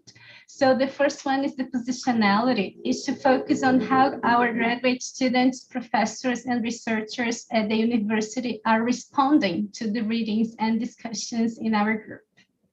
Another important point to be taken in consideration is that we are in this group in the university, which is a colonized space, which opens spaces for decolonized discussions. So we always have moments in which we have gaps, right?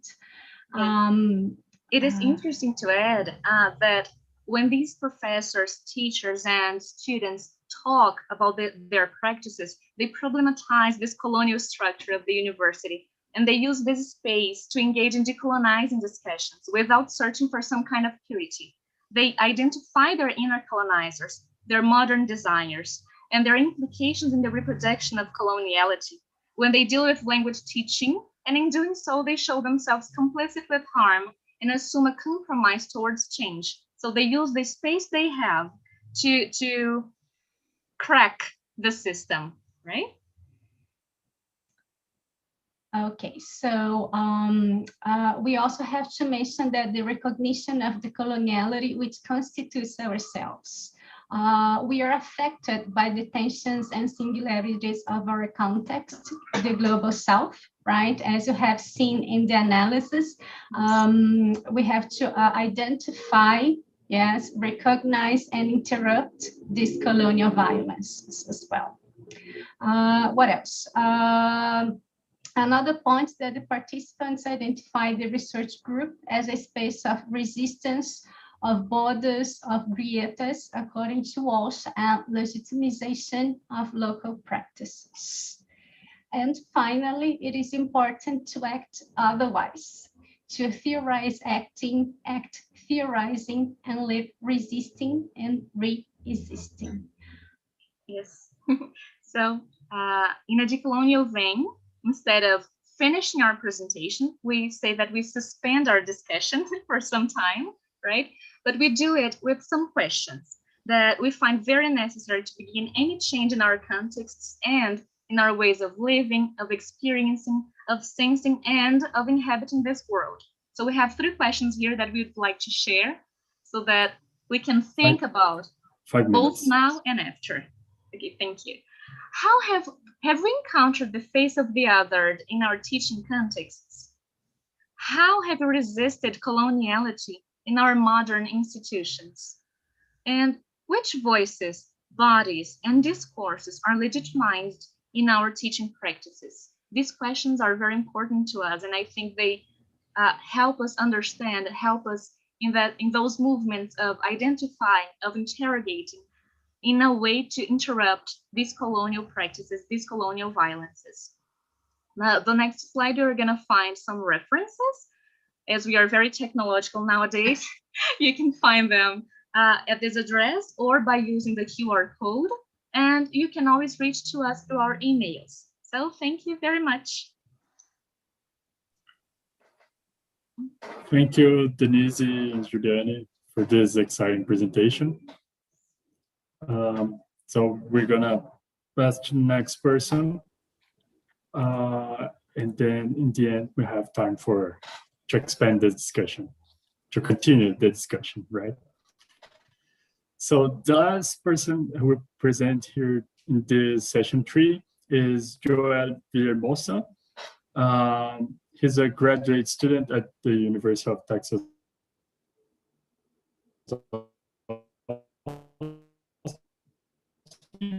from the Department of Spanish and La Española, el videojuego queer como alternativa pedagógica.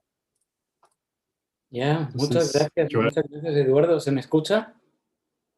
Sí, sí, te escuchamos. Perfecto, muchas gracias. Hemos escuchado un poco de inglés, un poco de portugués. Vamos a escuchar ahora un poquito de español. En primer lugar, un gusto verlos. Muchas gracias a los panelistas y sobre todo a mi departamento, desde Jorge y sobre todo a mis compañeros, ¿no? Por organizar este coloquio. Quizá no os mire directamente porque voy a estar leyendo un poco, así que hoy yo os vengo a hablar de videojuegos, concretamente de videojuegos y pedagogía. Y es cierto que a menudo estas dos palabras no van juntas en una misma frase, es raro verlas. De hecho, yo creo que estamos un poco más acostumbrados y acostumbradas a verlas en este tipo de contextos, ¿no? El videojuego y el terrorismo, videojuegos contra sectores religiosos, videojuegos que incitan a la violencia, presidentes contra videojuegos. Sin embargo, esta presentación trata precisamente de lo contrario, de videojuegos que llegan al aula y nos ayudan a entender y a aprender sobre cuestiones tan vitales como son las identidades de género y las sexualidades no normativas. El videojuego queer en España está estrechamente asociado a la necesidad de educar y de trasladar al aula estas cuestiones.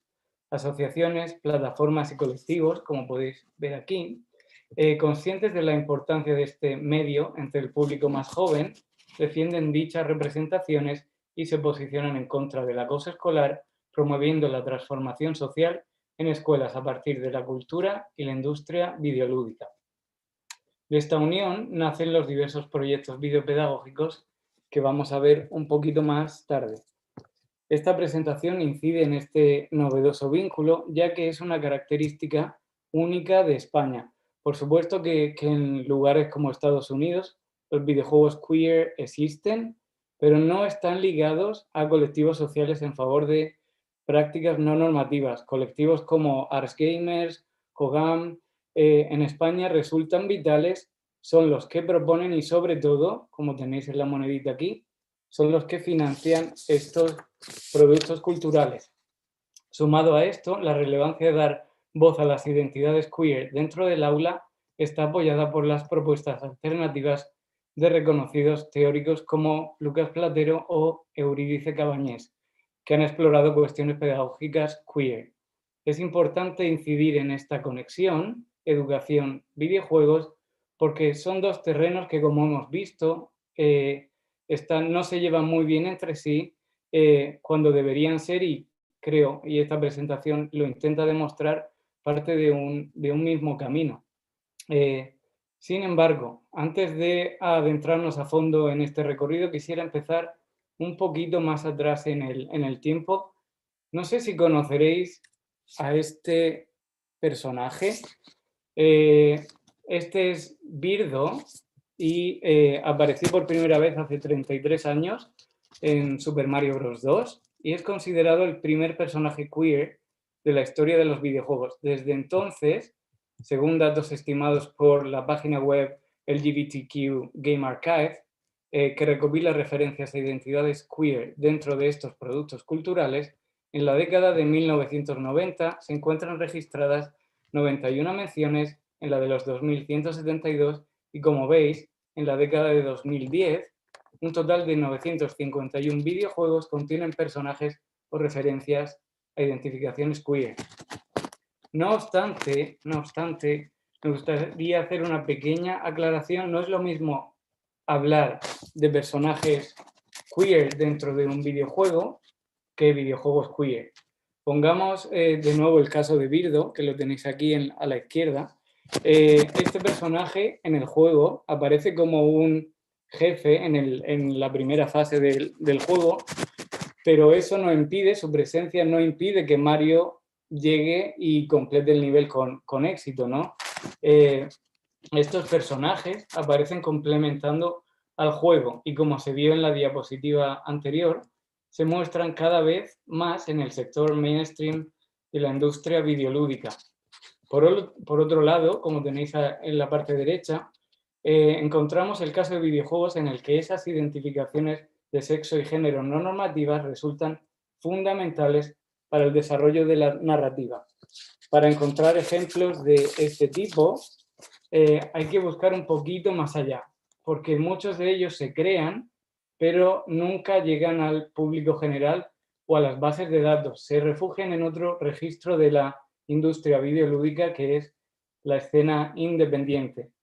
Los juegos indies empezaron como contracultura, abro comillas, como una respuesta a los hiperpulidos y algo homogéneos productos de las grandes compañías, cierro comillas. Dentro de la escena independiente, en concreto en el año 2014 empiezan a aparecer menciones en redes sociales acompañadas del hashtag #outgames. Entonces se crea la denominada Queer Game Scene, que actualmente goza de muy buena salud en la escena indie mundial.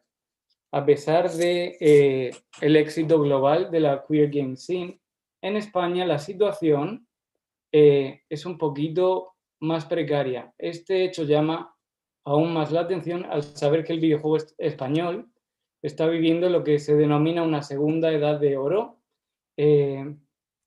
porque está en uno de sus momentos más dulces. Desde apenas hace más o menos 5 años, videojuegos como Rhyme, Blasphemous, Temtem, The Red Strings Club o Gris gozan de un enorme reconocimiento internacional.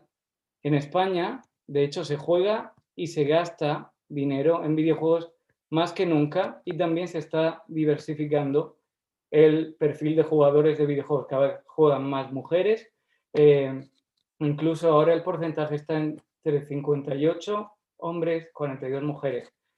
Atendiendo a estos números, a estas cifras, uno puede pensar que debe de existir una parte de esta población que se dedique a explorar, a jugar, a desarrollar obras queer, pero esto no es del todo así, ya que en España juegos queer que hayan trascendido y de los que se disponga información hay solamente 5. Como podéis ver, Queer Kate, Homo Zapping, I Came to Forget My Daily Life, Social Pinball y The Phobos y Deimos. Como podéis ver, 5 videojuegos queer es un número quizá algo escaso. Por eso, para conseguir que estas propuestas ganen peso dentro del ámbito educacional, se necesitan voces individuales, más allá de, como hemos visto, agrupaciones y creadores de videojuegos que legitimen estas propuestas. Aquí es donde entran teóricos y teóricas que se especializan en pedagogía queer. Autores y autoras como Norma Mejía, José Antonio Nieto Piñerova, Mauro Cabral, Gerard Colplanas han aportado su granito de arena a esta visibilización. Sin embargo, hay 2 voces que me gustaría destacar en esta presentación y son las de Eurídice Cabañés y Lucas Platero. Empezando por la primera, Cabañas es filósofa de la tecnología y presidenta de uno de estos colectivos, de Arts Gamer. Esta académica apuesta en sus publicaciones por crear un espacio en el que el videojuego prescinda de los sistemas compuestos por categorías estereotipadas ancladas a la apariencia física, al sexo o al género. Para esta autora, los videojuegos son un elemento único, ya que en ellos podemos transgredir las distintas concepciones de identidad y explorar otras sexualidades que en la vida real son complicadas de examinar. Por ello, Eurídice Cabañés, de manera individual y a través del equipo que forma con Arts Gamers, teoriza y da cabida a la producción de videojuegos transgresores con un enfoque lúdico pedagógico, impulsando proyectos de desarrollo para los mismos. Iniciativas llevadas a cabo por Arts Gamers, como las que tienen en pantalla, como PlayLab o Ludotopía, proponen explorar el contexto del videojuego como un espacio de creación, aprendizaje y reflexión. Otros, como Project TIC, promueven una alfabetización digital para el alumnado de secundaria, fomentando en estudiantes y profesores la gestión de información y de las tecnologías. Y por último, por señalar un ejemplo más, Iludo, Identidades en Juego, usa el lenguaje creativo digital y lúdico como vehículo para visibilizar temas centrales en materia de igualdad y género. Como dije anteriormente, Eurídice Cabañés no es la única voz de peso que desea dar legitimidad a estos proyectos educativos.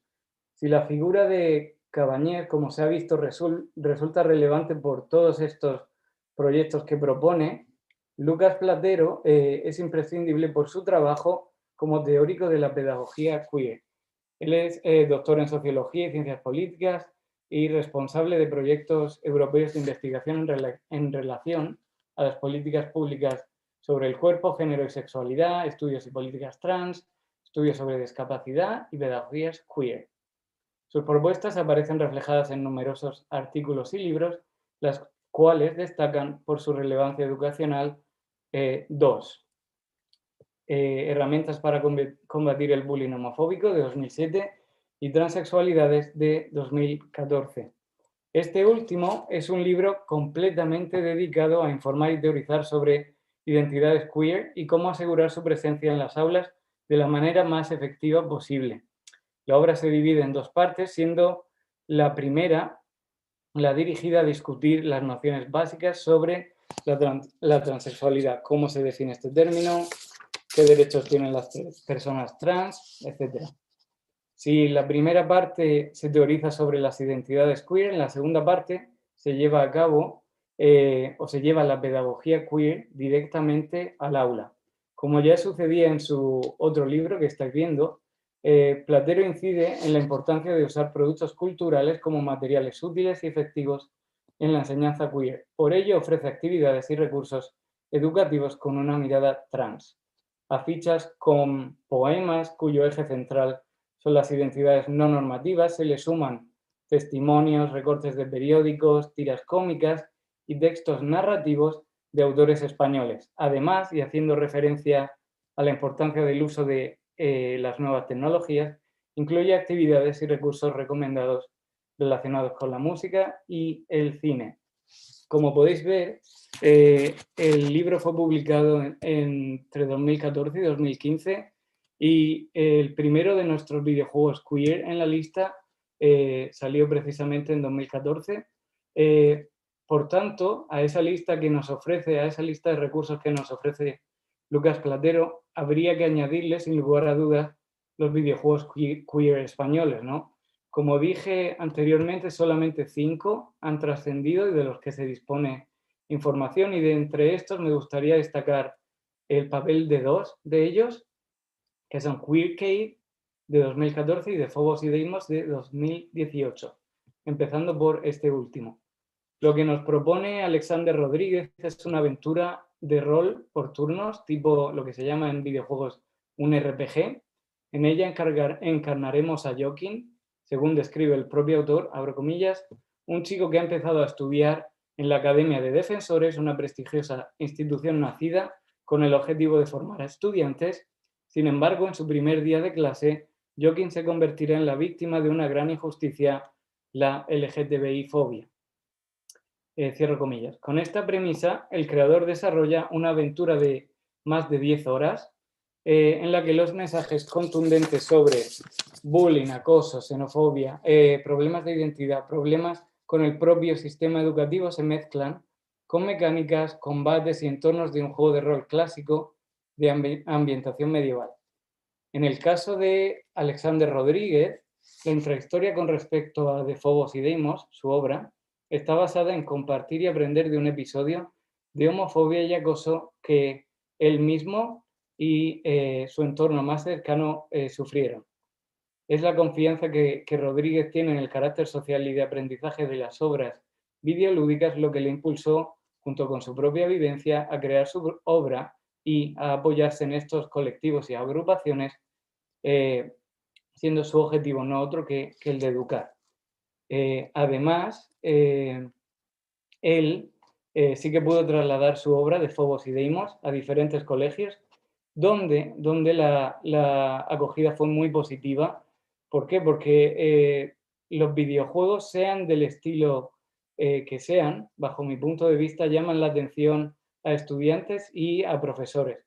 Los jóvenes se interesan porque muchos y muchas de ellas quieren dedicarse precisamente a desarrollarlos o a jugarlos de manera profesional, a ser youtubers.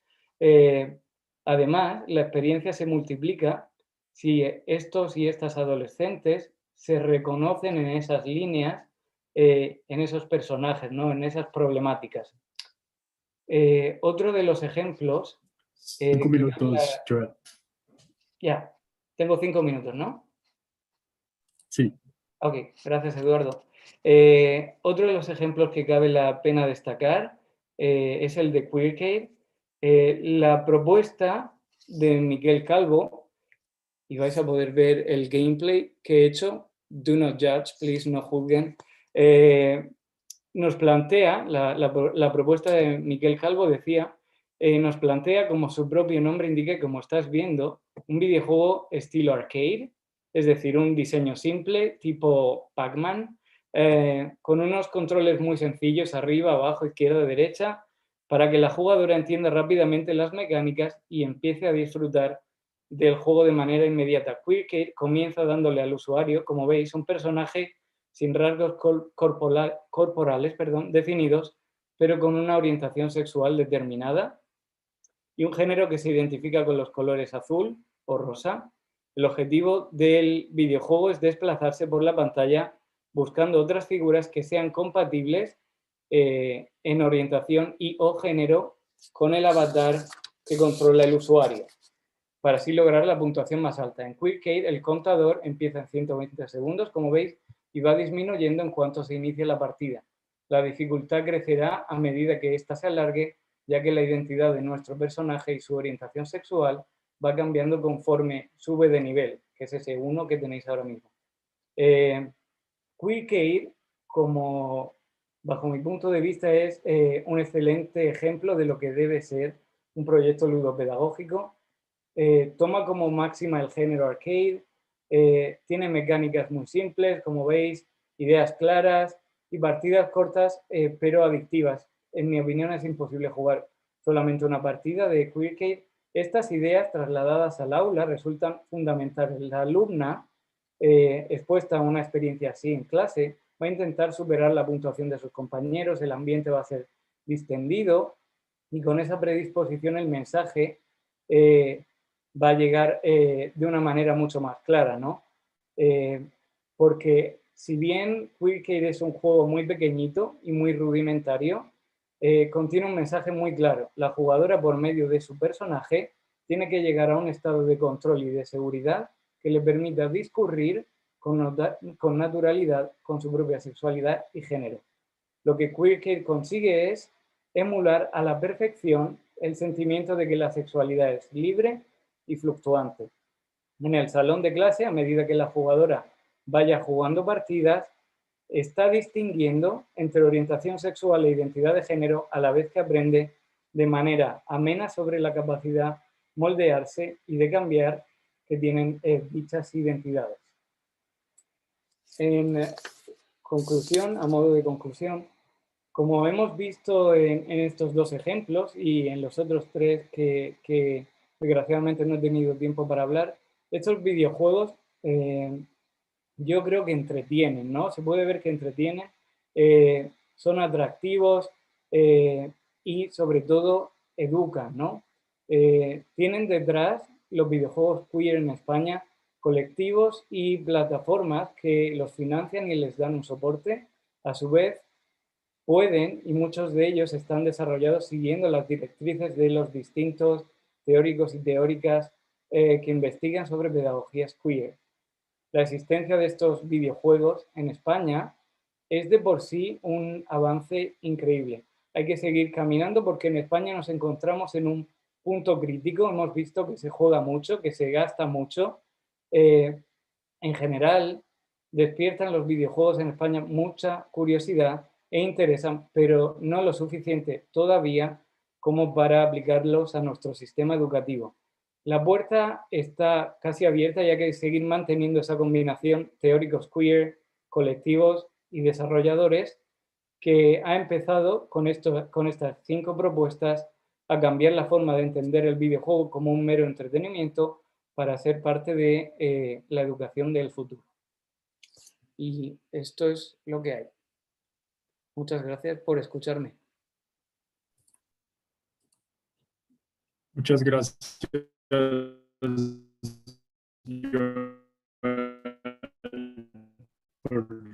por su muy interesante. Ahora entonces ya podemos empezar. We can start the discussion with questions, and I guess we can.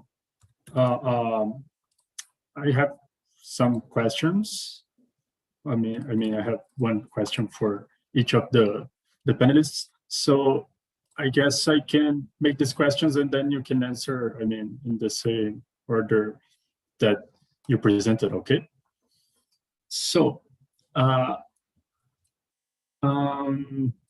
for dinner, so I would like to hear you a little bit more about the the propaganda slide that you couldn't present to us, and particularly in the context of Bolsonaro's government.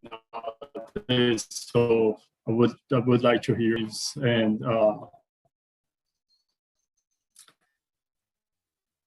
I guess I was wondering if you could military schools in Paraná, and for example, now in Goiás. So I guess this would be very interesting to know a little bit more about your work. To Giuliani and Denise, so I was wondering if we could learn a little bit more about the activities of the research group Identidade de Leitura. I don't know if it is if you are the coordinator of the research group. I think so, I don't know, but I would like to why the group merged and so on, and about the participants. And you that graduate students, professors, and researchers are participating, but are they or they are participants of what communities? Okay. And to Joel,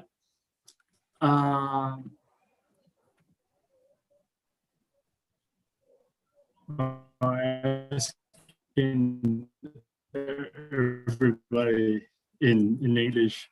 Es que me pareció muy interesante lo que nos ha presentado y, o sea, me parecen increíbles herramientas, pero yo me quedé un poco con la duda, o sea, de cómo se pueden emplear concretamente los videojuegos en clases, o sea, en qué tipo de clases que se piensan que se podría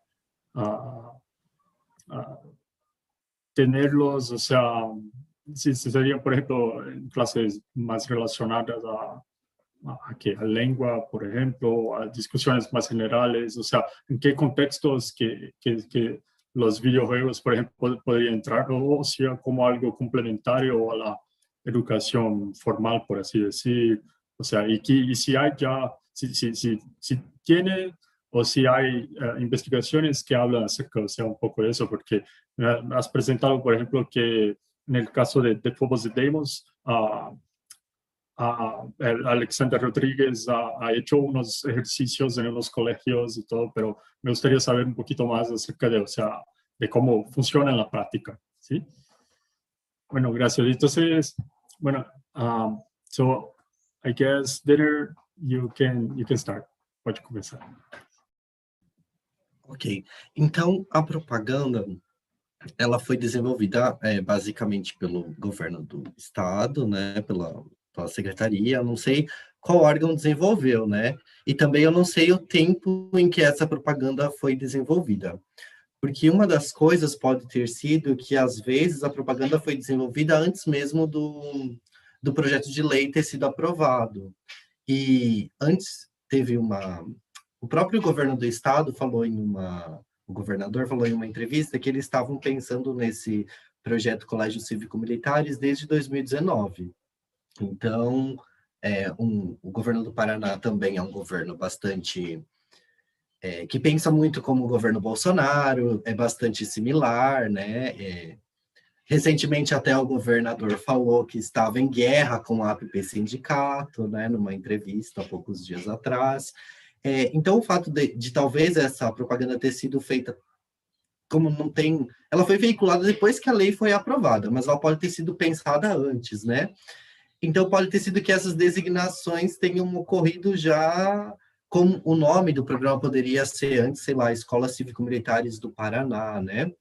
Mas é um contexto que vem da Polícia Militar de Goiás. Em Goiás, esse programa, né, que é coordenado no estado de Goiás pela Polícia Militar do estado de Goiás, ele é baseado numa lei da ditadura militar brasileira, né?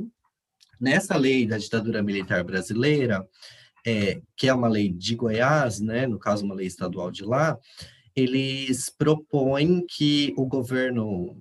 É uma lei que organiza a Polícia Militar do Estado e coloca como um dos órgãos da Polícia Militar do Estado de Goiás um colégio para os filhos dos policiais militares de Goiás. Então, seria uma escola onde os filhos dos policiais teriam aulas.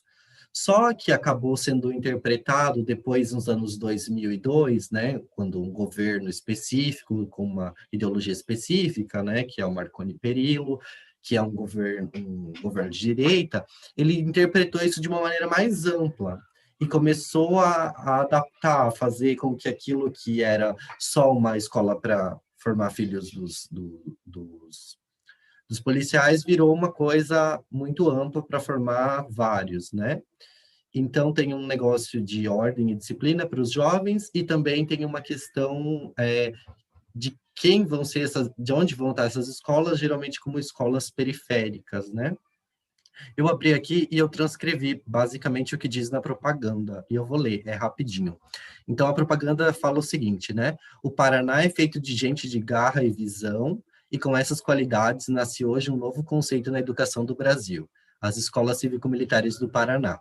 Escolas pensadas para formar cidadãos paranaenses ainda melhores, com valores firmes, sociais, éticos e morais, conhecedores da Constituição da nossa nação, cidadãos disciplinados que respeitam seus colegas e professores. Os alunos terão mais tempo de aula, com carga horária reforçada em português e matemática, a base da boa formação. O desempenho de alunos de escolas militares é, em média, 20% mais, e agora as escolas cívicas vão ter a escolha de fazer parte desse novo modelo por meio de consulta pública. Se o município tem mais de 10 mil habitantes e ao menos 2 escolas estaduais na área urbana, está apto a esse modelo que vai transformar o futuro do nosso Paraná. Serão 200 escolas no maior programa do Brasil. Novas escolas cívico-militares do Paraná, formadoras dos líderes de amanhã. É basicamente isso que fala a propaganda. Acho que respondi, não sei. Sim. É terrível. So, Juliane and Denise. Okay, I think I can answer your question, Eduardo. Thanks for asking. In fact, Identidade em Leitura started with Professor Clarissa Jordão from the Federal University in 2003. And since then, the group has been developing different activities.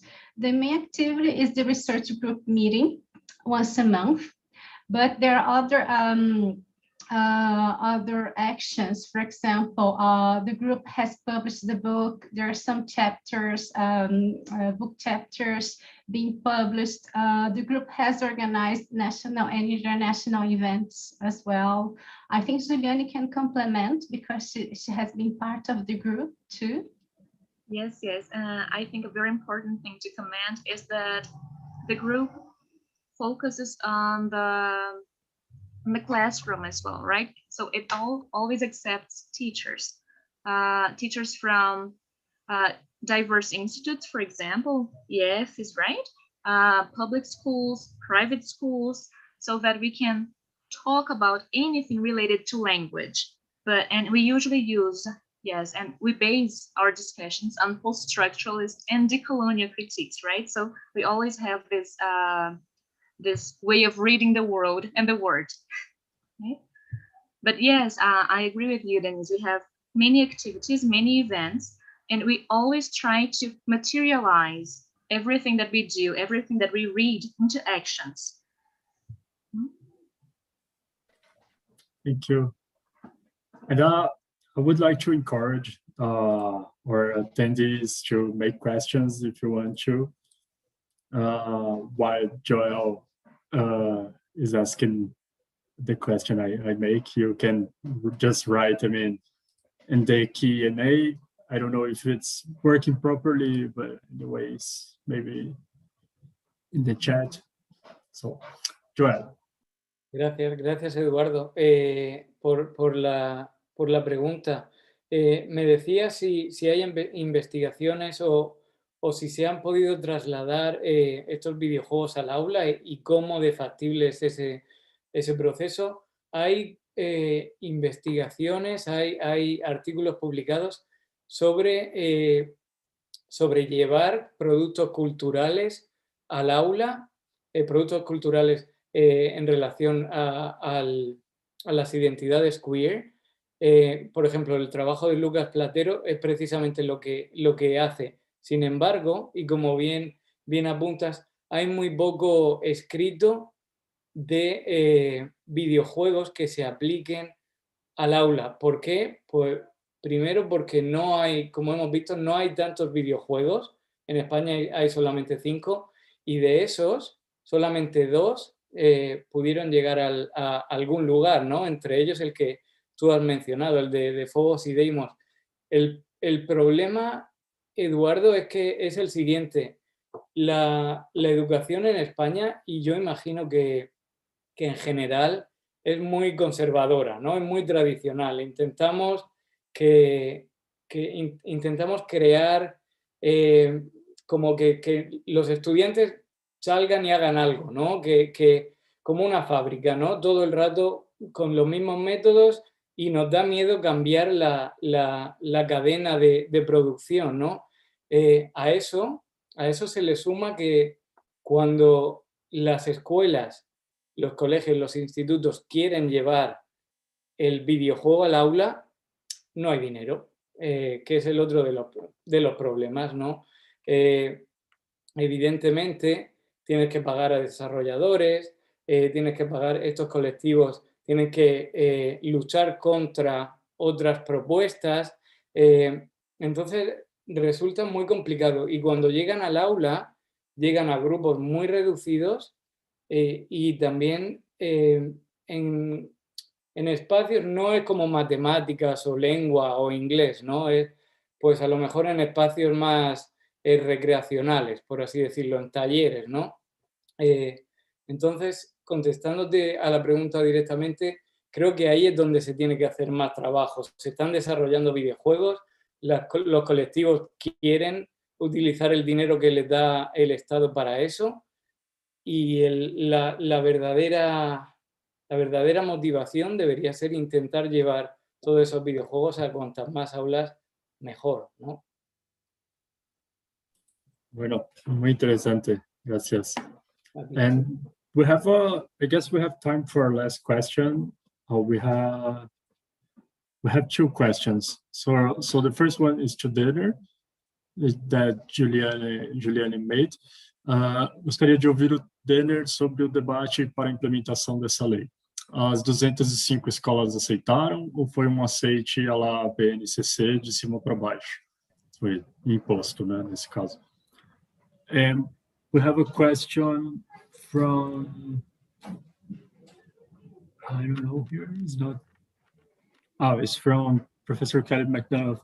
I have tried to get UT libraries to buy indigenous video games to use in the classroom for 5 years with no luck. Resonates with what Joel says in regards to financial constraints. Also, it's not a question, it's just a comment. So, Dinner. Então, quando a lei foi sancionada, teve uma live do governador e do secretário da Educação, né, que é um cara assim muito tecnológico, enfim. E aí nessa live foram anunciadas as escolas que tinham sido escolhidas pelo governo, né? Então, as próprias escolas não sabiam de antemão que elas iam se tornar colégios cívico-militares, né? Então elas ficaram sabendo naquele momento pela mídia que estava falando. A partir disso, teve um prazo de 1 dia e aí começou a votação, né?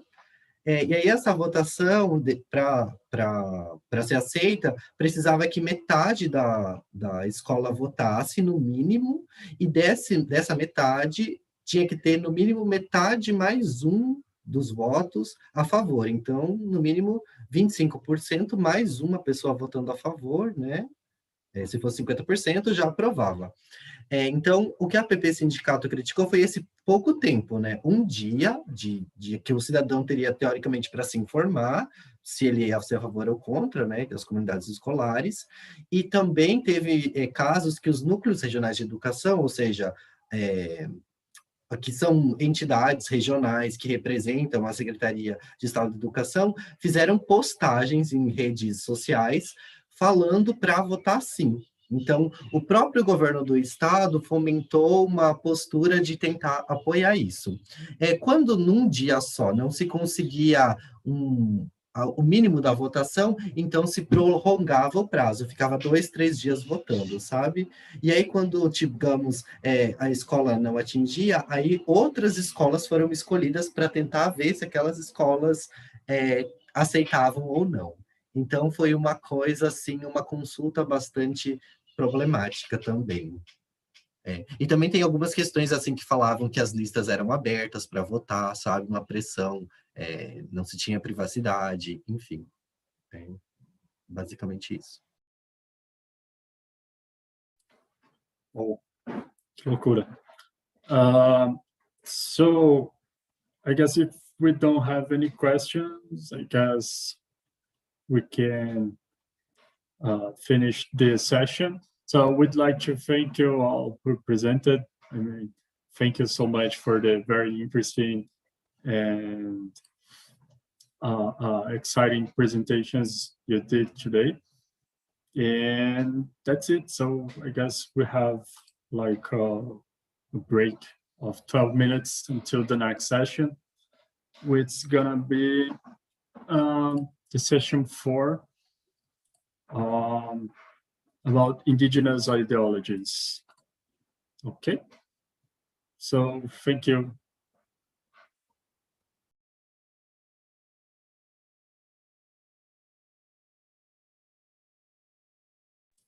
Y gracias y obrigado também.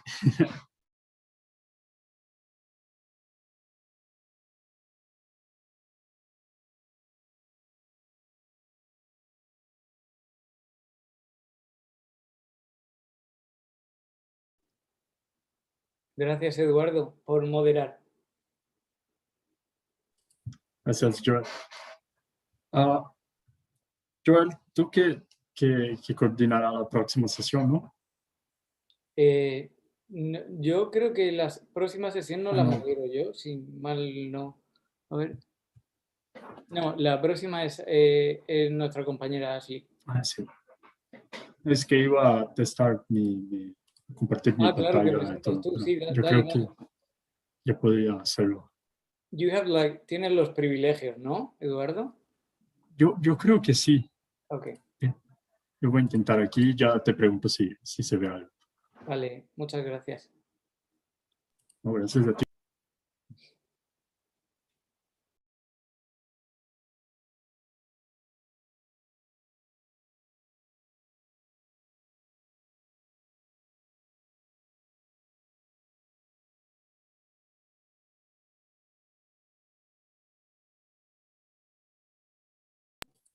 Yes, Luke. You can test first.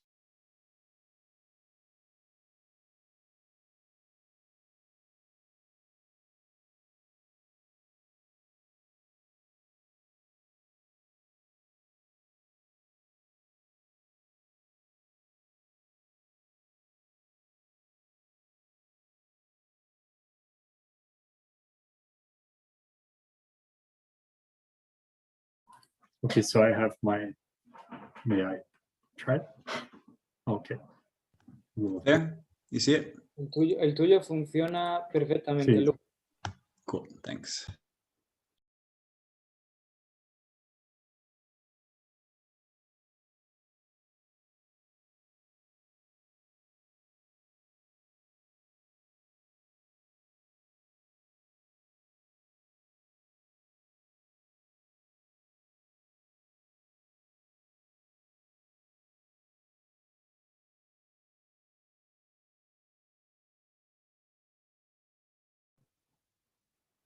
Can you see, Joel, look? Yep, I can see it. Looks good. Perfecto. Gracias.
Arisbel, are you presenting at 3 p.m.?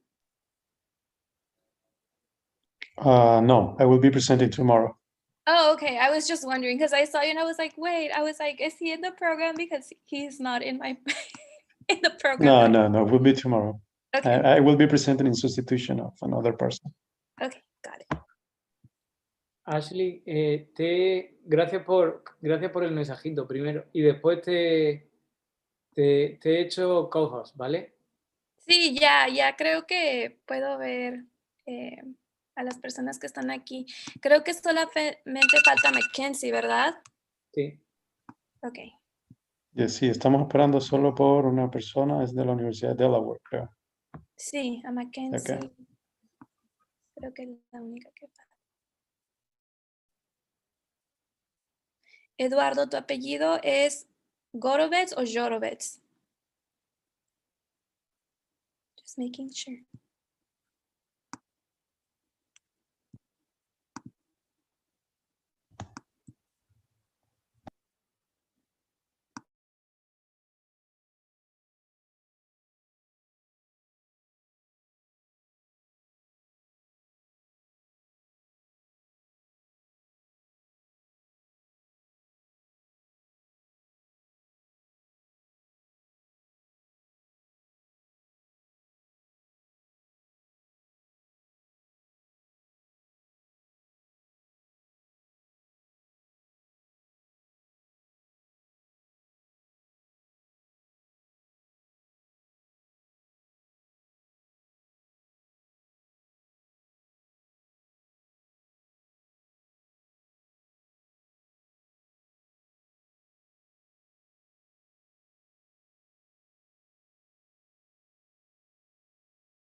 Mackenzie, do you want to try like sharing your screen, your PowerPoint, if you have one? Sure. Let's see.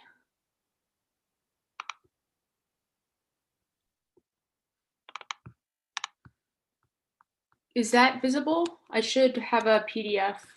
That's perfect. That is perfect. Mhm.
think we can start, right? It is 2:59.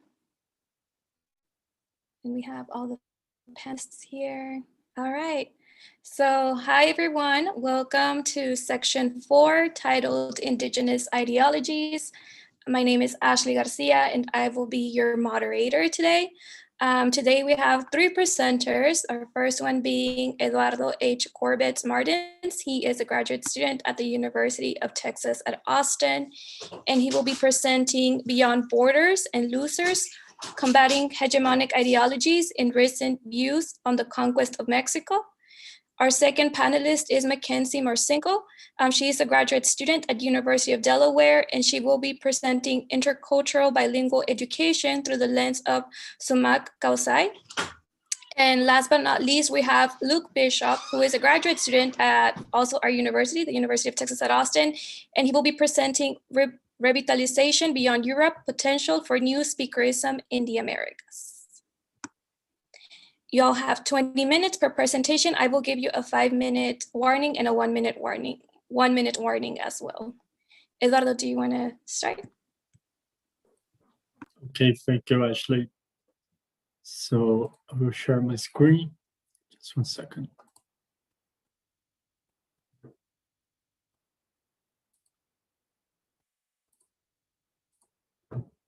Okay, so can you see it? Yeah.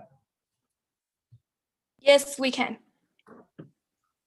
Okay, so I am Eduardo Gorobets. I am a graduate student at the Department of Spanish and Portuguese at the University of Texas at Austin. So it's the first time I'm presenting in English, so I guess I'm feeling the butterflies in the stomach, as Professor Jorge Perez mentioned in the opening of the colloquium. So besides I am PhD student, I am a researcher of the Center for Mesoamerican and Indian Studies and Laborindio, which is a research group focused in the labor, indigenous labor in the Americas. Both of the centers of studies are housed at the University of São Paulo, Brazil. So I will start my presentation. So 2021 marks the 500th anniversary of the conquest of Mexico. Much has been written about it under different approaches in the past 5 centuries, but this event or the process that involves dozens of events between 1519 and 1521 are still calling scholars' attention. One of the reasons that Marx historians still bring this event up is the paradigm of the few hundreds of Spaniard winners against an empire of thousands of Mesoamerican indigenous peoples defeated.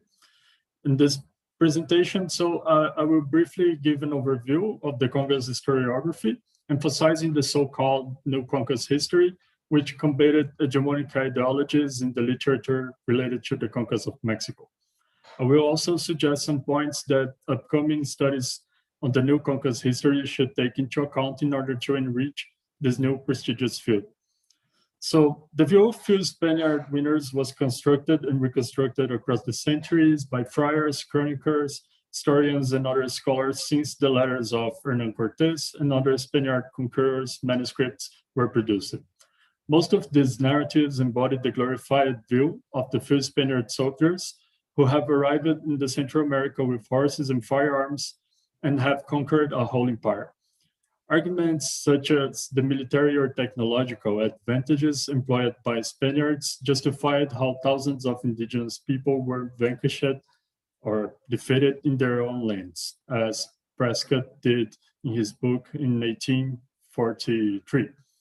This view survived from centuries in many approaches, such as the Catholic or civilizational interpretations, being reproduced until the end of the 20th century in academic circles, as it happened in the article of Fernandez Armesto in 1992. From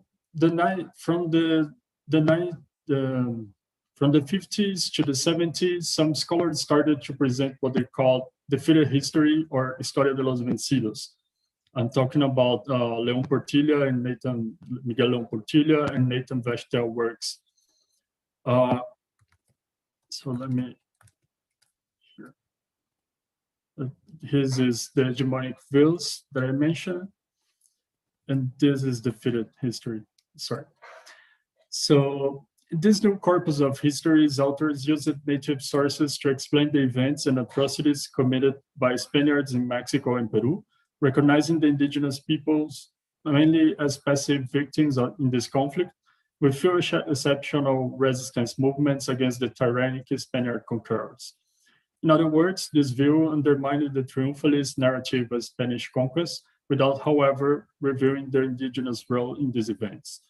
Some voice was given to native peoples, but the idea of trauma remained more important to mark the conquest as an event in which the indigenous peoples were defeated.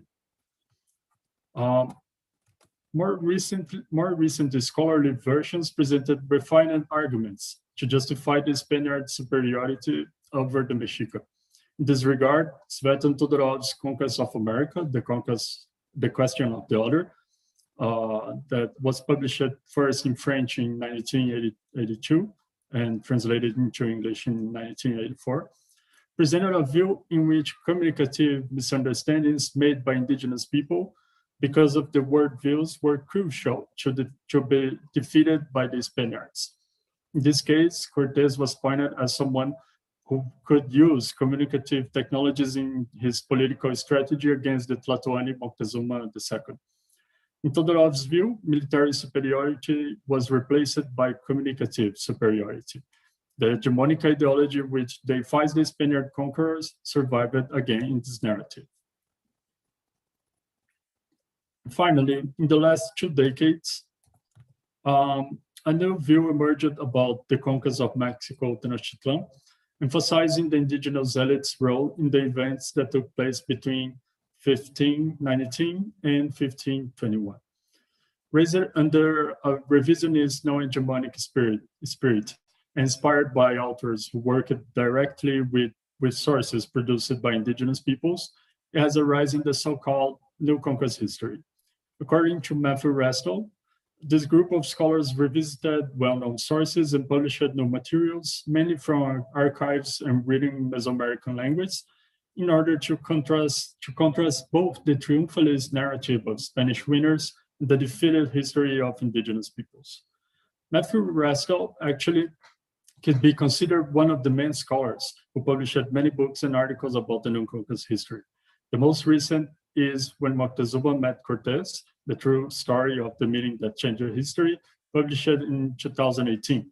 This book, intended not just for academic peers, but even for a lay audience, Restall undermines Hernán Cortés' heroic reputation and discusses narrowly some events such as the Cholula's massacre or Montezuma's death. In complexifying these events and presenting different versions written by Spaniards and indigenous peoples, Restall takes Mexica's blame for Montezuma's death, explaining the discourse rhetoric produced by Spaniard conquerors and friars in their stories. On the other hand, the author presents new data demonstrating that Tlaxcalan allies proposed originally the Cholula's massacre to Spaniards, which were the major demonstration of military power of the Spaniard Mesoamerican coalition before they came to Mexico Tenochtitlan. In other words, this book makes accessible to academic and non-academic circles the importance of different Mesoamerican peoples to the conquest, the political role of the indigenous elites in both sides of the conflict, and the production of versions and representations of the main characters of these historical events. Even though most of the New Conquest history works were produced in English, it is possible to find some texts in Spanish and Portuguese, emphasizing the role of the indigenous elites in alliances, negotiations, and massacres with the Spaniards. Federico Navarrete Linares, for instance, presents the conquest of Mexico Tenochtitlan as the first event of a series of conquests undertaken by Spaniards and indigenous allies in his chapter La Conquista Europea y el Régimen Colonial, in the 3rd volume of Historia Antigua de México, published in 2001. In a first moment, Spaniards, Totonacs, and Tlaxcalans and other Mesoamerican peoples fought against the Mexicas. Then, survived Mexicas joined Spaniards and other indigenous peoples in conquering other territories as Oaxaca and Guatemala, few years after the fall of Tenochtitlan.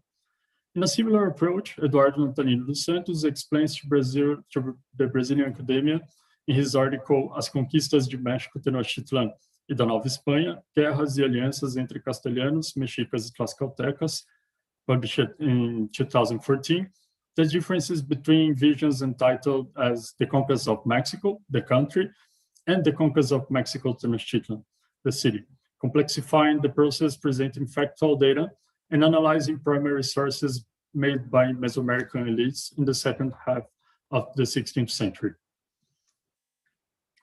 These three samples of New Conquest history, and it's important to emphasize that because there are a lot of works related to the New Conquest history, and just using like these three samples in this presentation. They have different text formats and audiences and do not focus in the same exactly events related to the conquest of Mexico. Yet they could be analyzed together as products of discomfort with the preceding generations who relegated the indigenous peoples, both the Spaniard allies and Mexicas allies, to secondary, invisible or passive roles in the conflicts. Then indigenous governors, lords, and soldiers turned to the center of the historical plot, a place seldom occupied by them in the last 5th century. However, this is the slide. However, in these three samples presented, it's possible to point that the oppression and violence enforced by Spaniards are frequently secondary. During his crusade against the representations of the heroic Hernan Cortés, Matthew Restall gives to Mesoamerican peoples much of the leadership in violent episodes, which is the case of Cholula's massacre, for instance. In the end of his book, Restall also demonstrates awareness of possible relativizations of the conquest or its aftermath by his readers. For Navajo Linares, on the other hand, Cortés and the Spaniard soldiers acted according to an old Mesoamerican model, in which the foreigners overwhelmed the native, replacing them and occupying legitimately under the indigenous view the place ruled previously by the Mexicas. In this case, Navajo sublimates the dramatic shift in violence in Mesoamerica led by Spaniards, equating them to indigenous peoples in terms of logics of war and political actions. In a different approach, Santos asserts that there was not equity in the relation between Spaniards and Amerindians, or there was in the first years, but the construction of asymmetrical relations took place in the second half of the 16th century, with the emerging presence of Spaniards and their institutions conceding less privileges to the indigenous elites. Although Restall, Navajo, and Santos are aware of the atrocities committed by Spaniards, they pay little attention dealing with this issue in order to avoid malicious historiographic, academic and non-academic uses about the indigenous agency during the conquest, with the intention to justify the emerging Spaniard colonial exploitation. In other words, one could say that indigenous peoples had political important roles in the conflict, the colonization could be justified as a consequence of the conquest. Thus, inevitably remains the dichotomy of winners and defeated, even though the roles were reversed or complexified, as noted in a recent article published in 2019 by Luis Calil and Luis Fernandes. Given that, I argued that the New Conquest history could take into account some complementary issues, as the Spaniard violence during the conquest, the interrelated notions of trauma and transition towards decolonization, which is an idea of Francis Burden in an article published in 1993, and what happened to the commoners, particularly the Mesoel team in central Mexico, during and after the conquest.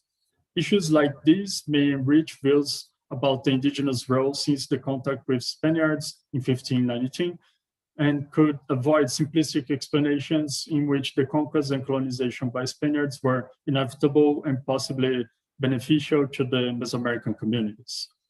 Considering the mentioned issues must not be seen as a proposal of a tautological view about the conquest or as a claim for the return of the defeated history. Instead, it could result in a wide understanding that whether members of the elites or commoners, Mesoamerican peoples try to survive physically and politically under a new array of political, social, economic, and cultural situations brought, or at least mostly stimulated by Spaniards since 1519.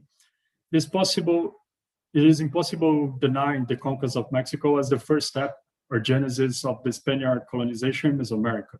Although some authors, some scholars avoid terms such as colonies, preferring the official name as kingdoms. Just one second. Here. Okay.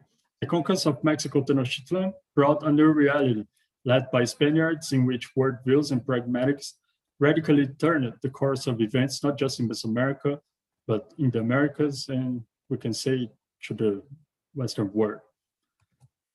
So, in conclusion, the new conquest history greatly combated hegemonic ideologies such as the heroic vision about the Spaniards in conquest or the Mesoamerican defeated history.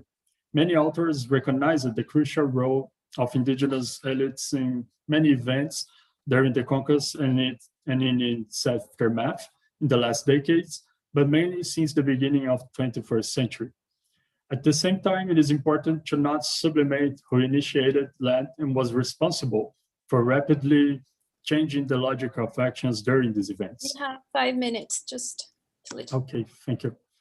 With this presentation, I sought to contribute minimally and critically to the new conquest history, which has been meritoriously recognized in the historiographic field without, however, taking into account some other issues, which could not just enrich the current academic understanding about the conquest, but also may shed light to common sense about the historical phenomenon.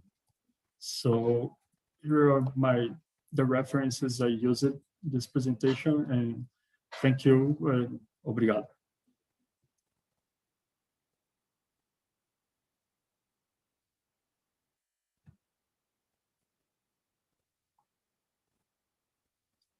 Great, thank you so much. Mackenzie, are you ready?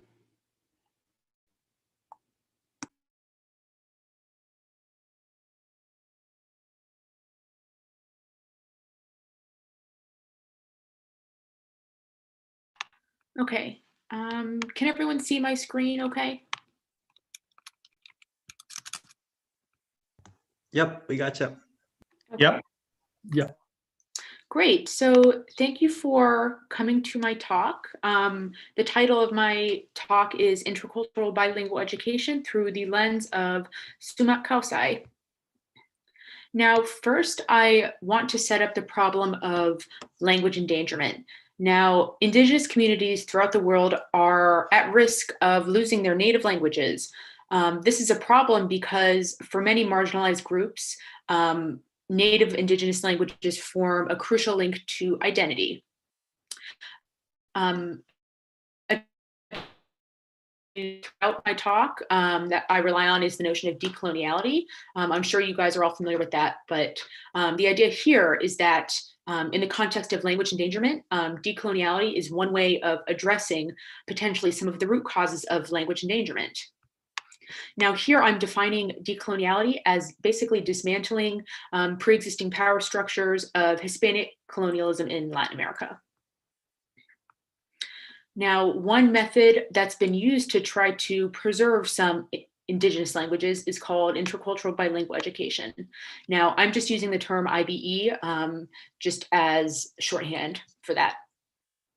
Now, at their core, intercultural bilingual education schools situate Indigenous languages as a medium of instruction and also promote Indigenous cultural heritage. So not only is there a language teaching component, there's also a cultural component as well. Now, IBE crucially targets language learning in young children, which is especially relevant for the case of Quechua in the Andes. Quechua is unique because it has many adult speakers, but its transmission to young children is pretty limited. This is because parents are often incentivized to raise their children speaking Spanish as opposed to Quechua or any other Indigenous languages in the hope of gaining some career or education prospects in the future. Now, IBE, like I mentioned, has this unique cultural component. Now, part of this is to reduce some hegemony of Hispanic culture. Now, I have this picture from Frances Kvitok, who recently defended her dissertation from Penn. Her work was visiting some IBE schools across Peru, and this is just a photo from a classroom at an IBE school, and you can see the children are all wearing traditional uniforms as kind of indicative of the cultural component going on there. Now, intercultural bilingual education is the one part of my talk. The other important term that I use throughout is sumak kausai. Now, the most simple way to define it is something like a good life or good living. Now, this is a Quechua phrase from sumak, meaning beautiful or good, and kausai, meaning life. Now, I'm using sumak kausai spelled with the Q at the end. This is only because it seems to be the most common spelling in the literature. Given that Quechua has many different varieties, there are many different ways of spelling the term. So ayin kausai is another term from southern Peruvian varieties of Quechua. There's also several other spellings from Ecuadorian and Amazonian Quechua varieties. Suma hamanya from Aymara is also used. And of course, sumak kausai, the way I'm spelling it, is typically associated with Bolivian Quechua and some other southern Peruvian varieties. Now, some scholars have the Spanish term buen vivir with sumak kausai. That is a little controversial. I'm not really going to talk about that much, but I'm happy to field questions to some extent on buen vivir, although that's not the goal of this talk. So sumak kausai as a concept is primarily associated with Quechua and Aymara. I do note that these cultures and these languages transcend modern political borders, which are kind of themselves a colonial artifact. That's why I included this map on my slide to show that the distribution of these linguistic and cultural groups transcends the colonial borders here. So on this map, the shaded portions are just regions where Aymara and Quechua are spoken.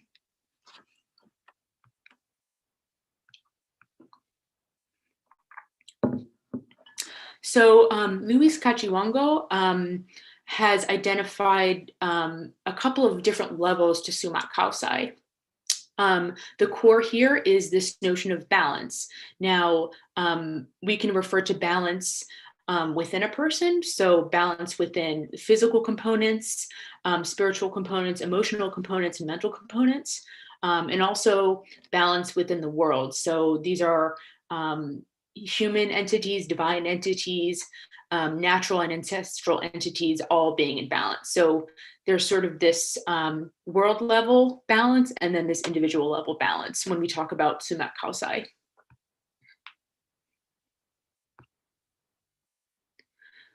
What's also important to point out about sumak kausai is that balance here is defined as not a static state to be achieved, as is typical with Western understandings of balance.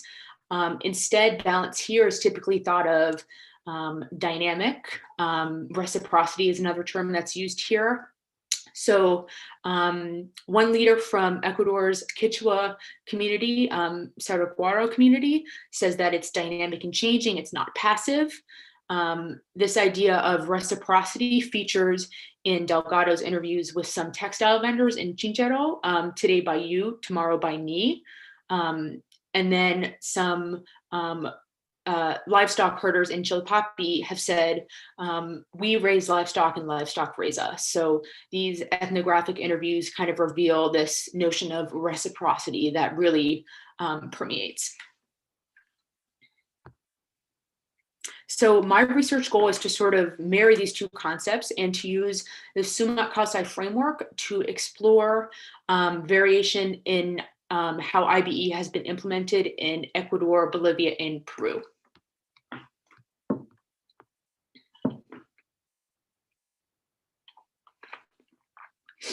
Now, to understand the way that sumak kausai has been interpreted more recently, I think it's important to kind of go back to the beginning and trace the evolution of the term itself.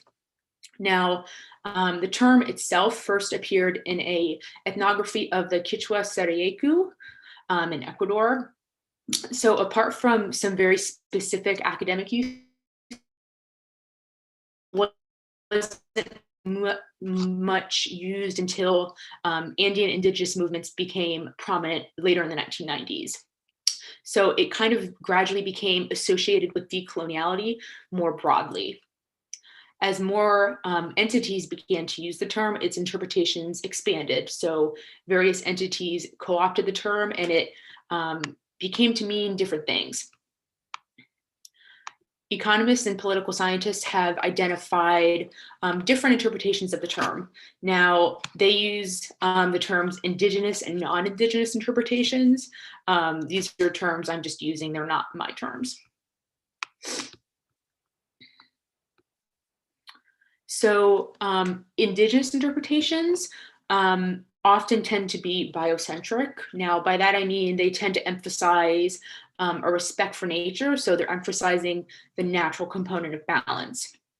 So famously, Ecuador's constitution emphasizes natural rights, and also indigenous leaders have recognized the importance of preserving the natural world.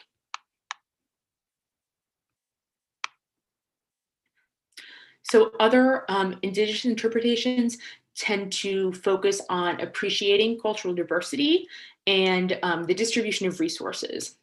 So this first quote I have here is just an acknowledgement that recognizing cultural differences is pretty on par with redistribution. The second quote here is from Ecuador's constitution. This just recognizes distribution of resources with the goal of sumak kausai, so the good way of living. So on the other hand, non-indigenous interpretations that have been recognized emphasize wealth accumulation, but for common good. So the idea here is that in the world level balance, what's really emphasized is the human component. There's also an emphasis on state unity, and this is kind of using the modern colonial notion of state. So this quote here is just recognizing how governments have co-opted this language of sumak kausai with capitalist goals. So this whole idea that oil is life, it's done with the goal of capitalist wealth accumulation, albeit for some common good.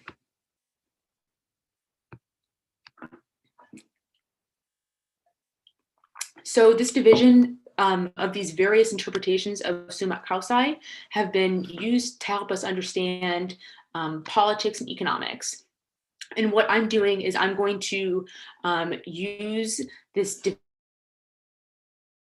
between indigenous and non-indigenous interpretations to frame the IBE situations in Ecuador, Bolivia, and Peru.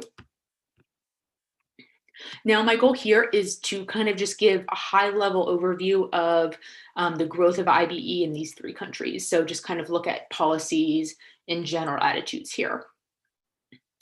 Now, Ecuador sort of paved the way in implementing IBE formally. Now, there were some experimental IBE programs in the Andes early in the 20th century, but in terms of state-sponsored IBE, Ecuador was really the first Andean country to officiate nationwide IBE in 1988.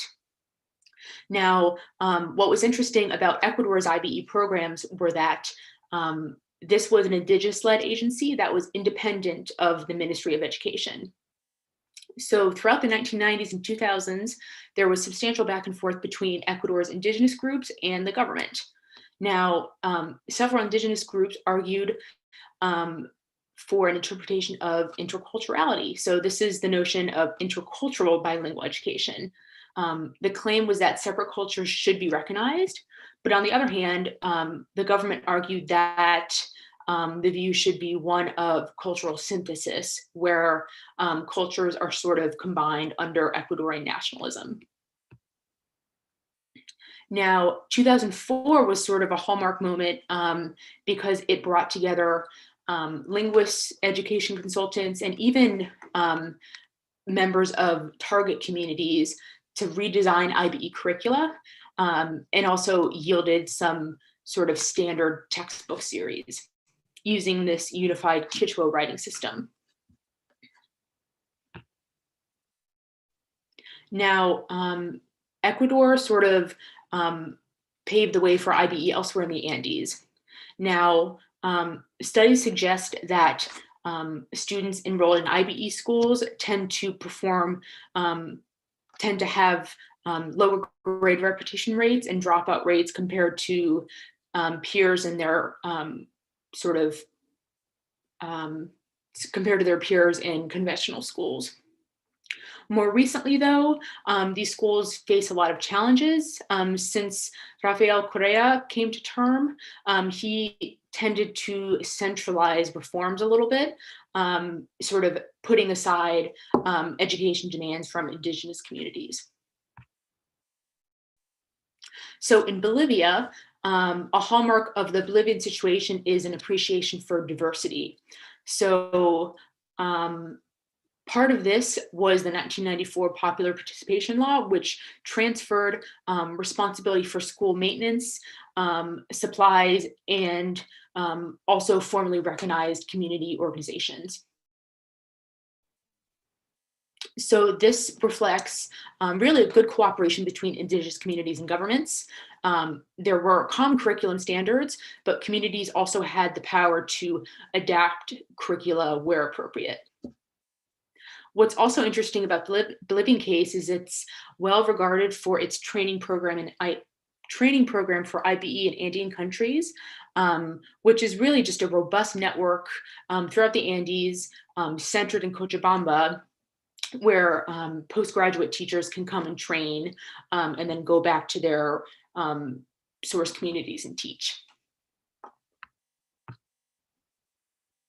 Now, that's Ecuador and Bolivia. Now, Peru, while Ecuador and Bolivia were sort of making strides with IBE in the 1980s and 1990s, at the same time, Peru was sort of dealing with this controversial presidency of Alberto Fujimori during his term. I believe there were allegations of corruption and human rights abuses, so a lot of other concerns there at the same time. He actually dissolved a really nascent IBE body, but it appeared a couple years later as sort of a unit of the Ministry of Education, which most scholars believe was sort of just done to appease international watchdogs. Now, during this era, there was really little influence from indigenous groups, and this era was really just a period of decay and repression, as said by Rousseau and Durgent. Now, unlike in Bolivia, in Ecuador, the diversity of cultures was framed as a problem, so something to be faced and overcome, not as a benefit. Now, what's also interesting about the situation then in Peru was that many international nonprofits became prominent in training IBE teachers, which is fine, except for the fact that some of these institutions really yielded mixed opinions. So some teachers found them to be really useful. So the second quote says, "I've learned a lot from the workshops." On the other hand, some teachers were also concerned about them having a lack of theoretical training in interculturality. An interesting exception in Peru is the case of the Peruvian Amazon. Now, unlike the Peruvian Andes, where there's generally an absence of indigenous political organization, the Peruvian Amazon is marked by a strong presence of this Association for the Development of the Peruvian Amazon, which works with the Ministry of Education to operate an IBE teaching training center in Iquitos. Now, the overall trends that we observe here are that these indigenous interpretations of Sumak Kausai appear to characterize IBE in Ecuador and Bolivia. So these trends are things like reciprocity between communities and the government, and as well as focus on diversity as a benefit. Non-Indigenous interpretations seem a little bit more salient in Peru. So these trends include centralized government policies with little cooperation between the communities and the government. The Amazon, of course, is a very interesting exception. These contexts also seem to be marked by a more assimilationist view of diversity. So I also wanted to bring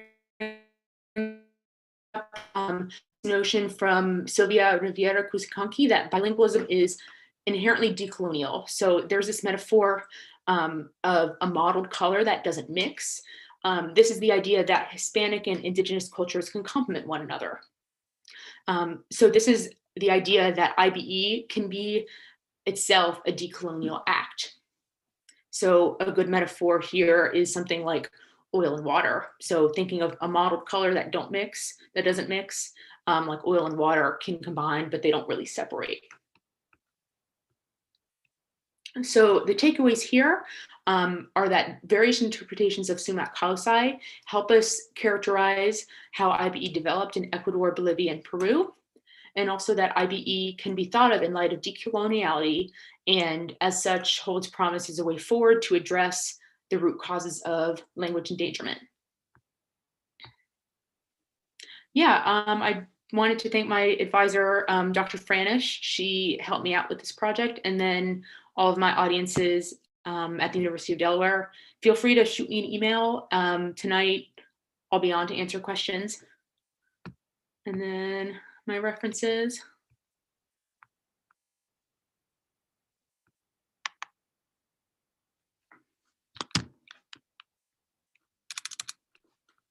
Thank you, Mackenzie. That was really, really interesting. I have a bunch of questions for you later on. Yeah, I really enjoyed your presentation. Next, we have Luke. Luke, are you ready to present? Hi, yeah, let me get my screen shared. Can you see all right? Yes. Yeah. Great. Let me start my time. Okay, hi everyone. As Ashley said, my name is Luke Bishop and I'm a first-year PhD student here at the University of Texas, Austin in Iberian and Latin American linguistics. Today, I'm presenting a talk called Revitalization Beyond Europe, Potential for New Speakerism in the Americas. Just to give a little sort of guide for the way this presentation will go, first I want to introduce you to this topic of new speakers, what that sort of means and what its implications are specifically for language revitalization. I want to highlight a couple examples from Spain that show sort of how this concept has been modeled in a European framework primarily. And then I have a few specific case studies of languages from within Latin America that I think are useful to understand how new speakerism as a framework can be extended. And I'll do all of that before offering some discussion and some conclusions. But before I go any further, I want to acknowledge where I'm coming from, which is a background understanding new speakerism within a concept of Spain. So the reason that I'm excited for this presentation today is really for feedback. This is born out of an independent study that I did about a year ago, looking at language revitalization movements starting within Spain, but then branching out. So I was looking at this phenomenon of new speakers, and I wanted to explore in what ways it could apply to various Latin American languages and how it would fall short, which I hope to explore a bit today with you. To begin, the concept of new speakers refers to people who grow up speaking a non-minority language at home. So in Spain, this would be people who grow up speaking the dominant language of Spanish, who learn the language outside of the home. And at some point, they opt to switch from their first language to the minority language that they've learned. So in Galicia, for example, this would mean that someone grows up speaking Spanish as their first language, learns Galician at school, and at some point makes a decision to switch a lot of their practices in their daily lives from operating in Spanish to operating in Galician or whatever the local language is. So this framework has its roots in many European languages. So within Spain, Galician, Basque, Catalan, several other languages count on a relatively large population of new speakers, as well as other countries within Europe. There are also, I call them divergent populations of languages within Europe, in which new speakers are used to sort of more aggressively revive a language. So languages like Manx, spoken in the Isle of Man, which is more or less extinct, but that is being revived from essentially very few speakers, if any, with new speakers. So that would be reminiscent of things like modern Hebrew. Aragonese in Spain is another example that I'll talk about in a little bit, which demonstrates how the new speaker phenomenon, how these people switching their languages can be useful even in languages without a sort of government protection, if you will. So while new speakerism may be more apparent in Europe, I believe that new speakerism could be a vital part of any language revitalization movement, including within Latin America. And that brings me to my research questions for this talk today. First and foremost, I want to explore this question of whether or not there are language communities within Latin America which already rely on new speakers in their revitalization movements, even if they don't use that term. Secondly, are there other communities where perhaps there aren't new speakers, but which are poised for this phenomenon in a way that could be useful to them? And finally, and this is the one where I'm most interested in your feedback today, is whether this construct is even worth it. So I hope to offer some ways in which I think that it is useful. And I hope to convey that I think this theoretical extension could be beneficial. But as we'll see, there are ways in which it might not always work.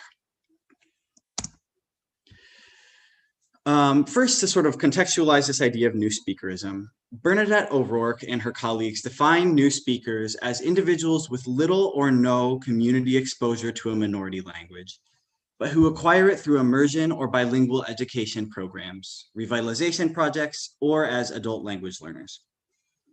However, I think my favorite definition of new speakerism is that of the late Alexandra Jaffe, who refers to it as an act of hope.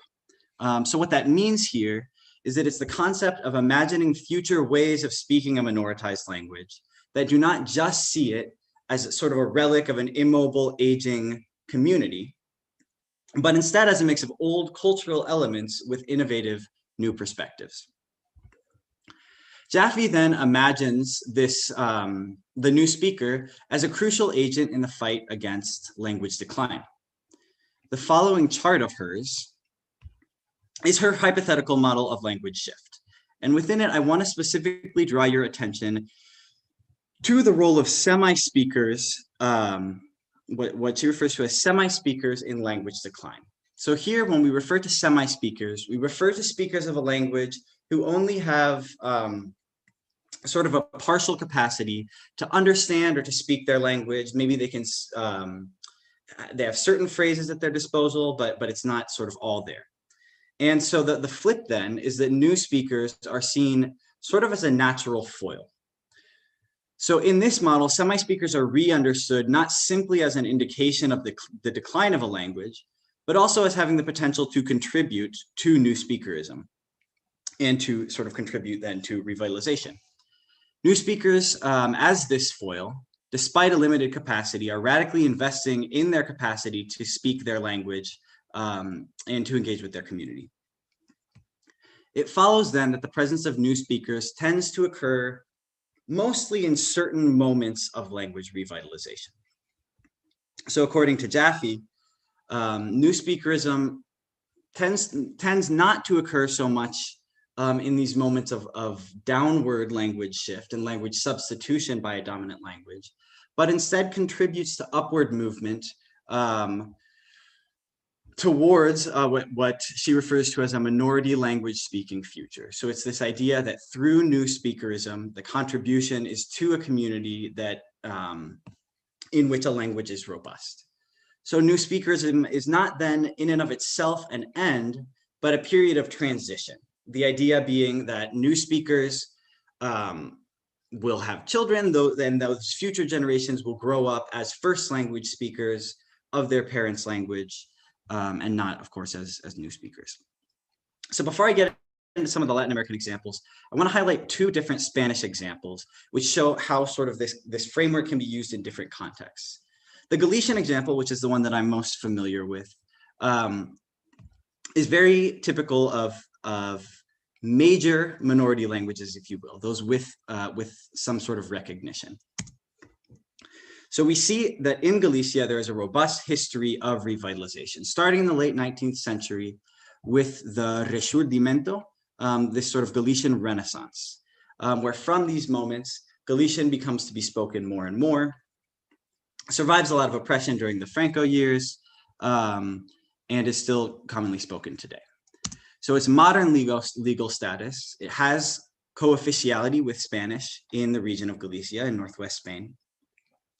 And it's also taught, all of the Galician school system is plurilingual. Classes are taught in Spanish and in Galician, in addition to sometimes other languages like English. And the new speakers, known as neofalantes in Galician, typically manifest in urban settings, in big cities like the cities of Vigo and Santiago de Compostela.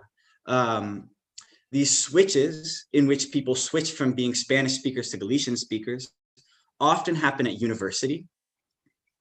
And these switches are often total, by which I mean that new speakers switch from using Spanish to using Galician in all aspects of their life. This is a little bit easier because most of Galicia is bilingual, so they can easily be understood. And as you can see by this number, there are many new speakers in Galicia. It could be as many as 9% of the Galician population. Aragonese, on the other hand, is a language spoken in central northern Spain with a dwindling number of speakers. A few years ago, there were around 8,500, and less than 500 of those were under the age of 25. And that's due in part to its lack of legal status. It does not have co-officiality in the region, and the school system is monolingual. Yet despite that, there is also a movement towards new speakers, or neohablantismo in Spanish. These new speakers have a different profile, though, than their Galician counterparts. They are still concentrated in urban settings. They tend to be in the city of Zamora. But their reasons for switching have less to do with sort of going to university or something like that, and more to do with either joining a cultural organization or becoming involved in a romantic relationship with a partner who speaks Aragonese. That's what a lot of them attribute it to. The switches in Aragonese tend to be partial. So instead of switching in all aspects of their life, people would switch from using Spanish to using Aragonese only in certain aspects of their life. Okay, so they're not sort of fully committing, but they're still choosing to assert that linguistic identity in certain settings. This population is not very studied. There's one scholar working on this, so that the exact number is unknown. So while there are essentially two dominant patterns of regional languages in Spain, those with co-officiality like Galician or Basque, and those without like Aragonese, the situations in Latin America are, of course, dramatically more diverse. So I recognize the folly in trying to generalize about hundreds of languages across two continents. Even so, for the purpose of this presentation, I want to speak about what I see as three main categories of languages in the region, at least for my purposes, and how new speakerism can apply and be useful to each or might fall short. The first of those is what some linguists call, somewhat controversially, moribund languages. So languages with a decreasing number of speakers that are headed towards death. In these languages, the most important thing is to document the language, and I'll focus on this more, through a specific case study of the Rama language of Nicaragua. Secondly, languages with some recognition. I hope that this can sort of play into Mackenzie's presentation a little bit, because I see these as languages that maybe lack some of the rights of the minority language or the prestige of the majority language, but yet have more widespread distribution, even some state recognition. And I'll talk a little bit about the Pocomam language of Guatemala, as well as a little bit about the Bolivian educational system as well. And finally, I won't have time to get into it today, but what I see as one language with more widespread use, unique in the region, with a widespread capacity, and that would of course be Guarani in Paraguay, which I think is a unique case to study here, but which I won't have time quite to get into today. So first I'll talk about these quote unquote moribund languages like Rama. So according to Sarikie in 2019, Peru has 48 indigenous languages. And of those 48, only 9 are not in danger of disappearing. On the other end of the spectrum, 13 are not documented at all, including in some of the smallest communities. In these cases, I think it begs the question, can one hope for a new speaker movement when there is perhaps not sufficient resources for community members to learn the language? Often, documentation serves as the first step towards the development of pedagogical materials. And without documentation, it seems logical that the only way for a language to survive is through traditional intergenerational transmission and not through new speakerism. Nevertheless, there are cases in which revitalization has been successful, in large part due to the work of new speakers. Colette Grinvold, then Colette Craig, highlighted a Nicaraguan community, those who speak the Rama language, in 1992. In the 1980s, there were very few speakers of that language, numbering in the dozens, off of an isolated cay off the eastern coast of Nicaragua. But due to the insistence of one determined community member, Nora Rigby, some linguists began to document the language, and a couple of years later, Miss Nora began teaching at a local school, which has contributed to a relatively successful revitalization of this language. So Grinvold, reporting back in 2013, coming back to this community, notes the sort of success of this movement due in part to new speakers. So today the language numbers not in the dozens, but has more than 500 speakers. And each year workshops in the language are held at a regional university. And I want to share one quote that I think especially demonstrates how new speakers are integral in this revitalization.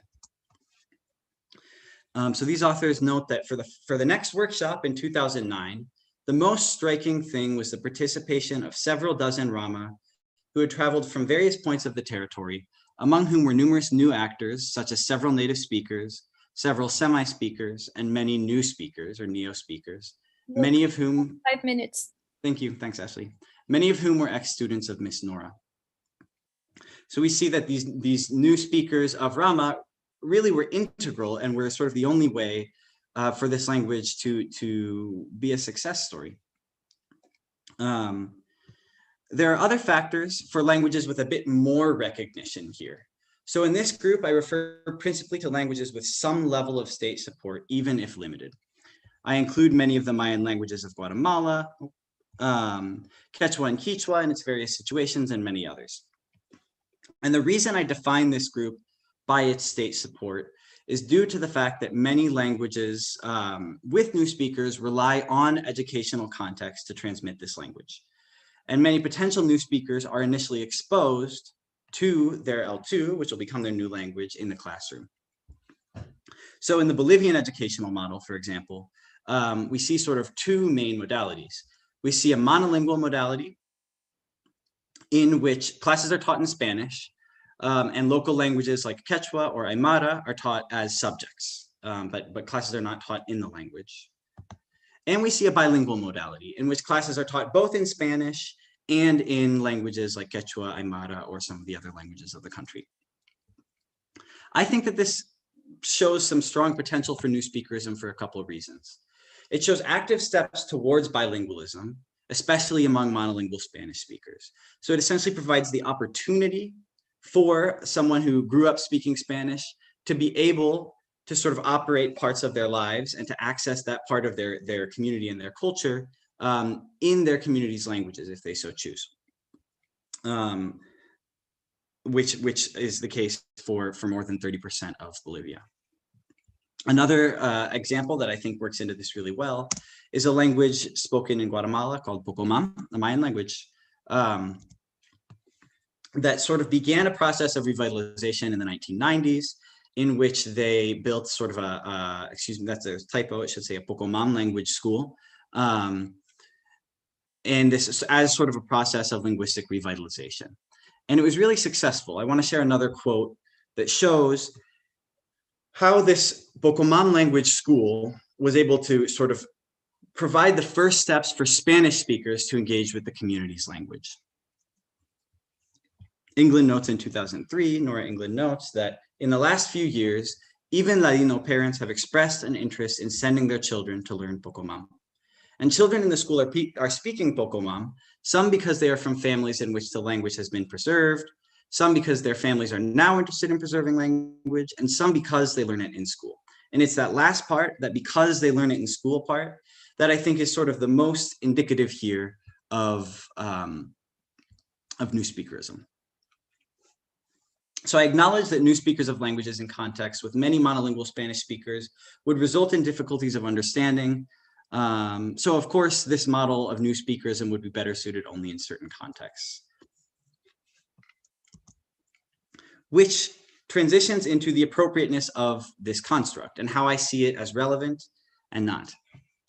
So the value, I think, of the new speaker construct is the following.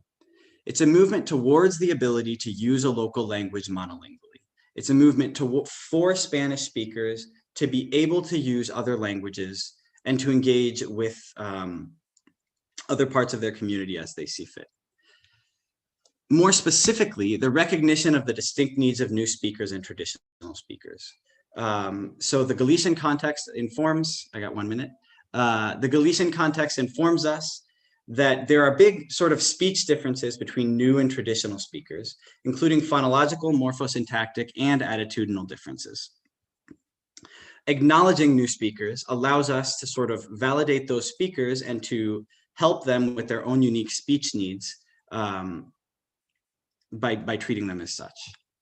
And it contributes to an increased engagement in community movements. I think the dangers of the application of this model, potential dangers anyway, are twofold. I think that as linguists, especially, us dividing and applying our concepts on indigenous languages has, of course, contributed historically to further splitting sort of already linguistically fractured communities into ways that are not welcome. And that insistence on monolingualism could have damaging effects on stigmatized conclusions. So really quickly, to wrap up, I think that this concept could and would be relevant in many contexts in Latin America. And I think other contexts are poised to become future new speakers. I think there's a parallelism in linguistic goals, in cultural association, political affiliation, and connection with personal history. And I think that recognizing linguistic diversity as representative of ideological diversity can help sort of inform how new speakerism can work outside of these minoritized European contexts into the diversity of contexts of the Americas. New speakerism should thus be understood as flexible and not as reliant on European political systems, worldviews, or goals. Thanks, Ashley. Yeah. So I'm excited to hear some thoughts because this is a work in progress. Thanks a lot. All right, look, thank you so much for your presentation. It was very interesting as well. Actually, I'm really pleased with the work that y'all are doing. If you have any questions for the panelists, you can write them under the Q&A little chat box or even under the chat, whichever one you have access to. In the meantime, I do have a couple of questions for y'all, and we can use those to start. So I'm going to start with Mackenzie.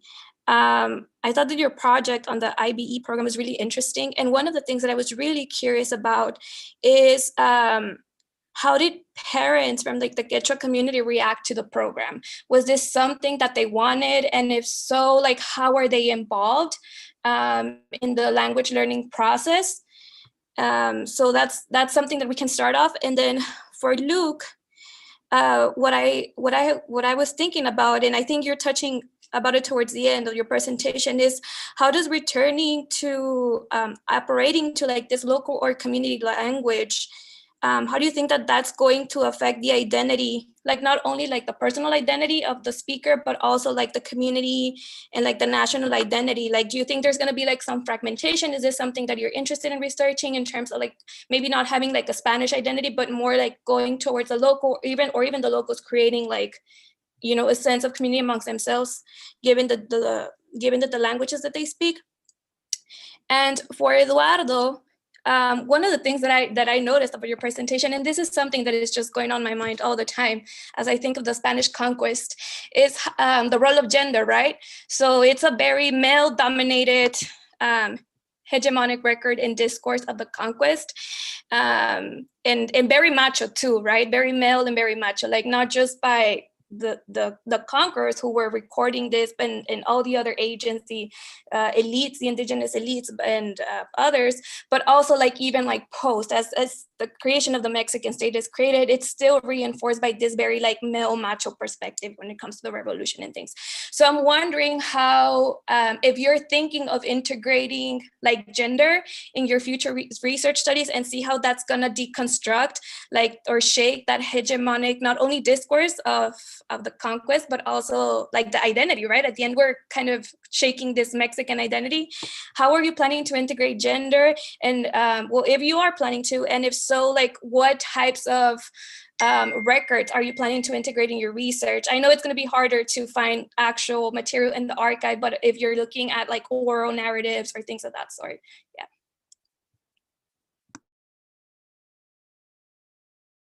So who's going to start? Me? Go ahead.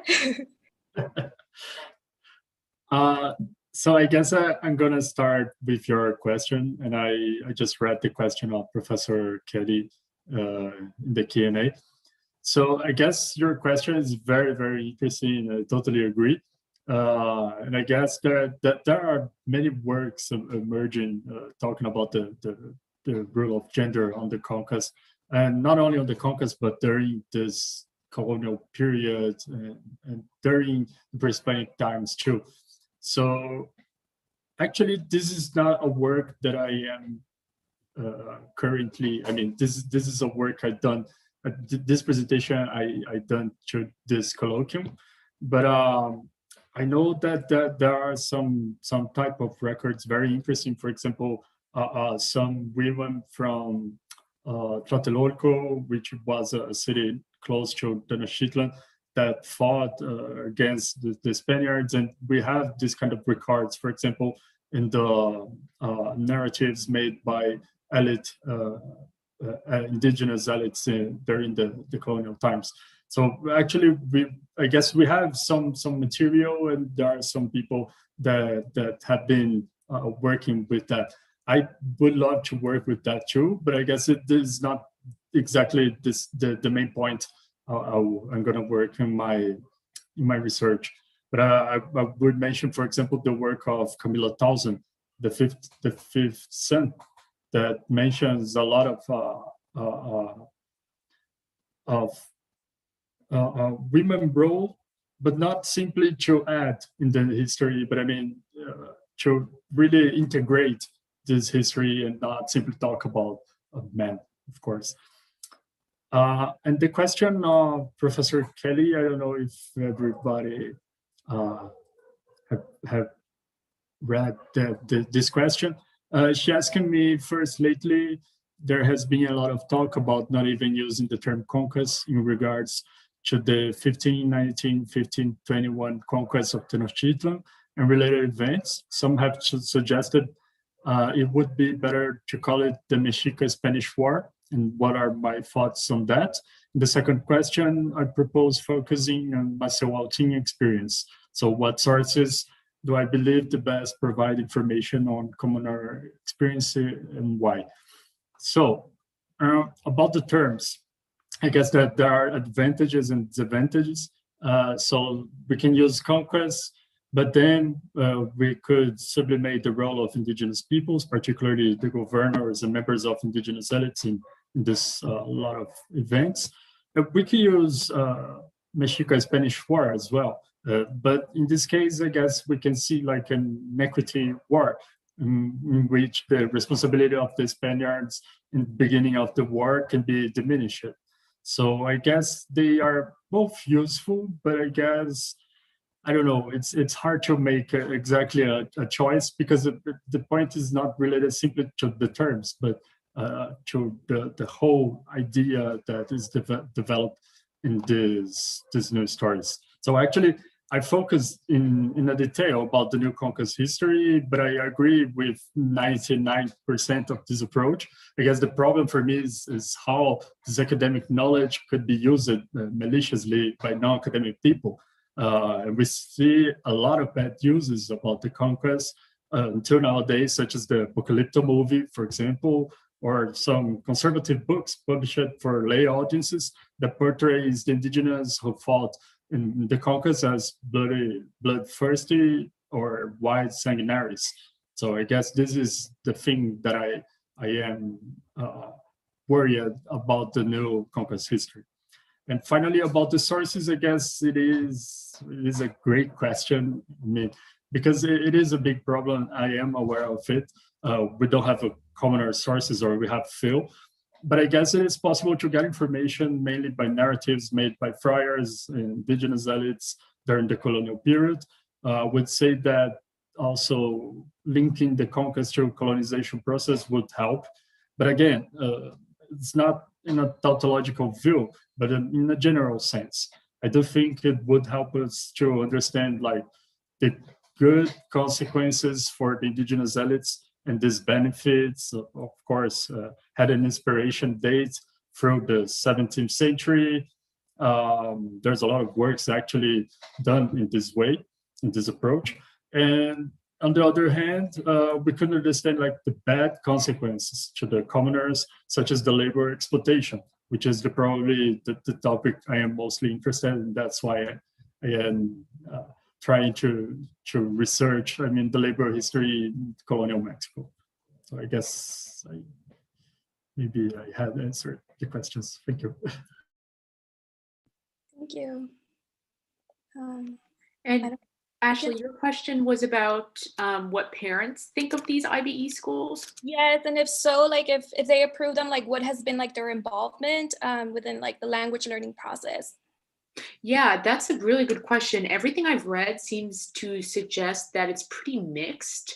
A big part of that, I think, comes down to having adequate teacher training. What seems to be a big issue is that parents think that their students' teachers might be unqualified or less qualified than whatever local conventional school. So in the very rare case that a parent can pick between an IBE school and a normal conventional school, you know, if you're a parent, why would you want to send your student to a school that you think is going to be less than, you know, another option? On the other hand, it does seem in some cases that parents can be supportive.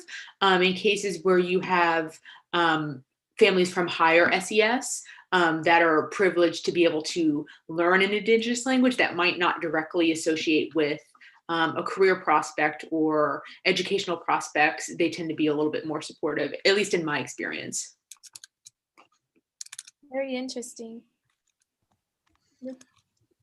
Great, thanks. So Ashley, I understood your question essentially as how this the switch in language could affect sort of community identity and sort of fragmentation, which I think also is fairly similar, at least in how I hope to answer it, with the question Paige asked in the Q&A about sort of the role of race and colonialization between these two.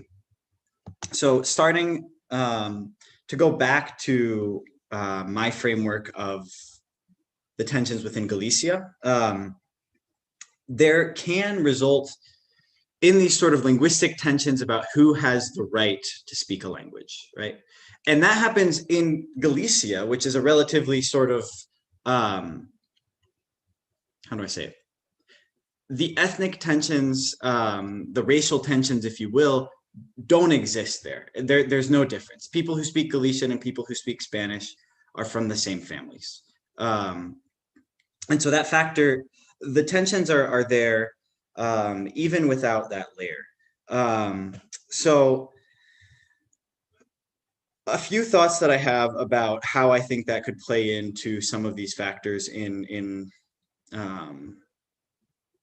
I guess in Latin America. I hesitate, even though that's sort of the thrust of this talk, is because there's so much, and to sort of try and unite these as I'm trying to do,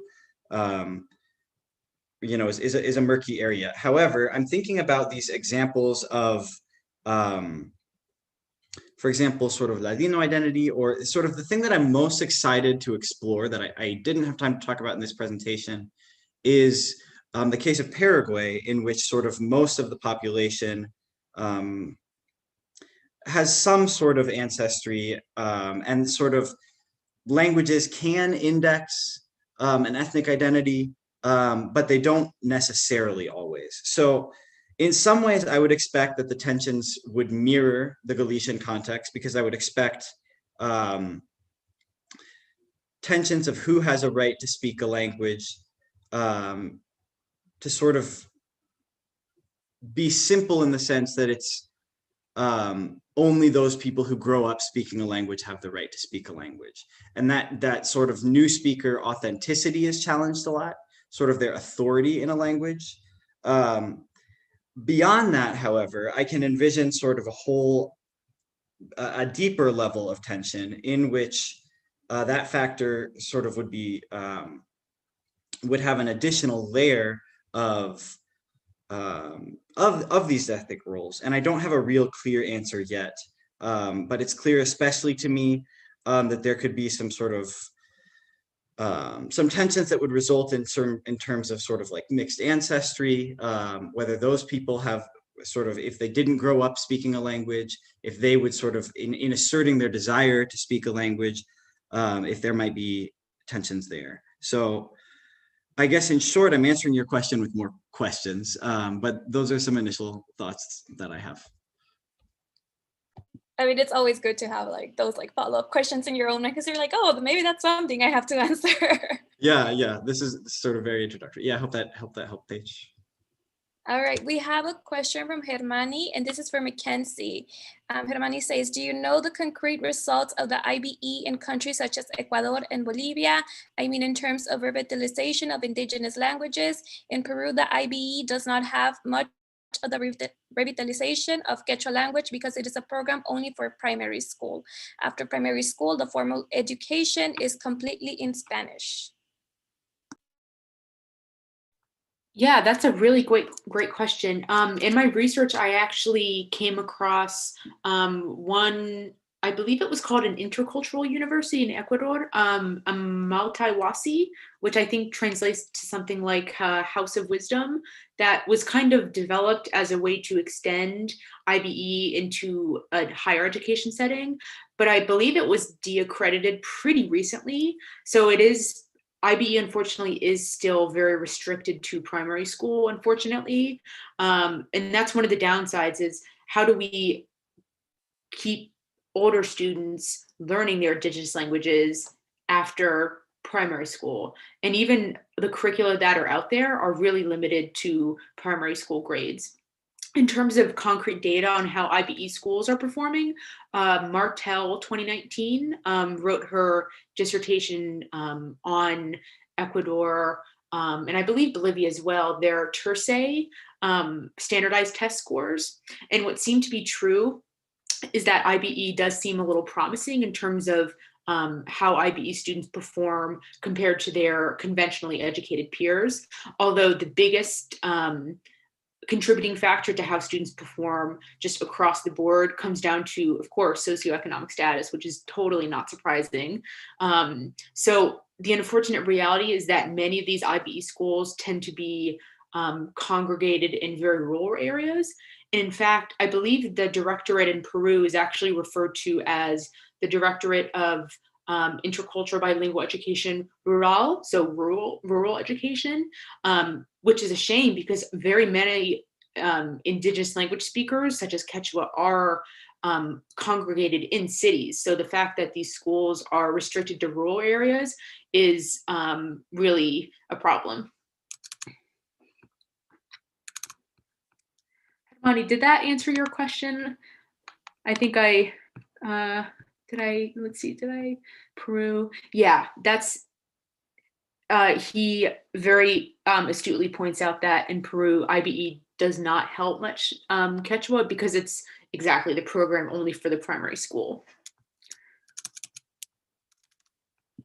And apart from the Amal Taiwasi in Ecuador, I wasn't able to find any instances of IBE in higher education.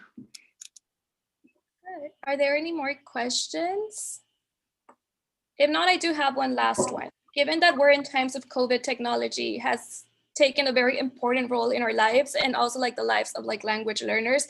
So I'm wondering for Luke and Mackenzie, like what is the role of technology in the communities that you're working with in terms of like learning their like native language or their community's language? And with Eduardo, what has been the role of technology or digital archives in terms of like developing your own research, but also in terms of like dispelling this like hegemonic discourse related to the conquest?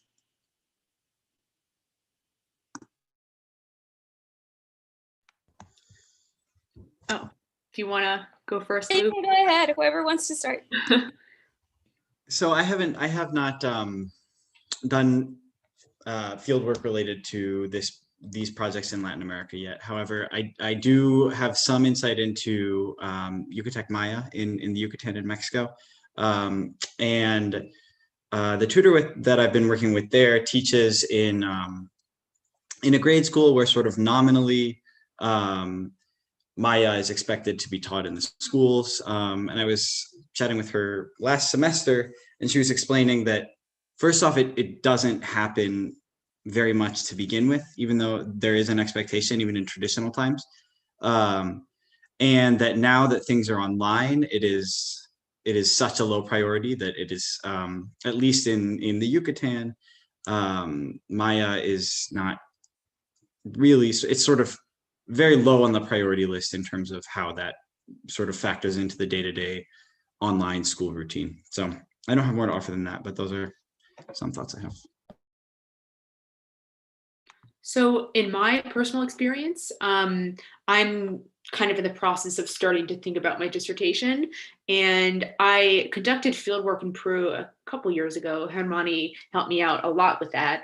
But now my advisor and I are trying to plan how I can complete a dissertation that's relevant to language revitalization in Quechua, with working with communities here in the US. Something I'm really interested in at the moment is this notion of well-being, which I think is maybe going to be relevant with Summa Causai. So this idea of living a good life is, of course, there's a clear tie-in with health and well-being, but it's proving challenging. We can't really visit people in person. So I'm still kind of figuring out how I'm going to move forward with that. So it's really tough. It's really tough. So yeah, I guess during this pandemic times, it's completely impossible to access, for example, archival documents and libraries too. So the research has been very complicated. Actually, for me, it's not a big deal because I'm just starting my studies at the University of Texas. But yes, it is a great point because we don't know when it's gonna end. I mean, when the archives is gonna be open again to then we can collect some new material or revisit some old materials. So, and I guess, I don't know, I mean, in terms of how it could affect the hegemonic ideologies about the conquest, I don't know if I understood well the question. Something like that or not? Is that for me? Sorry, I was reading Natalie's question. Okay. Yeah, so, can you repeat? Sorry? Can you repeat? Oh, if how the pandemic is affecting the hegemonic ideologies, Well, the I was conquest more or not interested to exactly? see if there's like a initiative to digitize a lot of this archival material related to the conquest, but also if there are any other sources, primary sources that can be useful to you that have been digitized, or has it with, now that we don't have access to the space, like what have you been thinking of integrating into your project that might be accessible through the technology that we have? Like what sources might be useful to you? Okay, so, well, I know that a lot of codices, which is narratives, histories produced by indigenous peoples are being digitalized, and there are some that we can find on the internet. So this can be one of the set of sources that we can use, but I guess the most important sources are probably in the archives. So it's hard. I mean, there is these times, I mean, for example, in the Archivo General de la Nación from Mexico, we have some published materials, but we can publish it, well, not digitally published materials, but we can access only in the computers on the archive. So that's the situation. So it is complicated. All right, it is 4:20. Do we have like 2 minutes to address the last two questions, Joel and Amalia, or? Yes, we do have a couple of minutes. Yes. Okay, so we have a question for Luke and one for Eduardo. Great. So Natalie's question for me, what role do you see new speakerism playing in language policies that seek to revitalize minority languages? So I think that it has more to do with language planning than with policies. I think it has to do with more sort of attitudinal planning, and the prevalence of new speakerism, I think, is related more to cultural organizations than anything. Because it's this sort of reclaiming, and Galicia is often associated with nationalism, but not always. So in terms of how it could revitalize languages, I think that Eduardo gave me some good ideas that I'm going to be including later, not in his talk today, but about sort of community organizations that might be sort of related to a cultural organization that is not linguistically focused, and sort of people who are trying to tap into their family roots or their cultural roots. I think that most of those sort of cultural venues is where new speakerism is born. It really has far less to do with sort of government planning, except for its presence in schools, and the presence in schools of a minority language, and sort of that ability to, the freedom to learn the language is what it's all based in. But then sort of it's the combination of presence in schools and then sort of the right cultural factors to make it acceptable to make that switch, I would say. Hope that helps.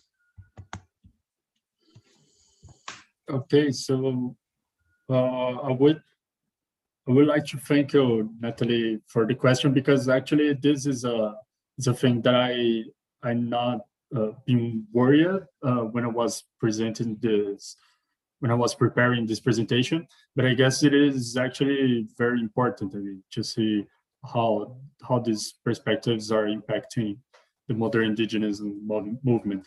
But I don't know. I mean, it is something that I would be very that I would be very interested to check, because at this point I was just looking on the historiography works and some of the non-academic uses, but mostly, I mean, produced by white people and maybe to white people too. So this is a very, very important question. Thank you.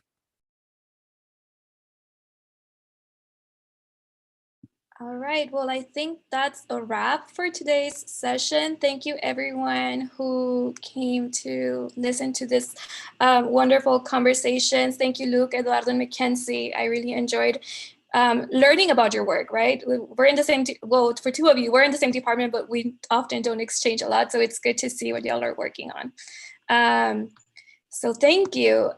We do have our keynote speaker at 4:30 p.m. from 4:30 to 5:30, Dr. Damian Vergara Wilson. So if you have time, like please, I really encourage you to come to the next session, which starts in 6 minutes. But in the meantime, we can take a break, right? Sí, Ashley, muchas gracias por moderarlo. De nada. A ti, Joel.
Okay, Damian, if you want to go ahead and share your screen now, just to make sure everything works.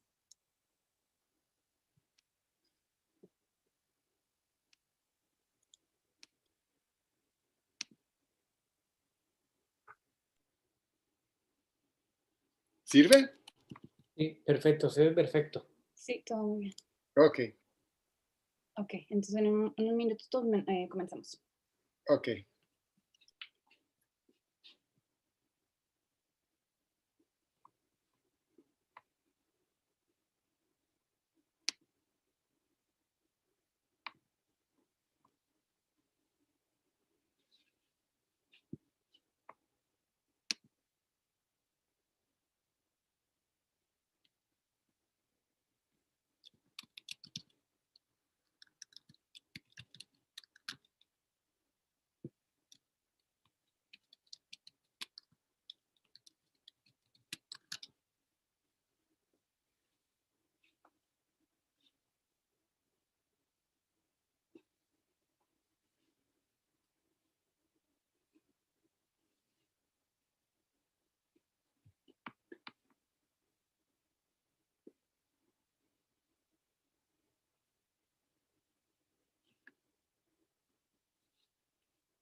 Okay, we're 30, about to be.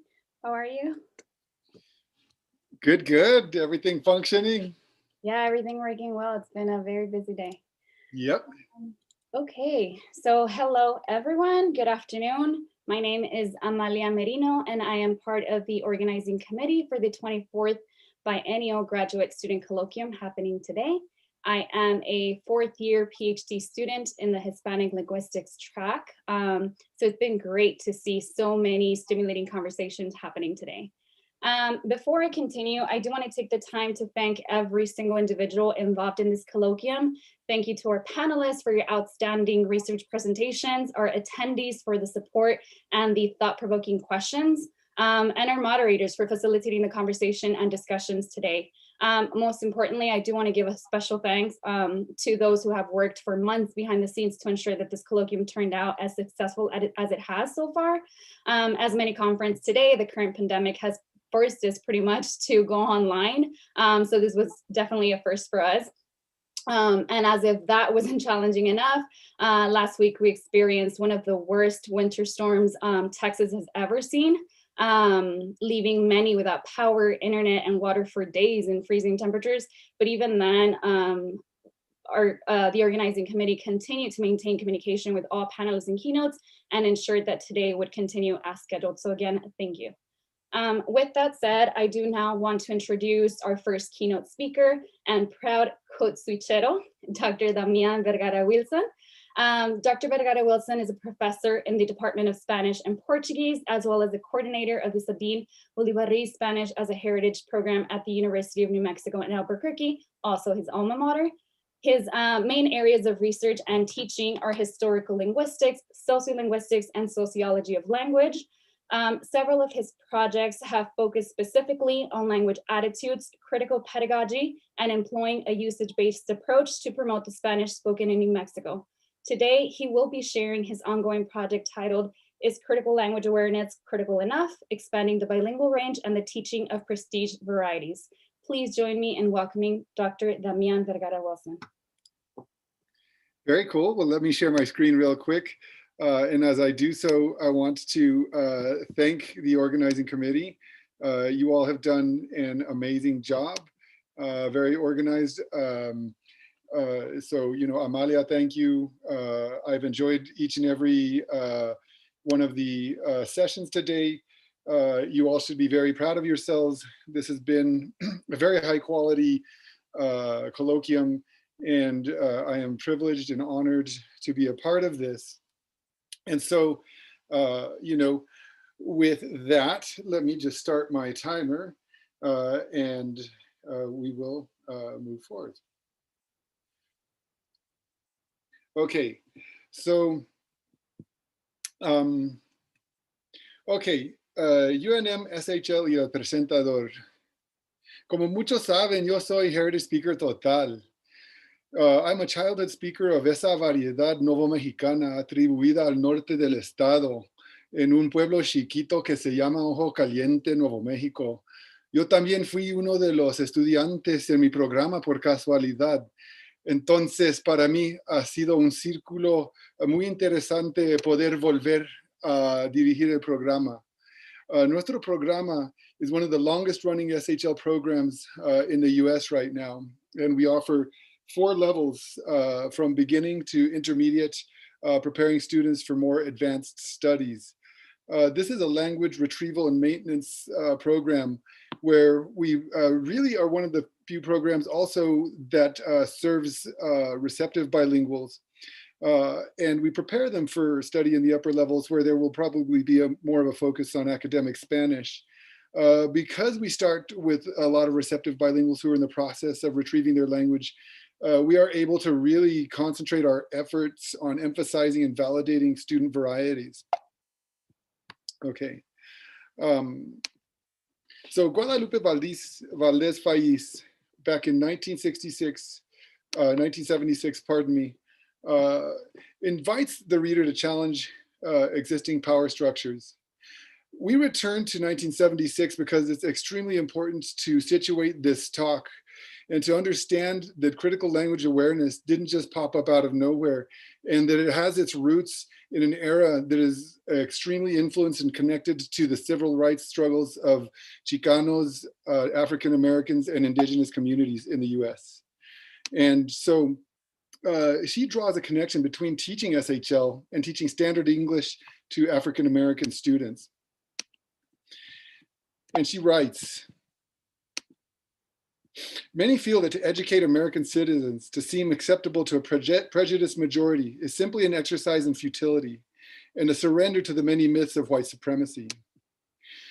In situating this talk, we flash forward to Flores and Rosa, who also invite the reader to challenge existing power structures. Like Valdez, they apply a racial-linguistic framework to the context of teaching standard English, and like Valdez, they connect it to the teaching of standard English to African American students, and they also talk about ESL and SHL. They write on page 4, advocates of appropriateness-based models of language education overlook the ways that particular people's linguistic practices can be stigmatized, regardless of the extent to which they approximate or correspond to standard forms. Because the teaching of SHL is extremely connected to other movements that were trying to teach to African American students, here we recognize que estamos en solidaridad con Black Lives Matter. La causa del movimiento Chicano, Black Lives Matter, indigenous rights struggles are totally and solidly linked. We stand together. So, en lo que podría ser una expresión de concientización crítica, Rosaura Sanchez talks about teachers and how even in 1976, she conceptualized the best teacher as one with sound sociolinguistic training, who's aware of diversity of varieties within a language, as well as the diversity of varieties within a speaker's linguistic repertoire.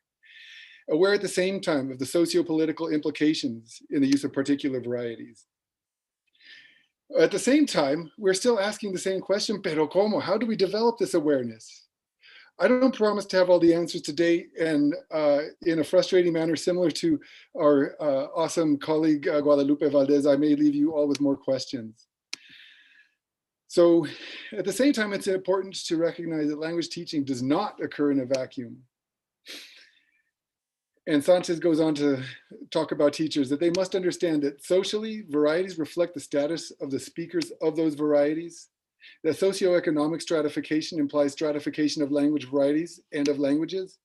Therefore, varieties or languages associated with low-income people are also given a low status by the dominant group in society. These are the very dialects that are going to be targets for racialized language attitudes. We have to recognize that in this time of writing, 1976, we all know how slow publishing is. They didn't sit down to write those articles in 1976. They started years earlier. During this time, it was right after some of the most momentous occasions to happen during the civil rights movement. And the civil rights movement did not ignore education. In fact, education was a key target for some of the protests. And here we recognize this amazing article that came out in the LA Times recently, talks about the Chicano blowouts, the walkouts in East LA.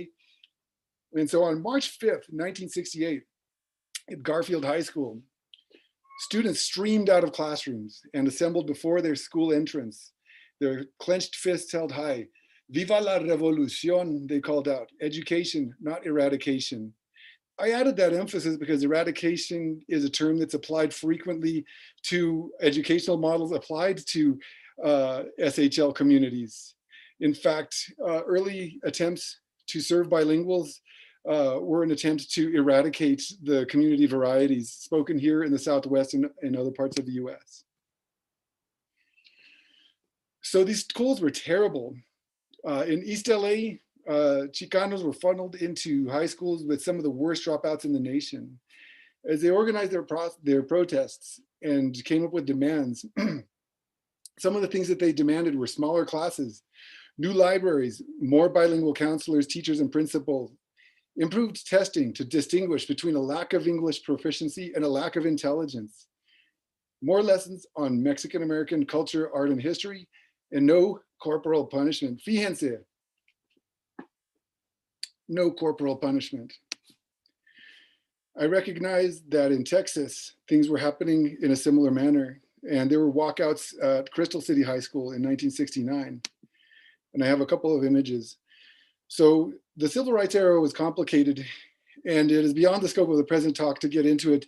But we have to remember that a lot of the strands of modern sociolinguistics and the modern sociolinguistic movement started in this. And at the same time, it wasn't, we weren't operating in a silo.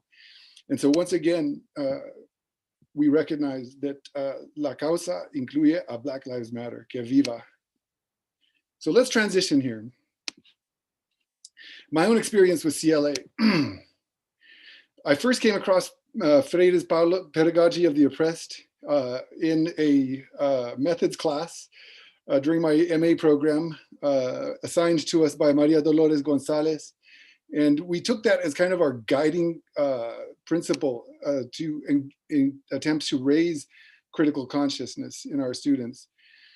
When Martinez's 2003 article came out, it was like a really clear elucidation as to how we could do it, and stands to this day as an amazing example of critical language awareness.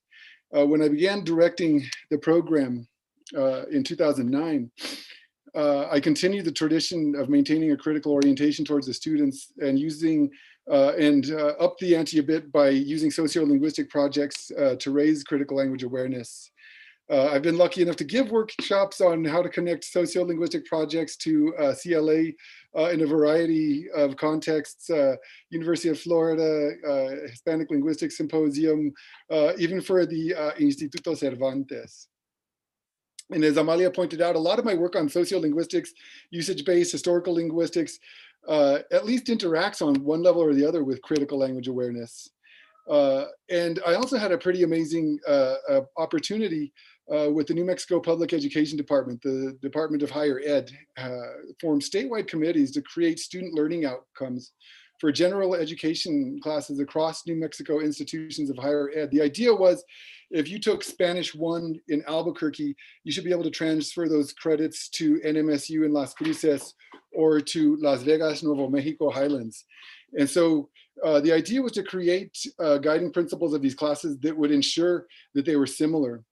And one of the student learning outcomes that I managed to get in was a critical cultural awareness outcome. The students can recognize and explain some of the issues facing bilingual communities. This SLO could have a lot more teeth, I recognize that, but it was a committee, and this is what I could get past my amazing colleagues. Okay, if you hear meowing, my cat has left me alone all day, and now here she joins me, so we'll just leave that right there. Okay, so the background for this talk, a lot of it comes from a collaboration with Sara Beaudry, a chapter entitled Reimagining the Goals of Heritage Language Pedagogy Through Critical Language Awareness. It's going to appear in a forthcoming edited volume on critical language awareness by Sara Beaudry, edited by Sara Beaudry and Sergio Loza, in which this chapter, we reimagine 7 commonly accepted goals of Spanish as a heritage language instruction that are detailed in Beaudry, Ducat, and Patowski, and apply a critical language framework in the interpretation of the goals and in elucidating student learning outcomes in an effort to make it easier for other educators to visualize how to raise critical language awareness amongst their learning communities. Entonces, muchas gracias, Sara, por darme la bendición de hablar de un proyecto colaborativo que está por publicarse. Ha sido un honor y un privilegio trabajar contigo. I'll refer to this as B&V, will be the acronym in the rest of this talk. So we know that Spanish as a heritage language as an educational movement in a field is fairly recent, although it's really not. But the modern strand, as I pointed out, begins in the civil rights movement, in which a lot of Chicano activists were dissatisfied with the education that was available to Chicano students and began to question the way that Spanish was taught. And so at the same time, there are still many questions regarding what to do.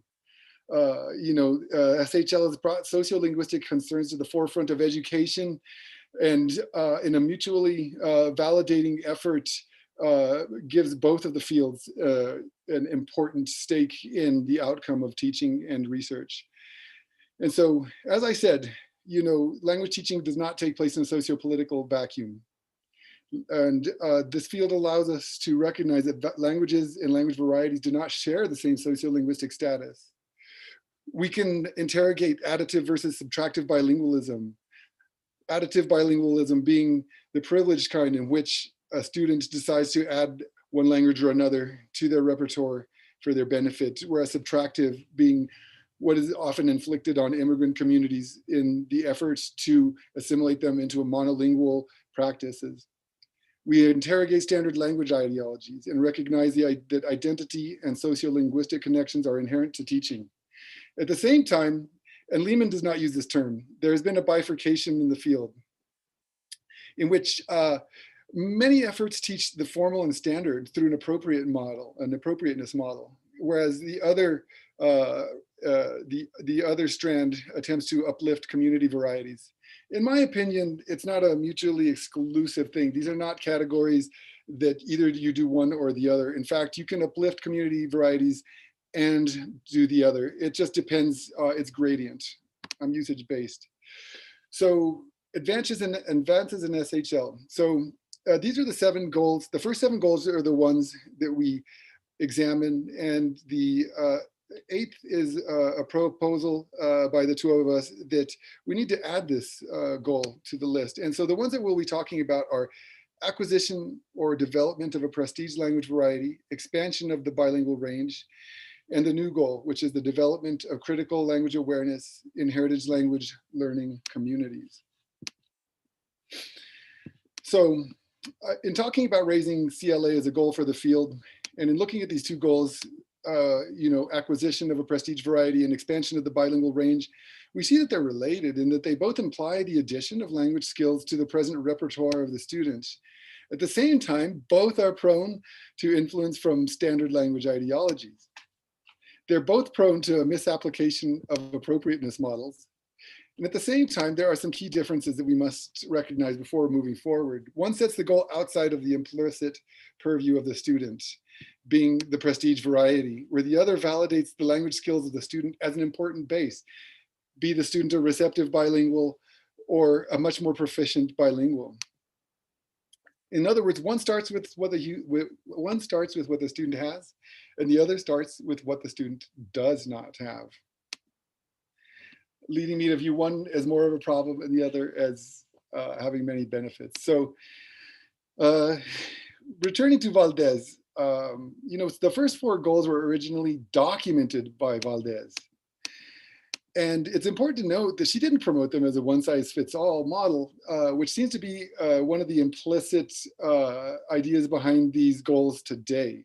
Instead, she writes that her purpose was to provide a point of departure for examining the degree to which existing practice is supported by theories and practices of language teaching principles. And she finds out, she goes on to later write here, that in fact, they are not necessarily informed by a coherent set of theories about language learning.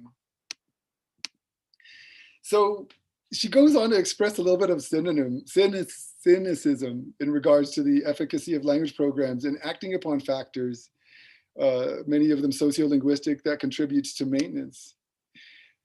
And kind of throws her hands in the air and says, my own work with bilingual Chicano students has convinced me that if one is able in the classroom to create a context wherein immigrant students are led to value both their heritage and their language, an important transformation in social identity can in fact occur, and goes on to talk about the importance of attending to the affective domain to foster a more positive attitude toward the heritage variety, which later became one of the stated goals on that list, to believe that the heritage language is of value, and for the speakers and students to believe that their abilities as a speaker of the heritage language are worthwhile. It goes on to say that the most important language maintenance or retrieval need of immigrant students has to do with the attitudes and the views that they have of themselves as bilinguals and Americans. So, okay, let's stop for a second and look at this. So we always have to look at what is implied. So we see that Valdez was reacting to a complex situation. I started this talk showing images of walkouts at public schools in which students at public schools organized and all left their classrooms at the same time. They were so dissatisfied. The students in language and culture was not being valued. Social identities were affected by social positionality that placed many minoritized positions in a compromised situation. Many bilinguals don't see themselves as valid bilinguals. And there is a complex relationship with what it means to be American, with the Americanization process, with the assimilation process. I sometimes wonder if the educational system is really just the assimilation system. And the complex relationship to Spanish language and the heritage culture. So, how do we respond as a field? Well, I don't really consider the eradicationalists as part of what our field is now, but we must recognize the early approaches, especially, here in the Southwest, up in the Northeast with Caribbean speakers, was an attempt to really eradicate their language.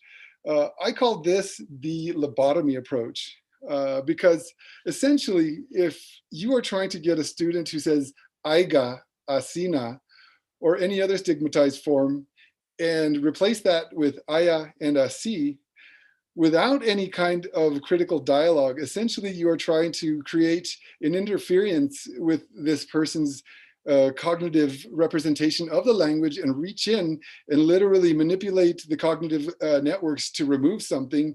And it's not that different from reaching in with a scalpel and just taking out a lump of gray matter.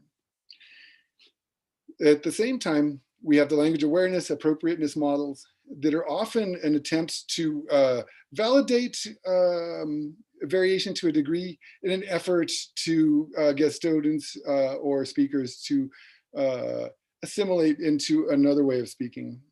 And then later efforts that are much more transformative and recognize critical language awareness as one of the central goals.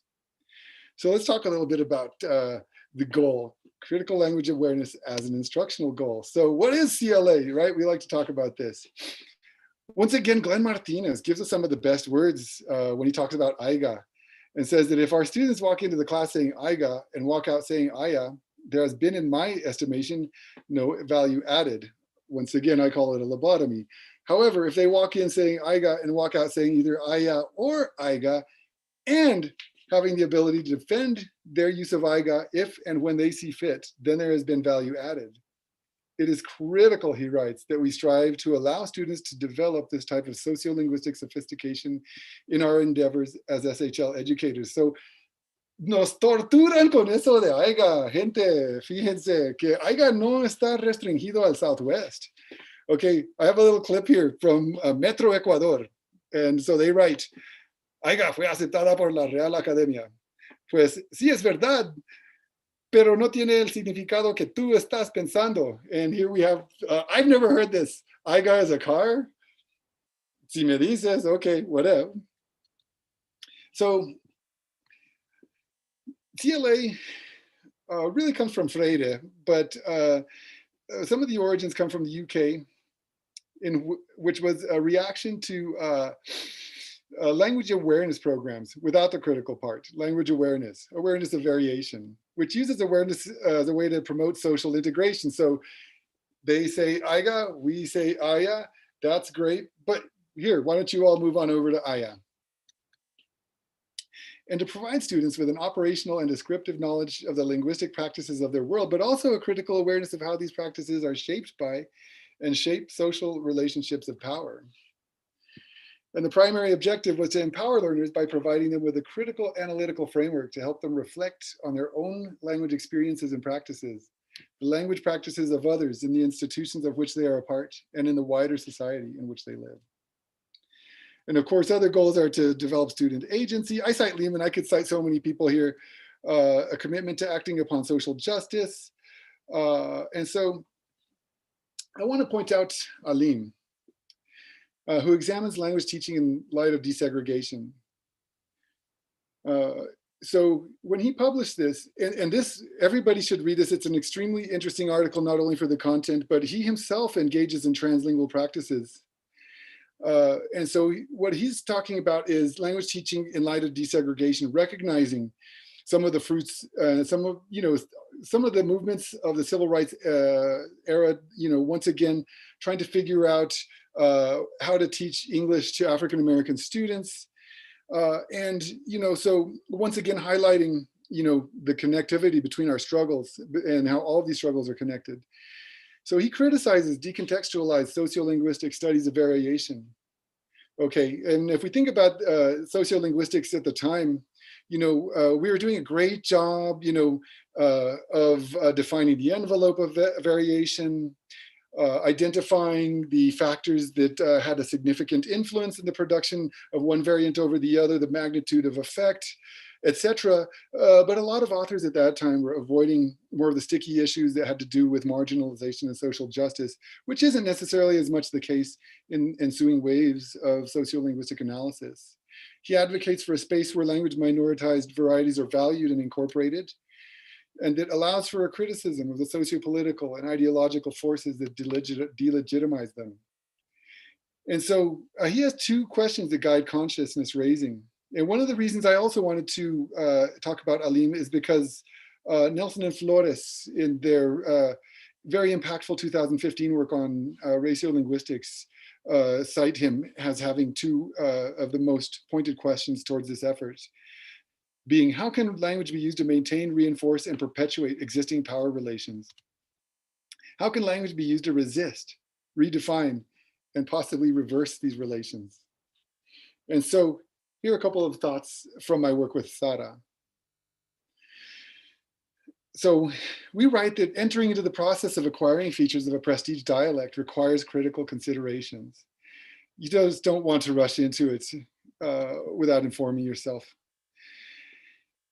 It helps learners to become more aware of issues related to power, prestige, privilege, prejudice.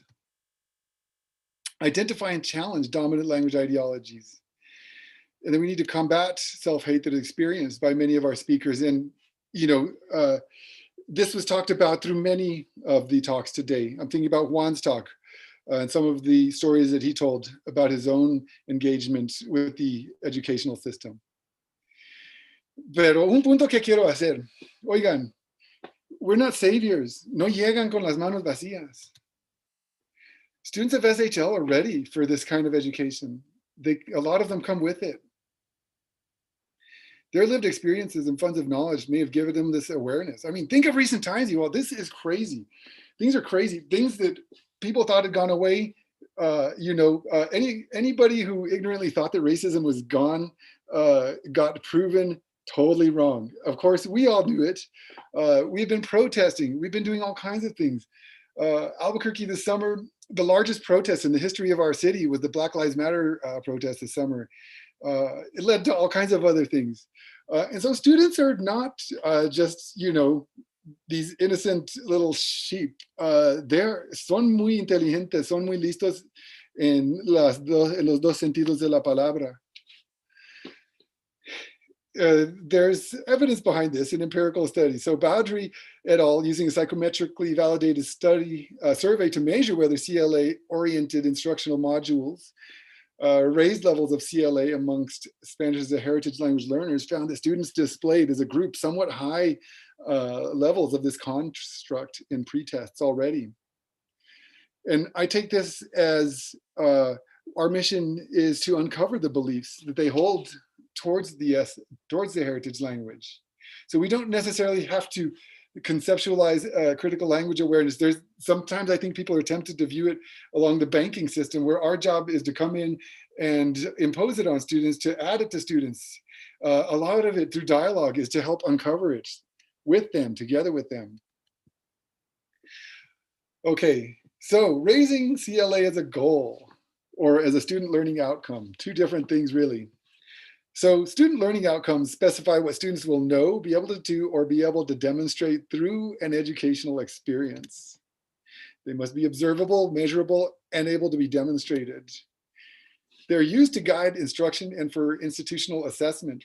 And so much like what I did at the state level, by creating student learning outcomes and putting them on syllabi, they institutionalize it to a degree and help.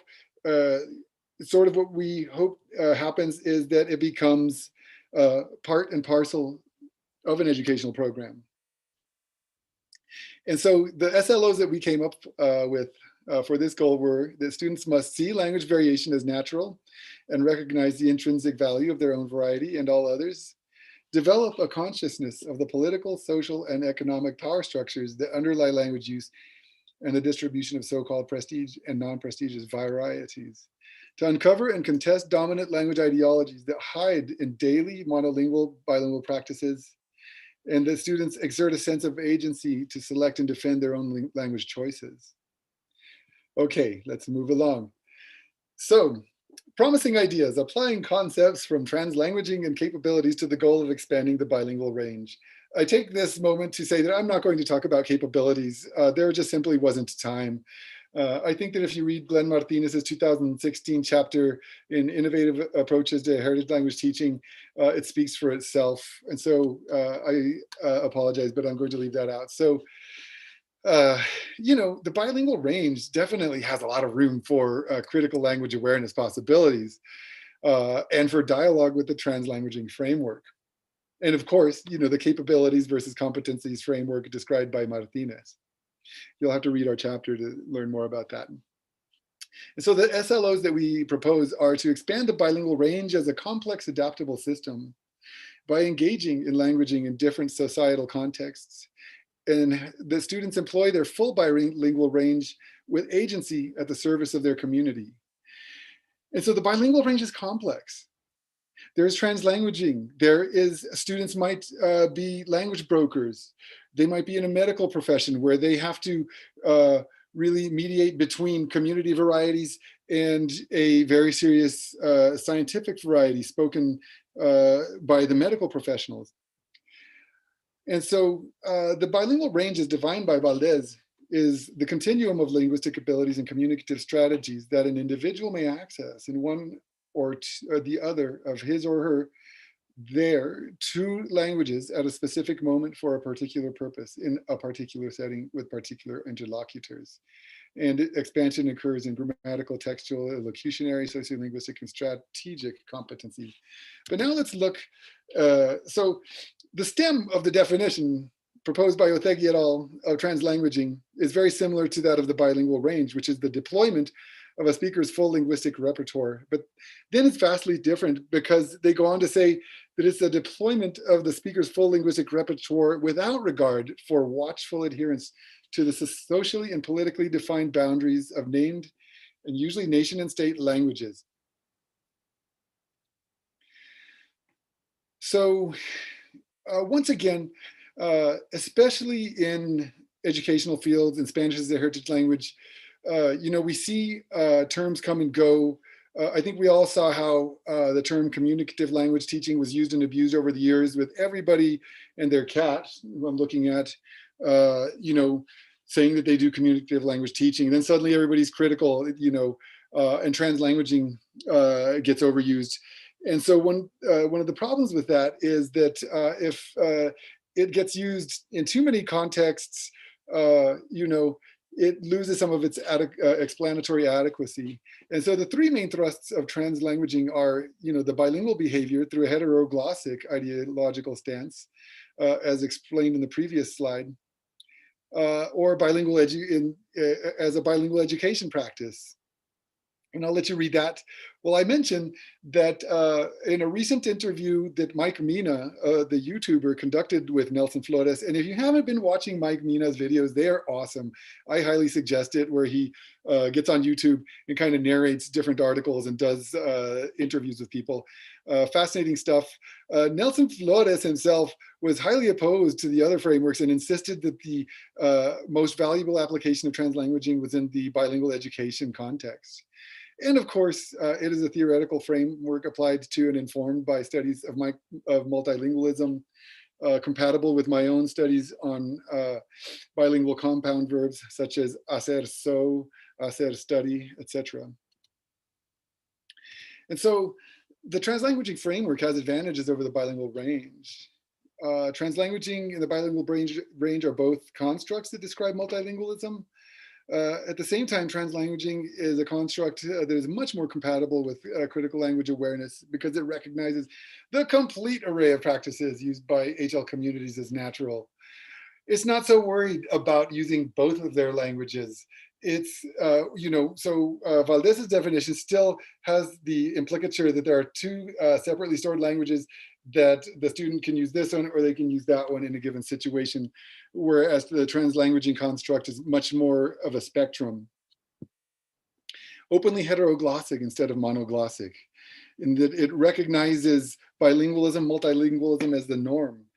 Once you start looking at studies in linguistics, you can really see, and also in educational efforts, a monoglossic ideology that takes monolingualism to be normal and multilingualism to be marked. Whereas the translanguaging recognizes multilingualism as the norm and positions the languaging of bilinguals as pertaining to their funds of knowledge, their lived experiences.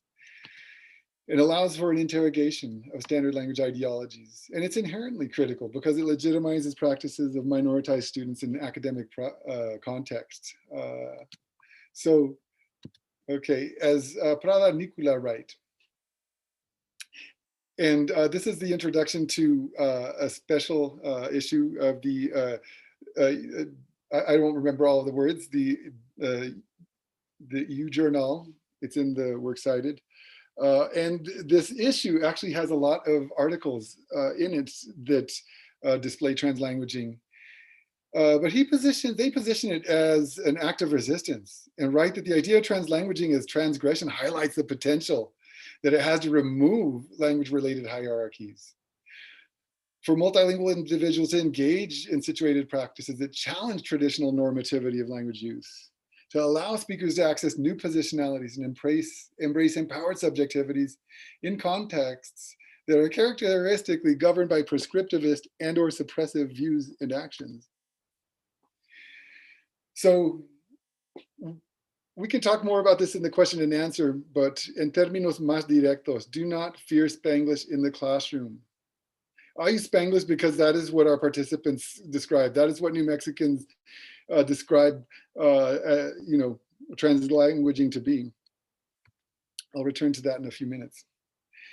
Let's talk a little bit about one of the goals that I see as highly problematic, which is the development of a prestige variety. I could think of a million problems with this, but we're just going to talk about a few. So regardless, through the critical lens, Sara and I have some suggestions for educators, which is to recognize the potential in reproducing standard language ideologies, okay? So just because you think that you've trained a speaker to sound like a prestige speaker doesn't mean that you have left them better off, because you may have left them with some linguistic baggage that will have serious consequences. Instead, we need to commit to expanding the capabilities in the community variety first. They need to know what is close to the heart and close to the home. And decentralize teaching by only dedicating a certain amount of time to teaching the prestige variety and including a variety of sources, including from the heritage community. Just to illustrate, if we go way back before the Civil Rights Movement, New Mexico actually had a literary tradition. We had poets, we had newspapers, there were novelists, there were very formal registers. Juan Trujillo, who I don't cite here, but just incidentally I mentioned, found that there were relatively few so-called stigmatized terms in writing samples he was able to obtain in the 1800s. And so it was there, but it was taken from us. And we want educators to question the imposition of norms from US varieties, from non-US varieties spoken by elites, or any variety spoken by elites, and emphasize student agency. And the SLOs we suggest are to develop fluency in standard language uses, understand the socio-political background behind the use of different varieties and registers, and select and defend their own language choices. So similar to what Martinez said, but how is this accomplished? Okay. For some speakers, it's a matter of developing a formal register to which they do have access, to which there is a connection to the press, you know, a variety of contexts where a formal register of their own variety can be displayed and learned from. But a prestige dialect that's not part of the AHL variety, that one is really tricky. And I really don't even know how you would do it. You know, the implication is that speakers, okay, and this is an implication, okay, is that speakers just learn to suppress one form. So you suppress aiga and replace it with aya, and there you go, boom, on down the list, okay? So también es una implicación de que es una cuestión de gramática, de letreo, vocabulario. It can be the coherence of an essay. You know, most frequently, the acquisition of prestige variety is applied to writing, you know, seen as academic Spanish, but speech is also implied. And this is where the problem comes. This is one of the things I really wanted to talk about today. Okay, que yo sepa, en el contexto de SHL, nadie ha hablado del nivel fonético fonológico en esta misión supuesta de enseñar una variedad prestigiosa, y tampoco de las implicaciones raciolinguísticas. Y una cosa que quiero es que de aquí en adelante, que incluyamos estas cosas en la discusión. Okay, back to Flores and Rosa. Okay, racial-linguistic ideologies are connected to standard language ideologies. That's pretty easy to see. They conflate certain racialized bodies with linguistic deficiency, unrelated to any objective linguistic practices. Think about the demands of those students in the walkouts. They produce racialized speaking subjects who are constructed as linguistically deviant, even when engaging in linguistic practices positioned as normative or innovative when produced by privileged white subjects. And they argue that appropriateness-based models place the onus on language minoritized students to mimic white speaking subject while ignoring the racial-linguistic ideologies that the white listening subject uses to position them as racial others. It's important to note that the white speaking subject is more of an ideological construct in their writing, and they're not trying to, you know, no están señalando ciertos individuos. And their main, put in a most generalized terms, they suggest that we push back on these ideologies and disrupt appropriateness models. Okay, I'm almost done. I see that I'm getting close on time. Amalia, how am I doing? You're doing well. That's okay. Okay. I got distracted by my cat. Okay, so the case of muchas veces. In New Mexico in the Southwest, you might hear muchas veces because we're Esseliners. You might hear muchas veces. Vamos a la montaña muchas veces, todos los días. You might hear muchas veces. You might hear muchas veces. Producing one of these variants may produce racialized interpretations on the part of the listener. So are appropriateness model educators equipped to deal with this? It's a catch-22. If they ignore it, it means leaving out an important indexical factor related to the listener-speaker perceptions. And outwardly drawing attention to the phonetic level is also problematic. If you sit with the student and say, oh, it's not mucho, it's mucho, it's not mucho, it's mucho, I really don't see that as anything other than damaging as a tool used for use in class time. So just a few more thoughts. Will students acquire features of another variety or register through accommodation? I mean, you know, can we just throw them out into the wild? We don't know. Interactions with interlocutors, you know, in a host country may point out salient elements that they may wish to modify, you know, for integration in a host country. I don't know. Focus on writing. Do we deliberately avoid teaching prestige varieties at the level of speech and focus just on effective writing? I say the students need to be aware of this complexity. Okay, I swear when I was practicing this, I was coming in at 35 minutes. So bear with me. Okay, I just want to point out that CLA is theoretical, philosophical, anthropological, intellectual, and promises to solve many, many problems, but it's much harder to apply practically. It points to the issue of the continuing mission to serve SHL students in its evolution. And I hope here to give just a few concrete suggestions. So here I talk about a few of the projects that we do in our Spanish as a Heritage Language program that I believe raise critical language awareness. But I'm just going to talk very quickly about the dialectology project. So in our first level, we do dialectology. And data may be collected by showing images to participants and asking for different terms. And the instructor provides some images that they think might elicit variation. Then they ask the students for the images that might do the same. Okay, so students go out in the community and they collect data, and then they present their work to their peers and their interpretation, which is frequently done in groups. And process is so important. The discussion about these results and the process are important. And this helps combat the idea that there's one correct word for a referent. And so one of the things that we do in that level is we show this image. Okay, you might get torque, you might get gallina de la tierra, de la sierra, coco no guajalote, huijalo, shompipe, pavo even. And one of the best parts of doing the study is getting the students to talk about their experience collecting the data, and invariably, many of them will come back to the classroom and say that, oh my God, mi papá decía cócono, pero mi mamá insiste que es guajolote, y le decía que era un eso y lo otro. And some of the discussions are fascinating, but they really point to the idea that there really isn't one word to rule them all, one ring to rule them all. And so parting suggestions: orientation matters. The assumption of the instructors are perceived by of the students are perceived by the instructor. That's a typo. The assumptions of the instructor are perceived by the students. Critical pedagogy is transformative teaching, and it's cumulative. Not every minute of class is going to be that aha moment. Not every single minute of every single class is going to be transformational. Si se le prende el foco crítico en un momento clave, puede tener implicaciones más allá del aula. So it is cumulative, but when it happens, it will stick with you. It's not a teacher-fronted endeavor. Una cosa que tienen en común la mayoría de las actividades o proyectos en las obras citadas arriba es la mini investigación del estudiante con su comunidad. Usa tu área. If you want to do this, focus on your area of expertise para que salgan a hacer esas mini investigaciones.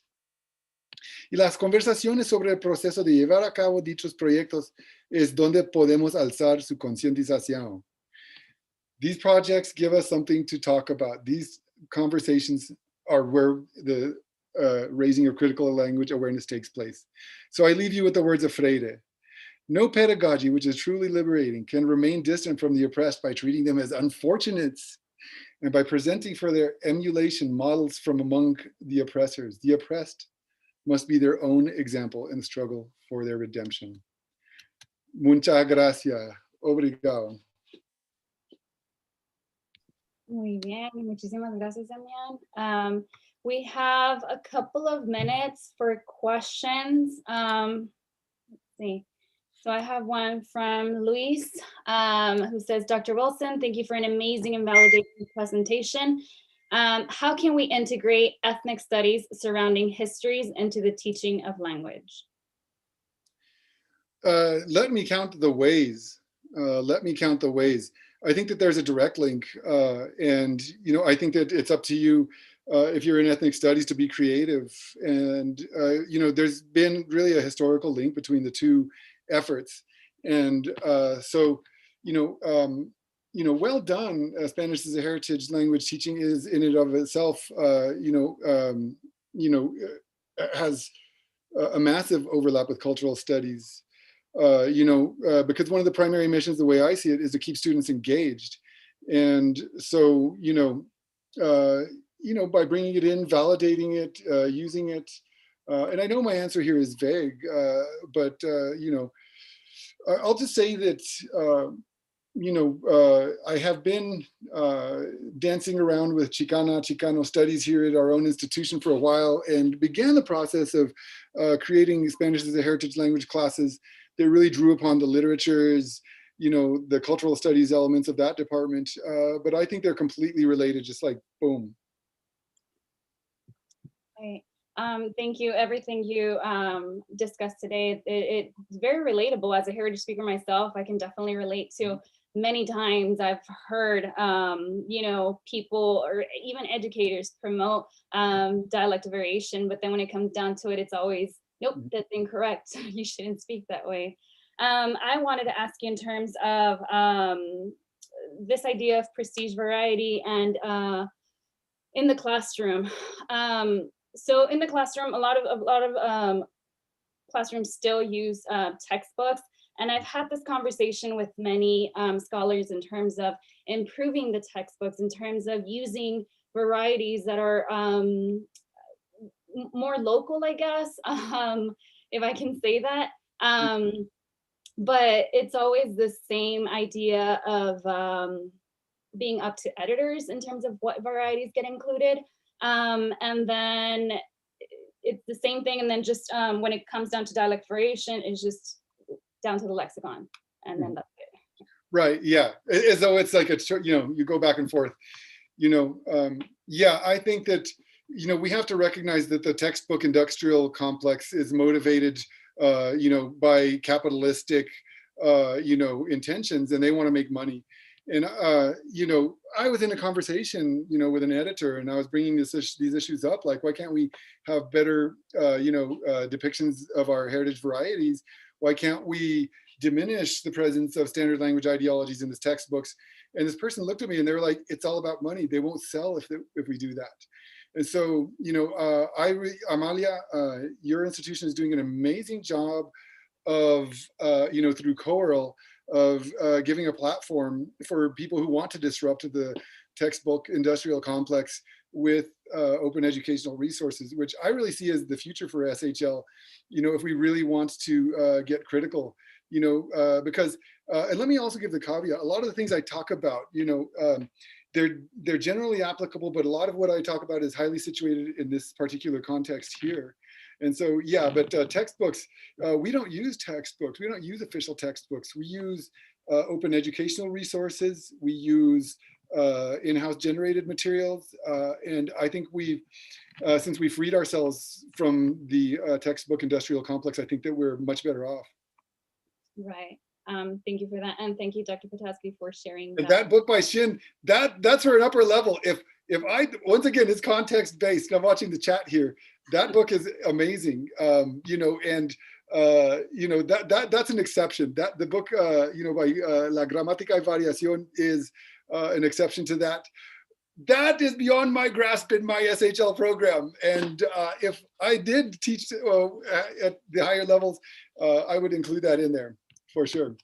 Okay, and then we have another question from Juliana, who says, "Hola, profe, thank you for your talk. What kind of transformative experiences do you think SHL students value most in their classes?"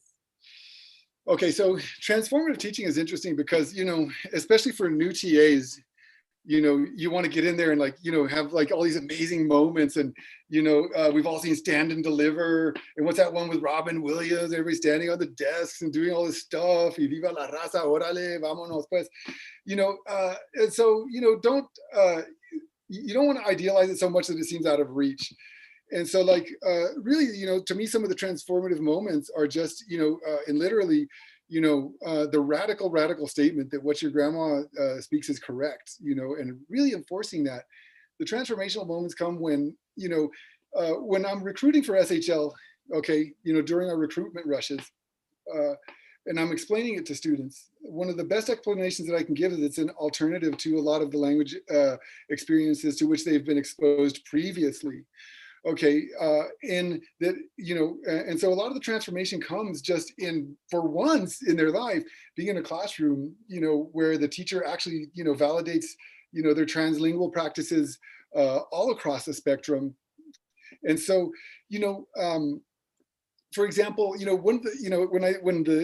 one of the projects that we do, and it's very simple, is the interview, entrevista con alguien de la comunidad. So they frequently will go to a parent or a grandparent and do, and this is in third semester, by this time they've got a good command of past tense narration, they're pragmatically capable of the language. And so when they go, record, abuelita, muchas veces es la primera vez que hablan en español con esa persona. And so,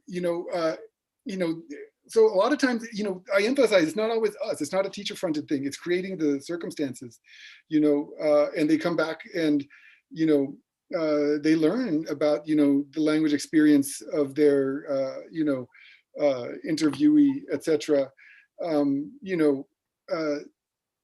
We used to do what we called the Spanglish scavenger hunt. That was hysterical. We had a blast. So, you'd get students together, put them in a group.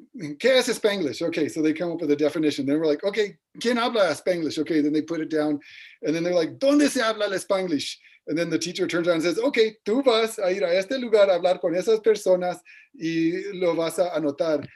And, you know, so the cool thing about that one is that invariably students would come back and they'd be like, oh, you know, I thought that Spanglish was like, you know, a sign of deficiency. I thought it was lazy.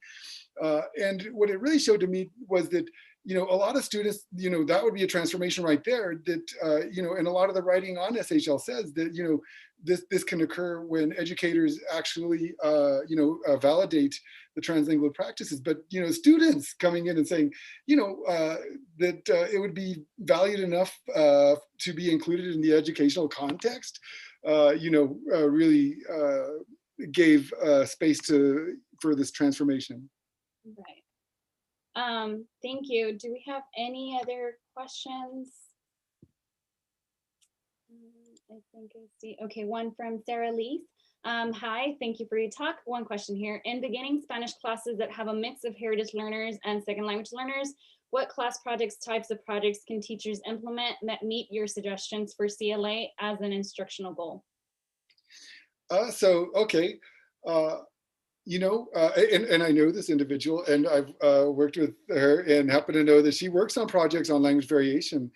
And so, you know, I think that it is a hard balance to strike because, you know, on one hand, you want heritage language learners to be able to be free to talk about their language experience. In fact, I think that one of the most powerful things that you can do is simply to aggregate heritage language learners into a, you know, an educational context that values them, and so that they may share. I mean, you know, that's one of the things is, you know, especially when you're in receptive bilingual, you know, you feel so isolated. You feel so like, I'm the only one, I'm deficient. But when you realize that there's other people out there like you, then, you know, it's very empowering. And so how do you do that in a mixed context? You know, I am not really sure about that one, but I would suggest doing a lot more of the similar things, but you have to be very careful to, you know, manage the two groups, you know, so that, you know, these conversations regarding, you know, the Chicano language experience are valued, that we can talk about these, you know, that the listener doesn't become intimidated. You know, so I think it's delicate. I wish I had more of an answer for that one, but, you know, I think we push and we do these projects, get students out there. One of the things I'm remiss in not mentioning would actually be, you know, some of the work done by Lehman and colleagues on service learning projects.